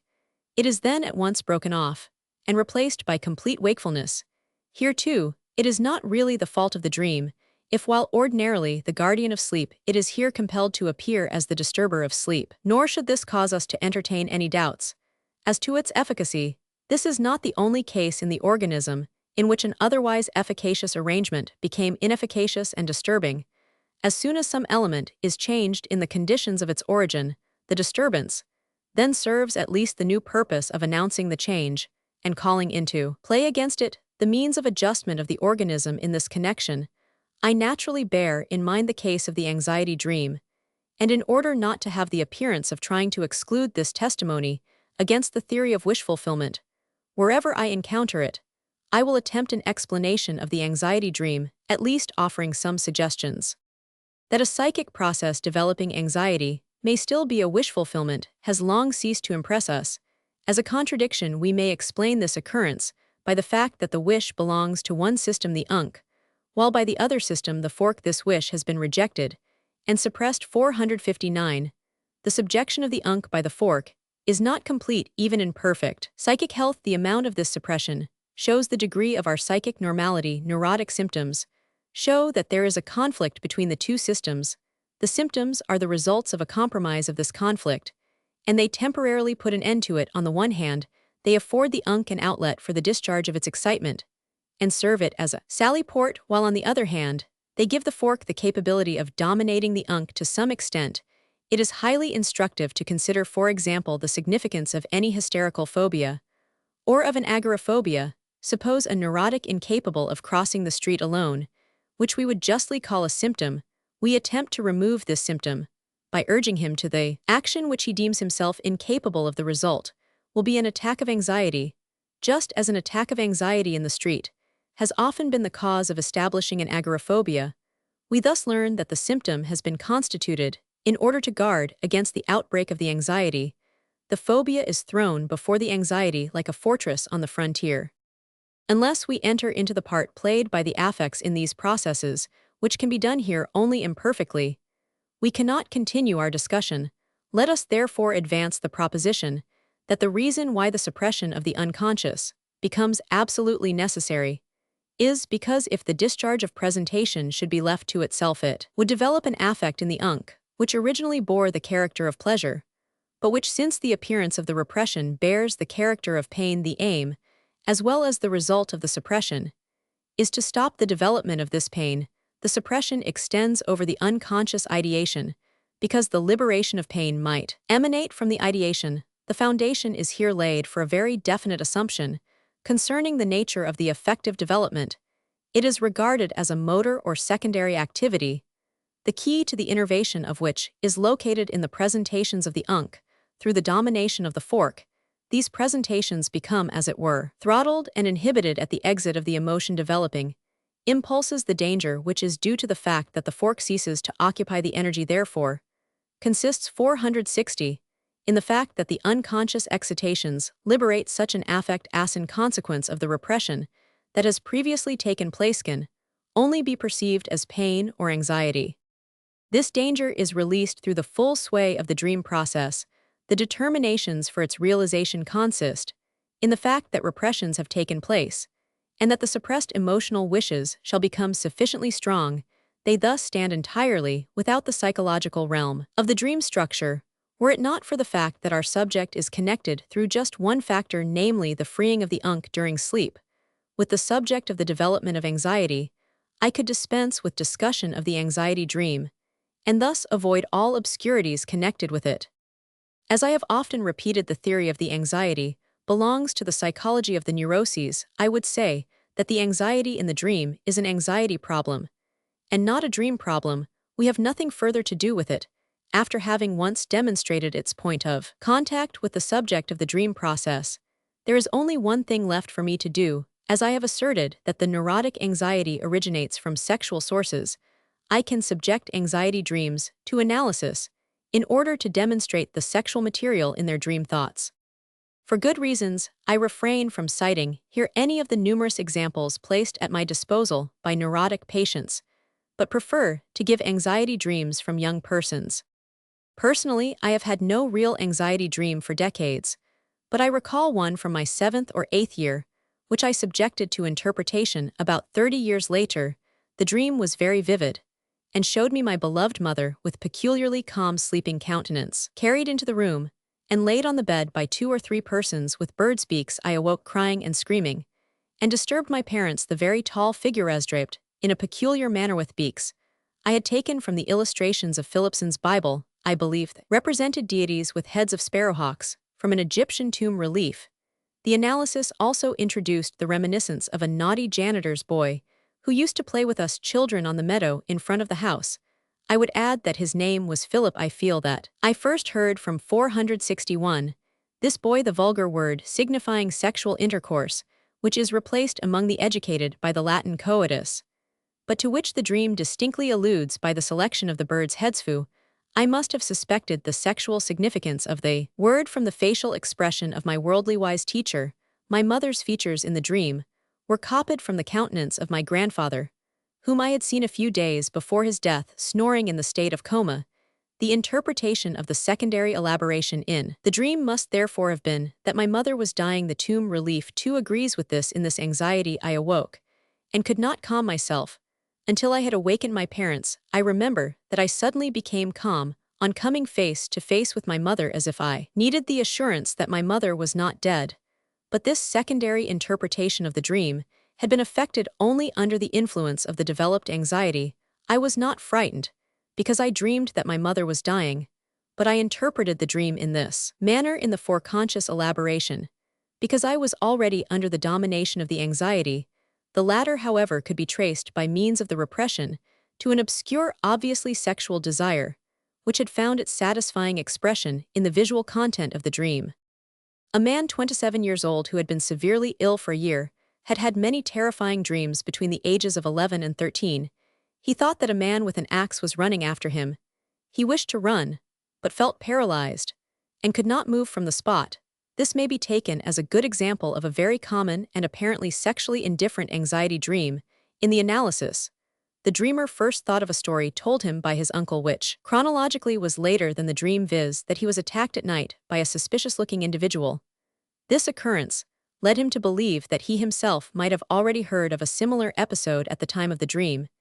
In connection with the axe, he recalled that during that period of his life, he once hurt his hand with an axe while chopping wood. This immediately led to his relations with his younger brother 462, whom he used to maltreat and knock down. In particular, he recalled an occasion when he struck his brother on the head with his boot, until he bled, whereupon his mother remarked, "I fear he will kill him some day," while he was seemingly thinking of the subject of violence. A reminiscence from his 9th year suddenly occurred to him. His parents came home late and went to bed. While he was feigning sleep, he soon heard panting and other noises that appeared strange to him, and he could also make out the position of his parents in bed. His further associations showed that he had established an analogy between this relation between his parents and his own relation toward his younger brother. He subsumed what occurred between his parents under the conception violence and wrestling, and thus reached a sadistic conception of the coitus act, as often happens among children. The fact that he often noticed blood on his mother's bed corroborated his conception. That the sexual intercourse of adults appears strange to children who observe it and arouses fear in them, I dare say, is a fact of daily experience. I have explained this fear by the fact that sexual excitement is not mastered by their understanding and is probably also unacceptable to them because their parents are involved in it for the same reason.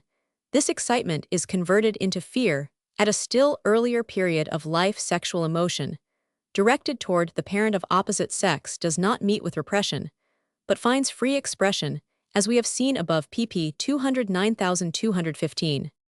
For the night terrors with hallucinations, pavor nocturnus frequently found in children, I would unhesitatingly give the same explanation here too. We are certainly dealing with the incomprehensible and rejected sexual feelings, which if noted would probably show a temporal periodicity for an enhancement of the sexual libido, may just as well be produced accidentally through emotional impressions as through the spontaneous and gradual processes of development. I lack the necessary material to sustain these explanations from observation. On the other hand, the pediatrists seem to lack the point of view which alone makes comprehensible the whole series of phenomena, on the somatic, as well as on the psychic side, to illustrate by a comical example how one 463, wearing the blinders of medical mythology, may miss the understanding of such cases. I will relate a case which I found in a thesis on pavor nocturnus by De Backer 1881 p. 66. A 13-year-old boy of delicate health began to become anxious and dreamy. His sleep became restless, and about once a week it was interrupted by an acute attack of anxiety. With hallucinations, the memory of these dreams was invariably very distinct. Thus he related that the devil shouted at him, "Now, we have you, now we have you." And this was followed by an odor of sulfur. The fire burned his skin. This dream aroused him terror-stricken. He was unable to scream at first. Then his voice returned, and he was heard to say distinctly, "No, no, not me, why I have done nothing, or please, don't, I shall never do it again." Occasionally also he said Albert has not done that. Later he avoided undressing, because as he said the fire attacked him only when he was undressed. From amid these evil dreams, which menaced his health, he was sent into the country where he recovered within a year and a half. But at the age of 15, he once confessed genosis palavoir mis jeprovis continuellement, des picotements, et des citations, ox pardus à la fin cela m'énervate, tant que plusieurs fois j'y pense me jeter par la fenêtre au dortoir.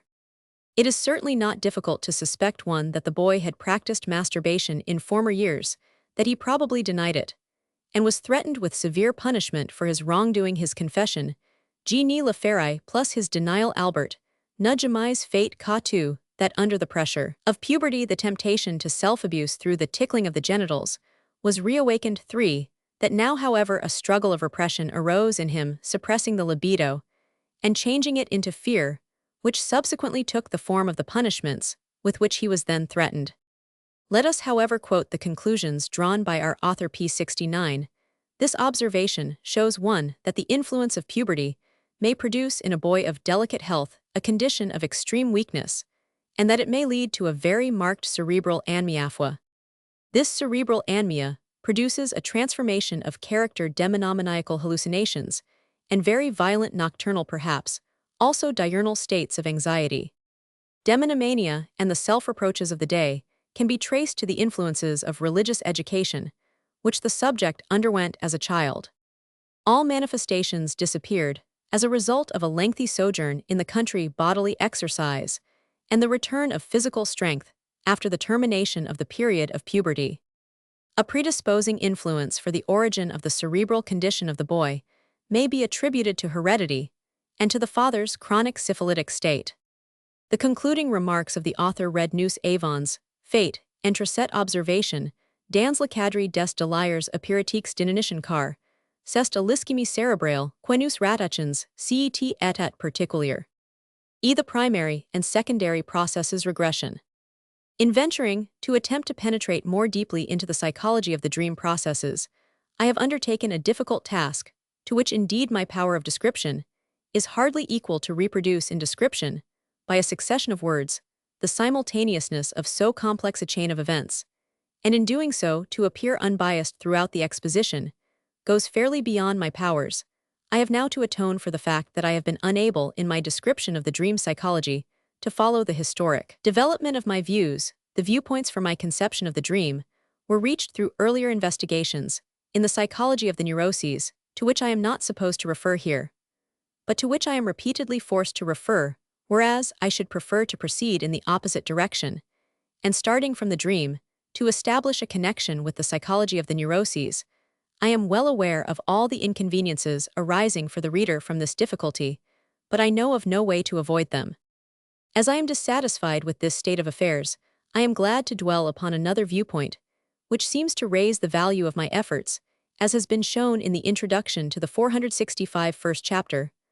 I found myself confronted with a theme, which had been marked by the sharpest contradictions on the part of the authorities.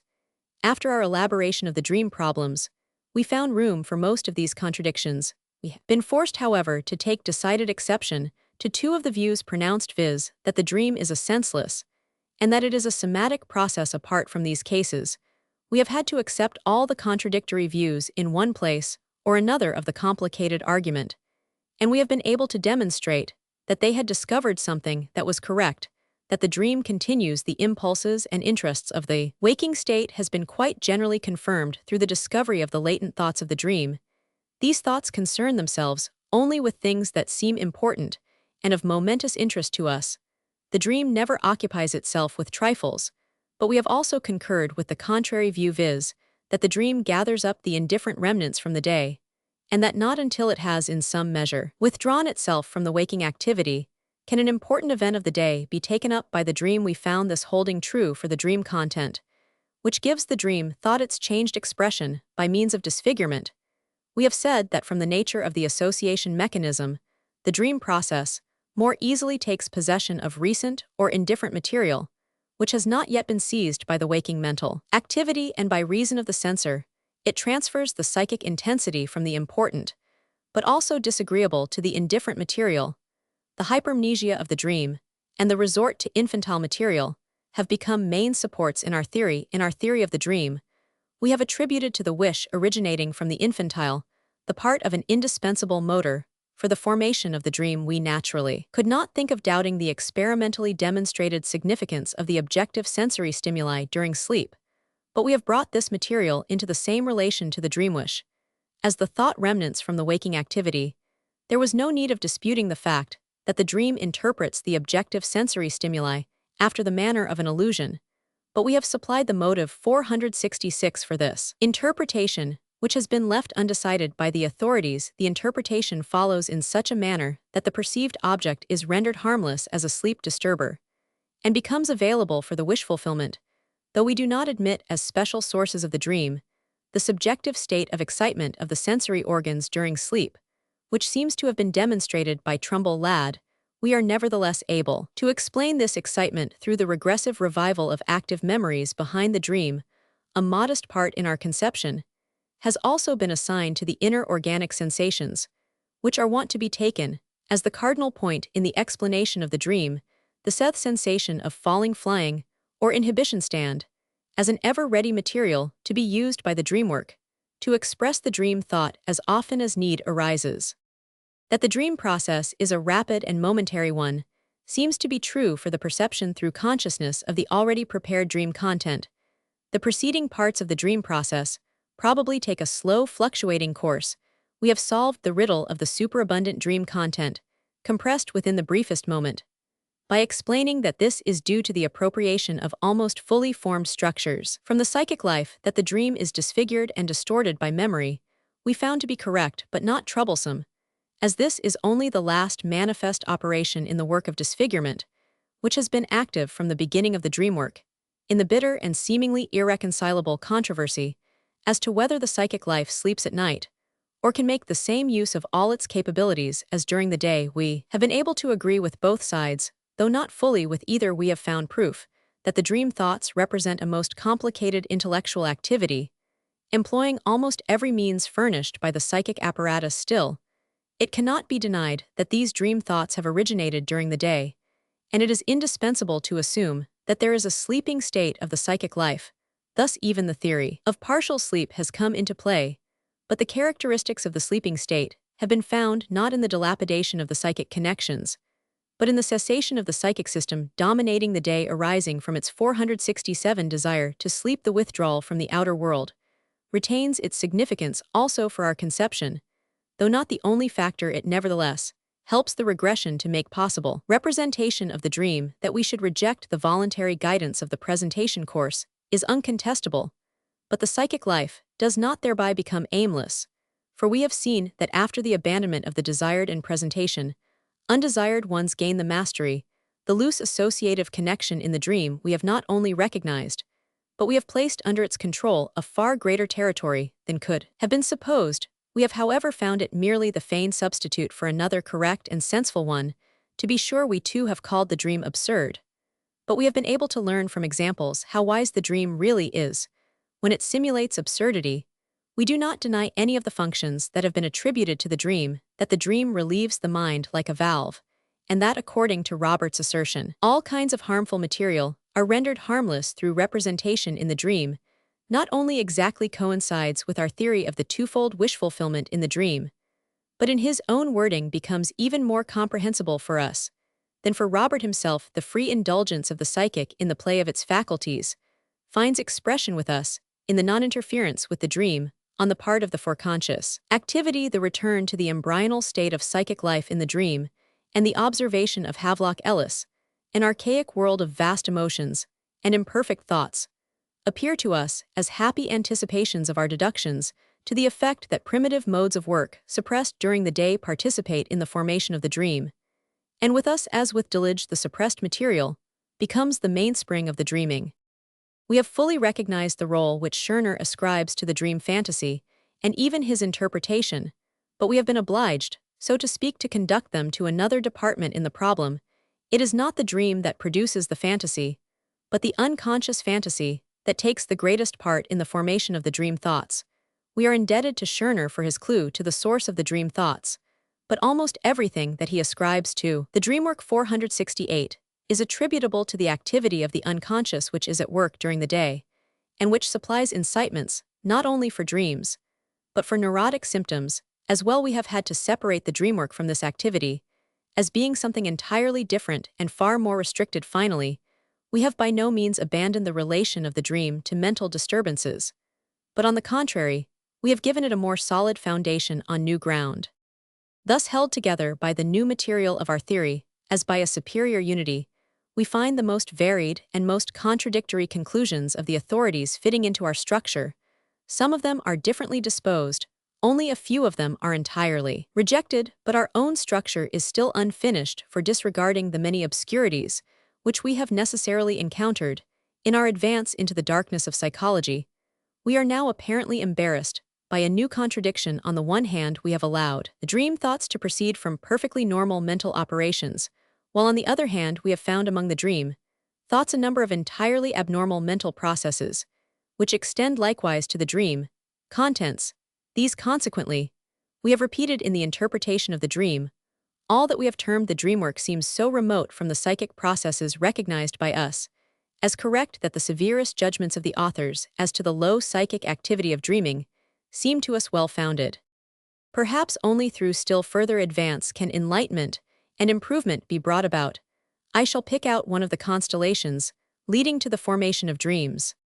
We have learned that the dream replaces a number of thoughts derived from daily life, which are perfectly formed logically. We cannot therefore doubt that these thoughts originate from our normal mental life, all the qualities which we esteem in our mental operations, and which distinguish these as complicated activities of a high order, we find repeated in the dream thoughts. There is, however, no need of assuming that this mental work is performed during sleep, as this would materially impair the conception of the psychic state of sleep. We have hitherto adhered to these thoughts may just as well have originated from the day, and unnoticed by 469, our consciousness from their inception, they may have continued to develop until they stood complete at the onset of sleep. If we are to conclude anything from this state of affairs, it will at most prove that the most complex mental operations are possible without the cooperation of consciousness, which we have already learned independently from every psychoanalysis of persons suffering from hysteria or obsessions. These dream thoughts are in themselves surely not incapable of consciousness if they have not become conscious to us during the day. This may have various reasons. The state of becoming conscious depends on the exercise of a certain psychic function, viz. Attention, which seems to be extended only in a definite quantity, and which may have been withdrawn from the stream of thought in question by other aims. Another way in which such mental streams are kept from consciousness is the following. Our conscious reflection teaches us that when exercising attention, we pursue a definite course. But if that course leads us to an idea which does not hold its own with the critic, we discontinue and cease to apply our attention. Now apparently the stream of thought thus started and abandoned may spin on without regaining attention, unless it reaches a spot of especially marked intensity, which forces the return of attention. An initial rejection, perhaps consciously brought about by the judgment on the ground of incorrectness or unfitness for the actual purpose of the mental act, may therefore account for the fact that a mental process continues until the onset of sleep unnoticed by consciousness. Let us recapitulate by saying that we call such a stream of thought a foreconscious one, that we believe it to be perfectly correct, and that it may just as well be a more neglected one, or an interrupted and suppressed one. Let us also state frankly in what manner we conceive this presentation course. We believe that a certain sum of excitement, which we call occupation energy, is displaced from an in presentation along the association paths selected by that in presentation. Neglected stream of thought has received no such occupation, and from a suppressed or rejected one, this occupation has been withdrawn. Both have thus been left to their own emotions. The in stream of thought stocked 470 with energy is under certain conditions able to draw to itself the attention of consciousness, through which means it then receives a surplus of energy. We shall be obliged somewhat later to elucidate our assumption concerning the nature and activity of consciousness. A train of thought thus incited in the fork may either disappear spontaneously or continue. The former issue we conceive as follows: it diffuses its energy through all the association paths emanating from it, and throws the entire chain of ideas into a state of excitement, which, after lasting for a while, subsides through the transformation of the excitement, requiring an outlet into dormant energetics. If this first issue is brought about, the process has no further significance for the dream formation, but other in presentations are lurking in our foreconscious that originate from the sources of our unconscious, and from the ever-active wishes. These may take possession of the excitations in the circle of thought thus left to itself, establish a connection between it and the unconscious wish, and transfer to it the energy inherent in the unconscious wish. Henceforth, the neglected or suppressed train of thought is in a position to maintain itself, although this reinforcement does not help it to gain access to consciousness. We may say that the hitherto foreconscious train of thought has been drawn into the unconscious. Other constellations for the dream formation would result if the foreconscious train of thought had from the beginning been connected with the unconscious wish, and for that reason met with rejection by the dominating endoccupation, or if an unconscious wish were made active for other possibly somatic reasons, and, of its own accord, sought a transference to the psychic remnants not occupied by the fork. All three cases finally combine in one issue, so that there is established in the foreconscious a stream of thought, which, having been abandoned by the foreconscious occupation, receives occupation from the unconscious wish. The stream of thought is henceforth subjected to a series of transformations, which we no longer recognize as normal psychic processes, and which give us a surprising result, viz. 471, a psychopathological formation. Let us emphasize and group the same. The intensities of the individual ideas become capable of discharge in their entirety, and proceeding from one conception to the other. They, thus, form single presentations, endowed with marked intensity. Through the repeated recurrence of this process, the intensity of an entire train of ideas may ultimately be gathered in a single presentation element. This is the principle of compression or condensation, with which we became acquainted in the chapter on the dream work. It is condensation that is mainly responsible for the strange impression of the dream, for we know of nothing analogous to it in the normal psychic life accessible to consciousness. We find here also presentations which possess great psychic significance as junctions, or as end results of whole chains of thought, but this validity does not manifest itself in any character conspicuous enough for internal perception. Hence, what has been presented in it does not become in any way more intensive in the process of condensation the entire psychic connection becomes transformed into the intensity of the presentation content. It is the same as in a book where we space or print in heavy type any word upon which particular stress is laid for the understanding of the text in speech. The same word would be pronounced loudly and deliberately, and with emphasis. The first comparison leads us at once to an example taken from the chapter on the dreamwork trimethylamine in the Dream of Irma's Injection.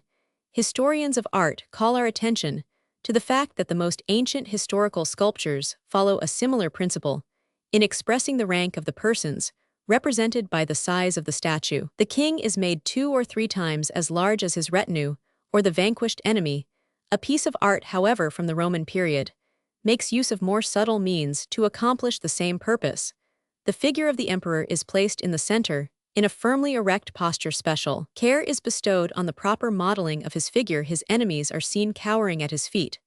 But he is no longer represented a giant among dwarfs. However, the bowing of the subordinate to his superior in our own days is only an echo of that ancient principle of representation. The direction taken by the condensations of the dream is prescribed on the one hand by the true foreconscious relations of the dream thoughts, on the other hand, by the attraction of the visual reminiscences. In the unconscious, the success of the condensation work produces those intensities which are required for penetration into the perception systems.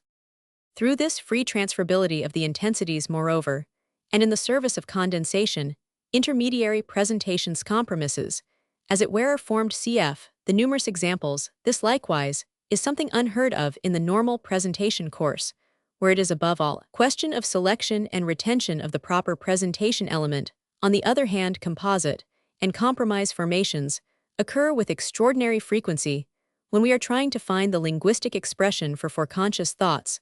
These are considered slips of the tongue. The presentations which transfer their intensities to one another are very loosely connected and are joined together by such forms of association as are spurned in our serious thought, and are utilized in the production of the effect of wit. Only among these, we particularly find associations of the sound and consonance types. Contradictory thoughts do not strive to eliminate one another, but remain side by side.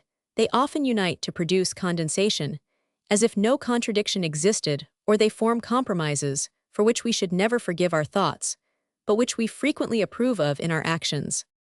These are some of the most conspicuous abnormal processes to which the thoughts which have previously been rationally formed are subjected in the course of the dreamwork. As the main feature of these processes, we recognize the high importance attached to the fact of rendering the occupation energy mobile and capable of discharge the content, and the actual significance of the psychic elements to which these energies adhere become a matter of secondary importance. One might possibly think that the condensation and compromise formation is effected only in the service of regression, when occasion arises for changing thoughts into pictures. But the analysis and still more distinctly synthesis of dreams, which lack regression toward pictures 473, for example, the dream auto-didescar conversation with court counselor, N, present the same processes of displacement and condensation as the others. Hence, we cannot refuse to acknowledge that the two kinds of essentially different psychic processes participate in the formation of the dream. One forms perfectly correct dream thoughts, which are equivalent to normal thoughts, while the other treats these ideas in a highly surprising and incorrect manner. The latter process we have already set apart in Chapter 6 as the dreamwork proper. What have we now to advance concerning this latter psychic process? We should be unable to answer this question here if we had not penetrated considerably into the psychology of the neuroses and especially of hysteria. From this, we learn that the same incorrect psychic processes, well as others that have not been enumerated, control the formation of hysterical symptoms. In hysteria too, we at once find a series of perfectly correct thoughts, equivalent to our conscious thoughts, of whose existence, however, in this form, we can learn nothing, and which we can only subsequently reconstruct if they have forced their way anywhere to our perception. We discover from the analysis of the symptom formed that these normal thoughts have been subjected to abnormal treatment and have been transformed into the symptom by means of condensation and compromise formation through superficial associations under cover of contradictions and eventually over the road of regression. In view of the complete identity found between the peculiarities of the dreamwork and of the psychic activity forming the psychoneurotic symptoms, we shall feel justified in transferring to the dream the conclusions urged upon us by hysteria. From the theory of hysteria, we borrow the proposition that such an abnormal psychic elaboration of a normal train of thought takes place only when the latter has been used for the transference of an unconscious wish, which dates from the infantile life, and is in a state of repression. In accordance with this proposition, we have construed the theory of the dream on the assumption that the actuating dream wish invariably originates in the unconscious, which, as we ourselves have admitted, cannot be universally demonstrated, though it cannot 474 be refuted. But in order to explain the real meaning of the term repression, which we have employed so freely, we shall be obliged to make some further addition to our psychological construction.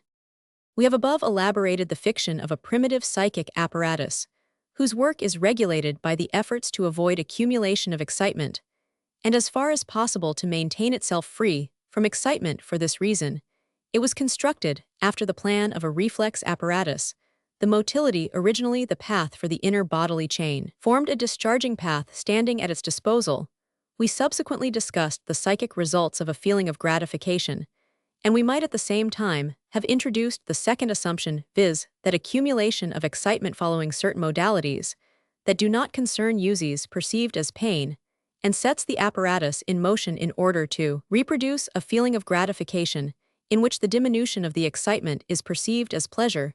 Such a current in the apparatus, which emanates from pain and strives for pleasure, we call a wish. We have said that nothing but a wish is capable of setting the apparatus in motion, and that the discharge of excitement in the apparatus is regulated automatically by the perception of pleasure and pain. The first wish must have been an hallucinatory occupation of the memory for gratification. But this hallucination, unless it were maintained to the point of exhaustion, proved incapable of bringing about a cessation of the desire, and consequently of securing the pleasure connected with gratification. Thus there was required a second activity in our terminology, the activity of a second system which should not permit the memory occupation to advance to perception and therefrom to restrict the psychic forces, but should lead the excitement emanating from the craving stimulus by a devious path over the spontaneous motility, which ultimately should so change the outer world as to allow the real perception of the object of gratification to take place. Thus far we have elaborated the plan of the psychic apparatus. These two systems are the germ of the unk and fork, which we include in the fully developed apparatus.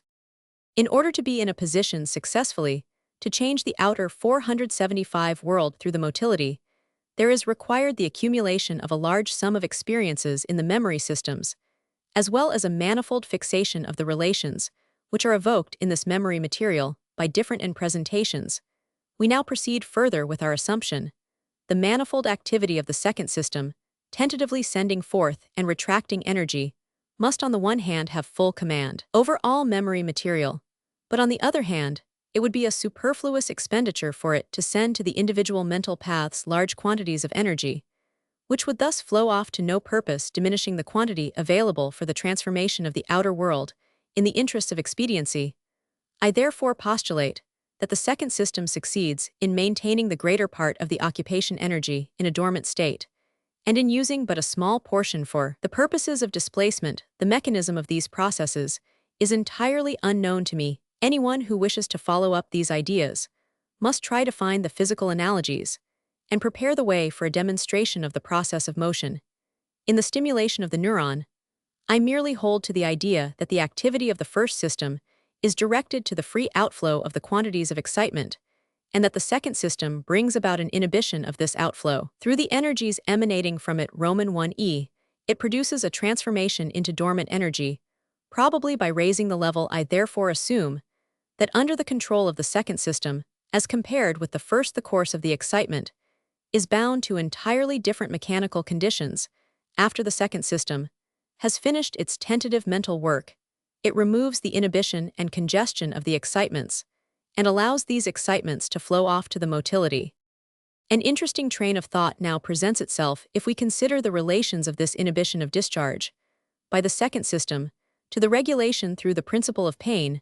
Let us now seek the counterpart of the primary feeling of gratification, namely the objective feeling of fear. A perceptive stimulus acts on the primitive apparatus, becoming the source of a painful emotion. This will then be followed by irregular motor manifestations, until one of these withdraws the apparatus from perception, and at the same time 476 from pain. But on the reappearance of the perception, this manifestation will immediately repeat itself perhaps as a movement of flight, until the perception has again disappeared. But there will here remain no tendency again to occupy the perception of the source of pain in the form of an hallucination or in any other form. On the contrary, there will be a tendency in the primary apparatus to abandon the painful memory picture as soon as it is in any way awakened, as the overflow of its excitement would surely produce more precisely begin to produce pain. The deviation from memory, which is but a repetition of the former flight from perception, is facilitated also by the fact that, unlike perception, memory does not possess sufficient quality to excite consciousness and thereby to attract to itself new energy. This easy and regularly occurring deviation of the psychic process from the former painful memory presents to us the model and the first example of psychic repression, as is generally known. Much of this deviation from the painful, much of the behavior of the ostrich, can be readily demonstrated even in the normal psychic life of adults. By virtue of the principle of pain, the first system is therefore altogether incapable of introducing anything unpleasant into the mental associations. The system cannot do anything but wish. If this remained so, the mental activity of the second system, which should have at its disposal all the memories stored up by experiences, would be hindered. But two ways are now open. The work of the second system either frees itself completely from the principle of pain and continues its course, paying no heed to the painful reminiscence, or it contrives to occupy the painful memory in such a manner as to preclude the liberation of pain. We may reject the first possibility, as the principle of pain also manifests itself as a regulator for the emotional discharge of the second system. We are therefore directed to the second possibility, namely that this system occupies a reminiscence in such a manner as to inhibit its discharge, and hence also to inhibit the discharge comparable to a motor innervation for the development of pain. Thus, from two starting points, we are led to the hypothesis that occupation through the second system is at the same time an inhibition for the emotional 477 discharge, viz. From a consideration of the principle of pain, and from the principle of the smallest expenditure of innervation. Let us, however, keep to the fact that is the key to the theory of repression, that the second system is capable of occupying an idea only when it is in position to check the development of pain emanating from it. Whatever withdraws itself from this inhibition also remains inaccessible for the second system, and would soon be abandoned by virtue of the principle of pain. The inhibition of pain, however, need not be complete. It must be permitted to begin, as it indicates to the second system the nature of the memory, and possibly its defective adaptation for the purpose sought by the mind. The psychic process, which is admitted by the first system only, I shall now call the primary process, and the one resulting from the inhibition of the second system I shall call the secondary process. I show, by another point, for what purpose the second system is obliged to correct the primary process. The primary process strives for a discharge of the excitement in order to establish a perception identity with the sum of excitement. Thus gathered, the secondary process has abandoned this intention and undertaken instead the task of bringing about a thought identity. All thinking is only a circuitous path from the memory of gratification, taken as an presentation to the identical occupation of the same memory, which is again to be attained on the track of the motor experiences. The state of thinking must take an interest in the connecting paths between the presentations, without allowing itself to be misled by their intensities. But it is obvious that condensations and intermediate or compromise formations occurring in the presentations impede the attainment of this end identity. By substituting one idea for the other, they deviate from the path which otherwise would have been continued from the original idea. Such processes are therefore carefully avoided in the secondary thinking, nor is it difficult to understand that the principle of pain also impedes the progress of the mental stream in its pursuit of the thought identity, though indeed it offers to the mental stream the most important points of departure. Hence, the tendency of the thinking process must be to free itself more 478 and more from exclusive adjustment by the principle of pain, and through the working of the mind, to restrict the effective development to that minimum which is necessary as a signal. This refinement of the activity must have been attained through a recent overoccupation of energy brought about by consciousness, But we are aware that this refinement is seldom completely successful, even in the most normal psychic life, and that our thoughts ever remain accessible to falsification through the interference of the principle of pain. This, however, is not the breach in the functional efficiency of our psychic apparatus, through which the thoughts forming the material of the secondary mental work are enabled to make their way into the primary psychic process with which formula we may now describe the work leading to the dream. And to the hysterical symptoms, this case of insufficiency results from the union of the two factors from the history of our evolution, one of which belongs solely to the psychic apparatus and has exerted a determining influence on the relation of the two systems, while the other operates fluctuatingly and introduces motive forces of organic origin into the psychic life. Both originate in the infantile life and result from the transformation which our psychic and somatic organism has undergone since the infantile period. When I termed one of the psychic processes in the psychic apparatus the primary process, I did so not only in consideration of the order of precedence and capability, but also as admitting the temporal relations to a share in the nomenclature.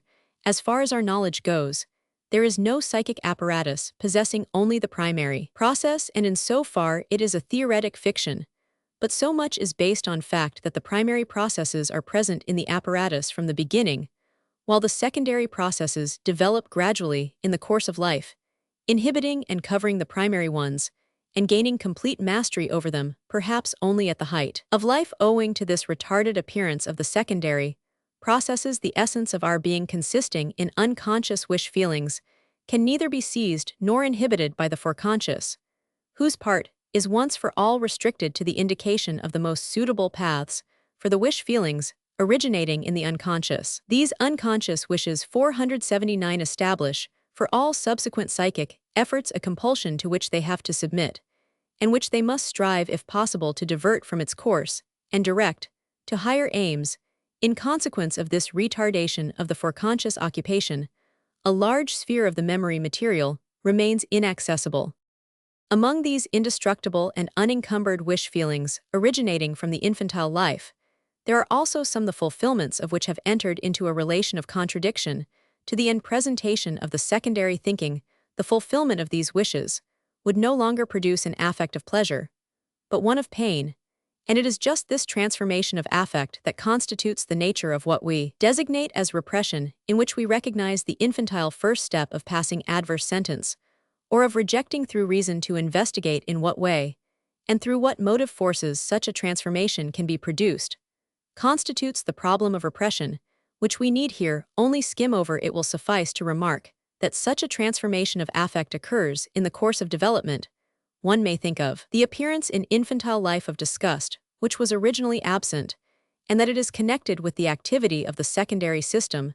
The memories from which the unconscious wish brings about the emotional discharge have never been accessible to the fork, and for that reason, their emotional discharge cannot be inhibited. It is just on account of this effective development that these ideas are not even now accessible to the foreconscious thoughts to which they have transferred their wishing power. On the contrary, the principle of pain comes into play and causes the fork to deviate from these thoughts of transference. The latter, left to themselves, are repressed, and thus the existence of a store of infantile memories from the very beginning withdrawn from the fork becomes the preliminary condition of repression. In the most favorable case, the development of pain terminates as soon as the energy has been withdrawn from the thoughts of transference in the fork, and this effect characterizes the intervention of the principle of pain as expedient. It is different, however, if the repressed unconscious wish receives an organic enforcement which it can lend to its thoughts of transference, and through which it can enable them to make 480 an effort towards penetration with their excitement, even after they have been abandoned by the occupation of the fork. A defensive struggle then ensues, inasmuch as the fork reinforces the antagonism against the repressed ideas, and subsequently this leads to a penetration, by the thoughts of transference, the carriers of the unconscious wish in some form of compromise through symptom formation. But from the moment that the suppressed thoughts are powerfully occupied by the unconscious wish feeling and abandoned by the foreconscious occupation, they succumb to the primary psychic process and strive only for motor discharge, or if the path be free, for hallucinatory revival of the desired perception identity We have previously found empirically that the incorrect processes described are enacted only with thoughts that exist in the repression. We now grasp another part of the connection. These incorrect processes are those that are primary in the psychic apparatus. They appear wherever thoughts abandoned by the foreconscious occupation are left to themselves and can fill themselves with the uninhibited energy striving for discharge. From the unconscious, we may add a few further observations to support the view that these processes designated incorrect are really not falsifications of the normal defective thinking, but the modes of activity of the psychic apparatus when freed from inhibition. Thus we see that the transference of the foreconscious excitement to the motility takes place according to the same processes, and that the connection of the foreconscious presentations with words readily manifest the same displacements and mixtures which are described to inattention. Finally, I should like to adduce proof that an increase of work necessarily results from the inhibition of these primary courses, from the fact that we gain a comical effect, a surplus, to be discharged through laughter, if we allow these streams of thought to come to consciousness. The theory of the psychoneuroses asserts with complete certainty that only sexual wish feelings from the infantile life experience repression, emotional transformation, during the developmental period of childhood. These are capable of returning to activity at a later period of development, and then have the faculty of being revived either as a consequence of 481, the sexual constitution, which is really formed from the original bisexuality, or in consequence of unfavorable influences of the sexual life, and they thus supply the motive power for all psychoneurotic symptom formations. It is only by the introduction of these sexual forces that the gap still demonstrable in the theory of repression can be filled. I will leave it undecided whether the postulate of the sexual and infantile may also be asserted for the theory of the dream. I leave this here unfinished, because I have already passed a step beyond the demonstrable in assuming that the dream wish invariably originates from the unconscious phi, nor will I further investigate the difference in the play of the psychic forces in the dream formation and in the formation of the hysterical symptoms. For to do this, we ought to possess a more explicit knowledge of one of the members to be compared. But I regard another point as important, and will here confess that it was on account of this very point that I have just undertaken this entire discussion concerning the two psychic systems, their modes of operation, and the repression for it. Is now immaterial whether I have conceived the psychological 482 relations in question with approximate correctness, or as is easily possible in such a difficult matter, in an erroneous and fragmentary manner. Whatever changes may be made in the interpretation of the psychic censor, and of the correct, and of the abnormal elaboration of the dream content, the fact nevertheless remains that such processes are active in dream formation, and that essentially they show the closest analogy to the processes observed in the formation of the hysterical symptoms.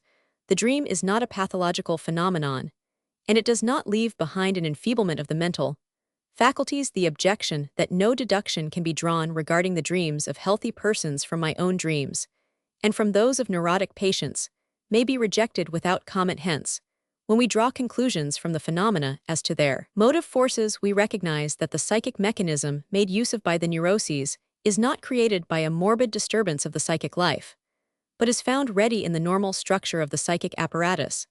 The two psychic systems, the censor crossing between them, the inhibition, and the covering of the one activity by the other, the relations of both to consciousness, whatever may offer a more correct interpretation of the actual conditions in their stead. All these belong to the normal structure of our psychic instrument, and the dream points out for us one of the roads leading to a knowledge of this structure.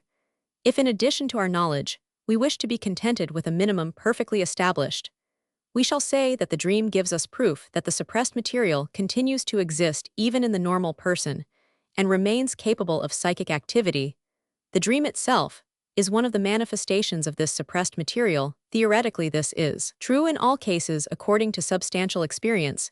It is true in at least a great number of such as most conspicuously display the prominent characteristics of dream life. The suppressed psychic material, which in the waking state has been prevented from expression and cut off from internal perception by the antagonistic adjustment of the contradictions, finds ways and means of obtruding itself on consciousness during the night under the domination of the compromise formations. Flector si nequio superos acronta movibo. At any rate, the interpretation of dreams is the via regia to a knowledge of the unconscious in the psychic life. In following the analysis of the dream, we have made some progress toward an understanding of the composition of this most marvelous and most mysterious of instruments.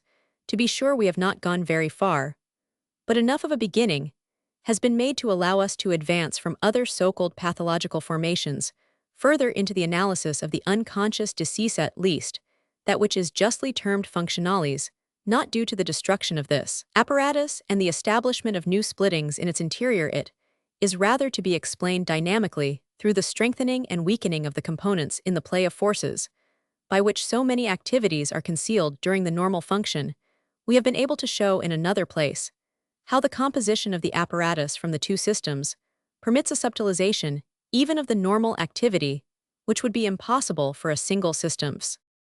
The unconscious and consciousness reality.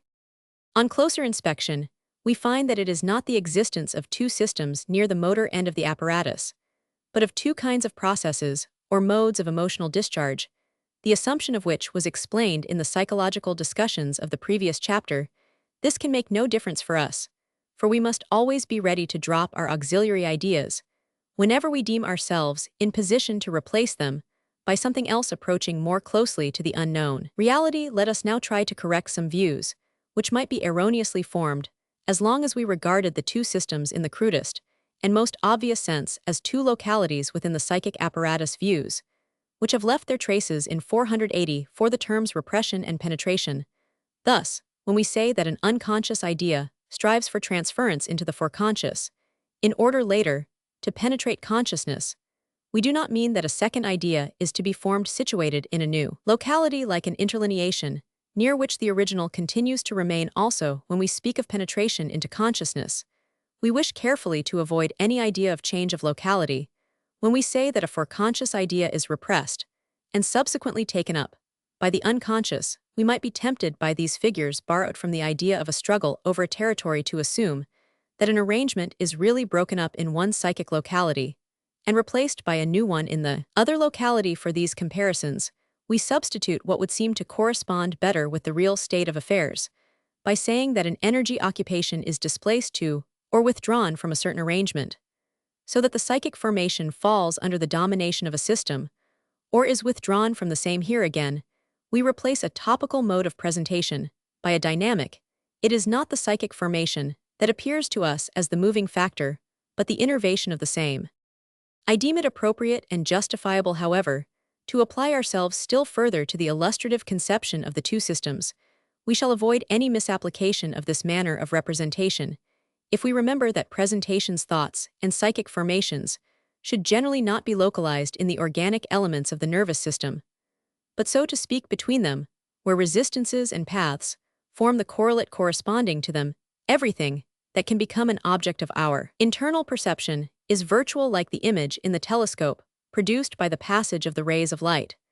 But we are justified in assuming the existence of the systems which have nothing psychic in themselves, and which never become accessible to our psychic perception, corresponding to the lenses of the telescope, which design the image.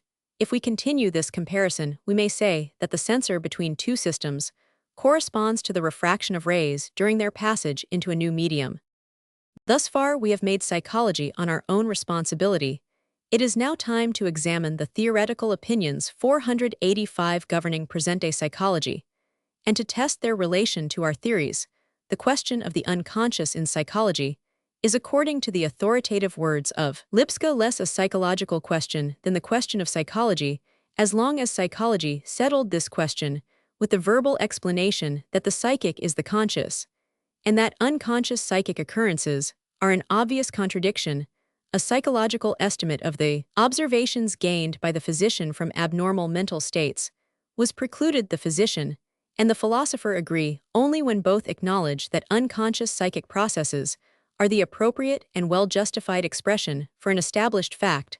The physician cannot but reject with a shrug of his shoulders the assertion that consciousness is the indispensable quality of the psychic. He may assume, if his respect for the utterings of the philosophers still be strong enough, that he and they do not treat the same subject and do not pursue the same science. For a single intelligent observation of the psychic life of a neurotic, a single analysis of a dream, must force upon him the unalterable conviction that the most complicated and correct mental operations to which no one will refuse the name of psychic occurrences, may take place. Without exciting the consciousness of the person, it is true that the physician does not learn of these unconscious processes until they have exerted such an effect on consciousness as to admit communication or observation. But this effect of consciousness may show a psychic character, widely differing from the unconscious process, so that the internal perception cannot possibly recognize the one as a substitute for the other. The physician must reserve for himself the right to penetrate by a process of deduction from the effect on consciousness to the unconscious psychic process. He learns in this way that the effect on consciousness is only a remote psychic product of the unconscious process, and that the latter has not become conscious, as such that it has been in existence and operative without betraying itself in any way to consciousness. A reaction from the overestimation of the quality of consciousness becomes the indispensable preliminary condition for any correct insight into the behavior of the psychic. In the words of Lips, the unconscious must be accepted as the general basis of the psychic life. The unconscious is the larger circle, which includes within itself the smaller circle of the conscious. Everything conscious has its preliminary step in the unconscious, whereas the unconscious may stop with this step and still claim full value as a psychic activity. Properly speaking, the unconscious is the real psychic. Its inner nature is just as unknown to us as the reality of the external world, and it is just as imperfectly reported to us through the data of consciousness as is the external world through the indications of our sensory organs. A series of dream problems which have intensely occupied older authors will be laid aside when the old opposition between conscious life and dream life is abandoned, and the unconscious psychic assigned to its proper place. Thus, many of the activities whose performances in the dream have excited our admiration are now no longer to be attributed to the dream, but to unconscious thinking, which is also active during the day. If, according to Schirner, the dream seems to play with a symbolizing representation of the body, we know that this is the work of certain unconscious fantasies which have probably given in to sexual emotions, and that these fantasies come to expression not only in dreams, but also in hysterical phobias, and in other symptoms if the dream continues and settles activities of the day, and even brings to light valuable inspirations. We have only to subtract from it the dream disguise as a feat of dreamwork and a mark of assistance from obscure forces in the depth of the mind. Cf. The Devil in Tartini's Sonata Dream. The intellectual task, as such, must be attributed to the same psychic forces, which perform all such tasks during the day. We are probably far too much inclined to overestimate the conscious character, even of intellectual and artistic productions, from the communications of some of the most highly productive persons, such as Goethe and Helmholtz. We learn indeed that the most essential and original parts in their creations came to them in the form of inspirations, and reached their perceptions almost 487, finished. There is nothing strange about the assistance of the conscious activity in other cases, where there was a concerted effort of all the psychic forces. But it is a much abused privilege of the conscious activity that it is allowed to hide from us all other activities wherever it participates. It will hardly be worthwhile to take up the historical significance of dreams as a special subject, where, for instance, a chieftain has been urged through a dream to engage in a bold undertaking, the success of which has had the effect of changing history. A new problem results only so long as the dream, regarded as a strange power, is contrasted with other more familiar psychic forces. The problem, however, disappears when we regard the dream as a form of expression for feelings which are burdened with resistance during the day, and which can receive reinforcements at night from deep emotional source. But the great respect shown by the ancients for the dream is based on a correct psychological surmise. It is a homage paid to the unsubdued and indestructible in the human mind, and to the demoniacal which furnishes the dream wish, and which we find again in our unconscious. Not inadvisedly do I use the expression in our unconscious, for what we so designate does not coincide with the unconscious of the philosophers, nor with the unconscious of Lips in the latter uses. It is intended to designate only the opposite of conscious. That there are also unconscious psychic processes beside the conscious ones is the hotly contested and energetically defended issue. Lips gives us the more far-reaching theory that everything psychic exists as unconscious, but that some of it may exist also as conscious. But it was not to prove this theory that we have adduced the phenomena of the dream and of the hysterical symptom formation the observation of normal life alone suffices to establish its correctness beyond any doubt. The new fact that we have learned from the analysis of the psychopathological formations, and indeed from their first member viz. Dreams, is that the unconscious hints the psychic occurs as a function of two separate systems, and that it occurs as such even in normal psychic life.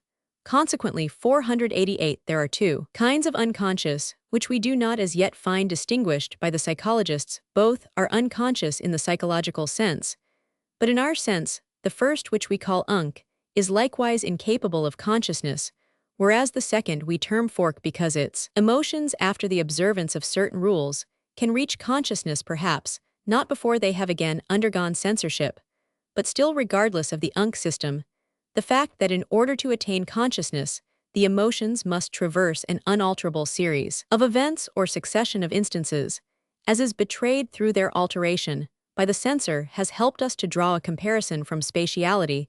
We described the relations of the two systems to each other and to consciousness by saying that the system fork is like a screen between the system unc and consciousness.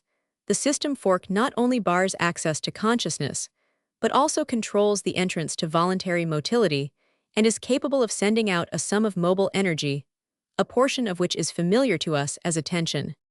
We must also steer clear of the distinctions superconscious and subconscious, which have found so much favor in the more recent literature on the psychoneuroses, for just such a distinction seems to emphasize the equivalence of the psychic and the conscious. What part now remains in our description of the once all-powerful and all-overshadowing consciousness? None other than that of a sensory organ for the perception of psychic qualities. According to the fundamental idea of schematic undertaking, we can conceive the conscious perception only as the particular activity of an independent system for which the abbreviated designation cons commends itself. This system we conceive to be similar in its mechanical characteristics to the perception system, p hence excitable by qualities and incapable of retaining the trace of changes. Roman 1. It is devoid of memory. The psychic apparatus, which with the sensory organs of the systems is turned to the outer world, is itself the outer world for the sensory organ of cons, the teleological justification of which rests on this relationship. We are here once more confronted with the principle of the succession of instances, which seems to dominate the structure of the apparatus. The material under excitement flows to the cons 489 sensory organ from two sides. Firstly, from the system, whose excitement qualitatively determined probably experiences a new elaboration until it comes to conscious perception, and secondly, from the interior of the apparatus itself, the quantitative processes of which are perceived as a qualitative series of pleasure and pain as soon as they have undergone certain changes. The philosophers who have learned that correct and highly complicated thought structures are possible even without the cooperation of consciousness have found it difficult to attribute any function to consciousness. It has appeared to them a superfluous mirroring of the perfected psychic process. The analogy of our cons system with the systems of perception relieves us of this embarrassment. We see that perception through our sensory organs results in directing the occupation of attention to those paths on which the incoming sensory excitement is diffused. The qualitative excitement of the system serves the mobile quantity of the psychic apparatus as a regulator for its discharge. We may claim the same function for the overlying sensory organ of the cons system. By assuming new qualities, it furnishes a new contribution toward the guidance and suitable distribution of the mobile occupation.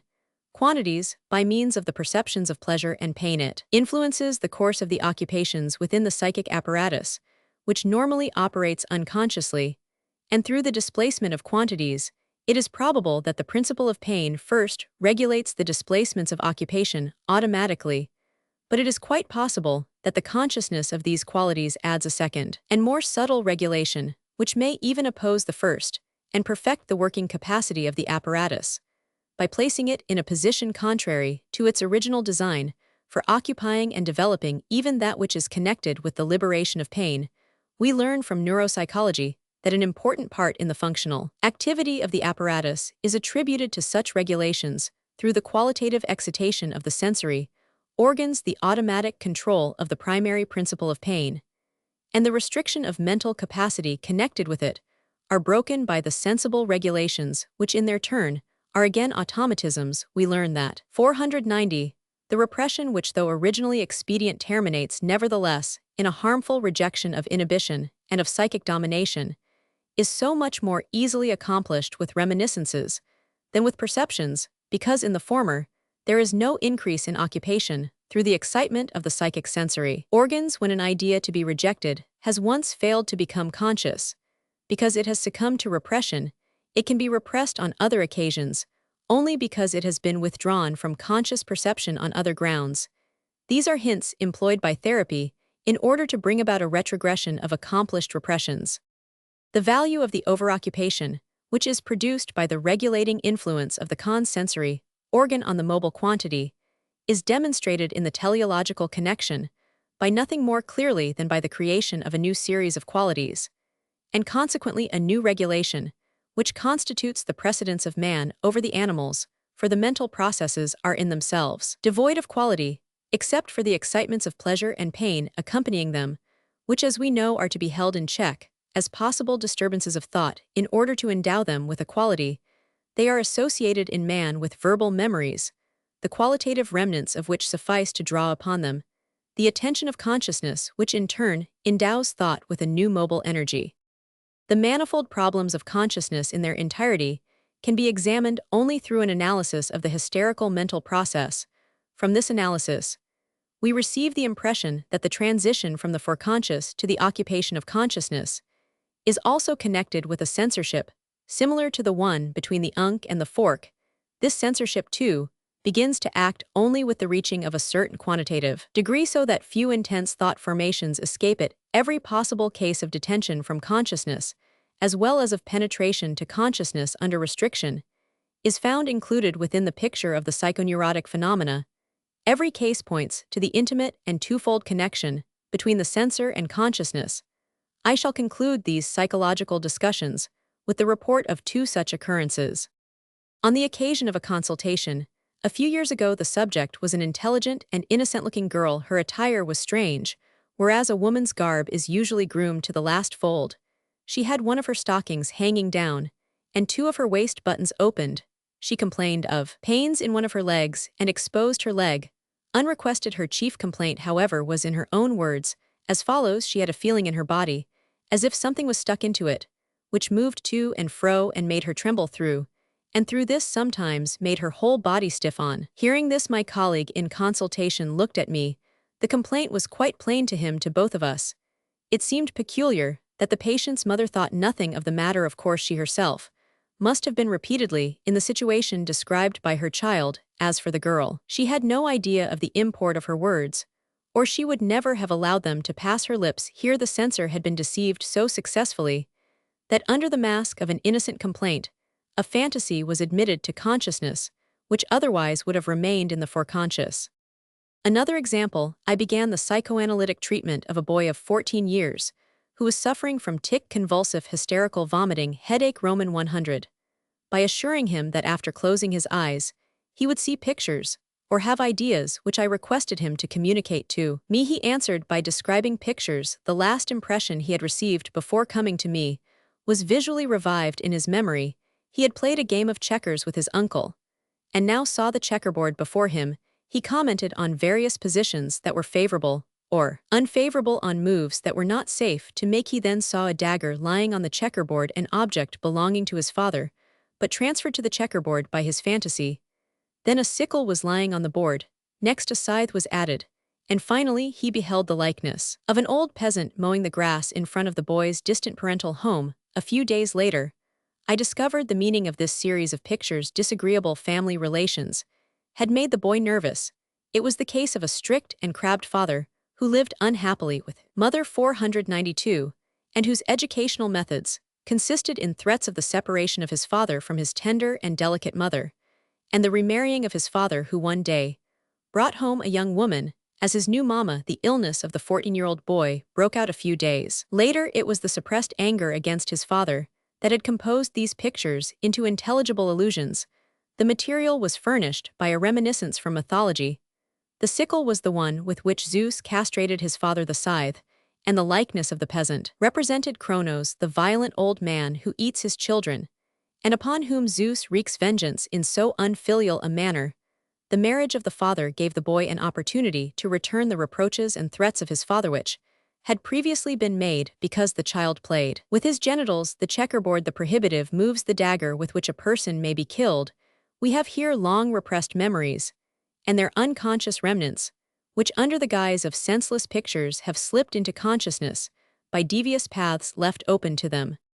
I should then expect to find the theoretical value of the study of dreams in its contribution to psychological knowledge, and in its preparation for an understanding of neuroses, who can foresee the importance of a thorough knowledge of the structure and activities of the psychic apparatus, when even our present state of knowledge produces a happy therapeutic influence in the curable forms of the psychoneuroses. What about the practical value of such study, someone may ask, for psychic knowledge, and for the discovering of the secret peculiarities of individual character? Have not the unconscious feelings revealed by the dream the value of real forces in the psychic life?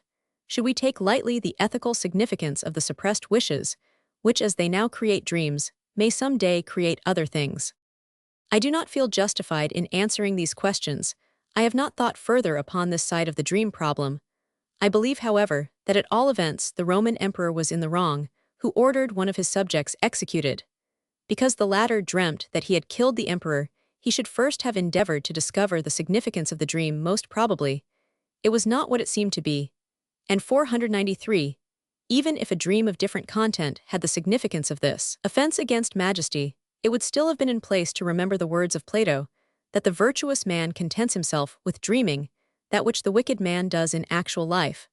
I am therefore of the opinion that it is best to accord freedom to dreams, whether any reality is to be attributed to the unconscious wishes. And in what sense, I am not prepared to say offhand. Reality must naturally be denied to all transition and intermediate thoughts.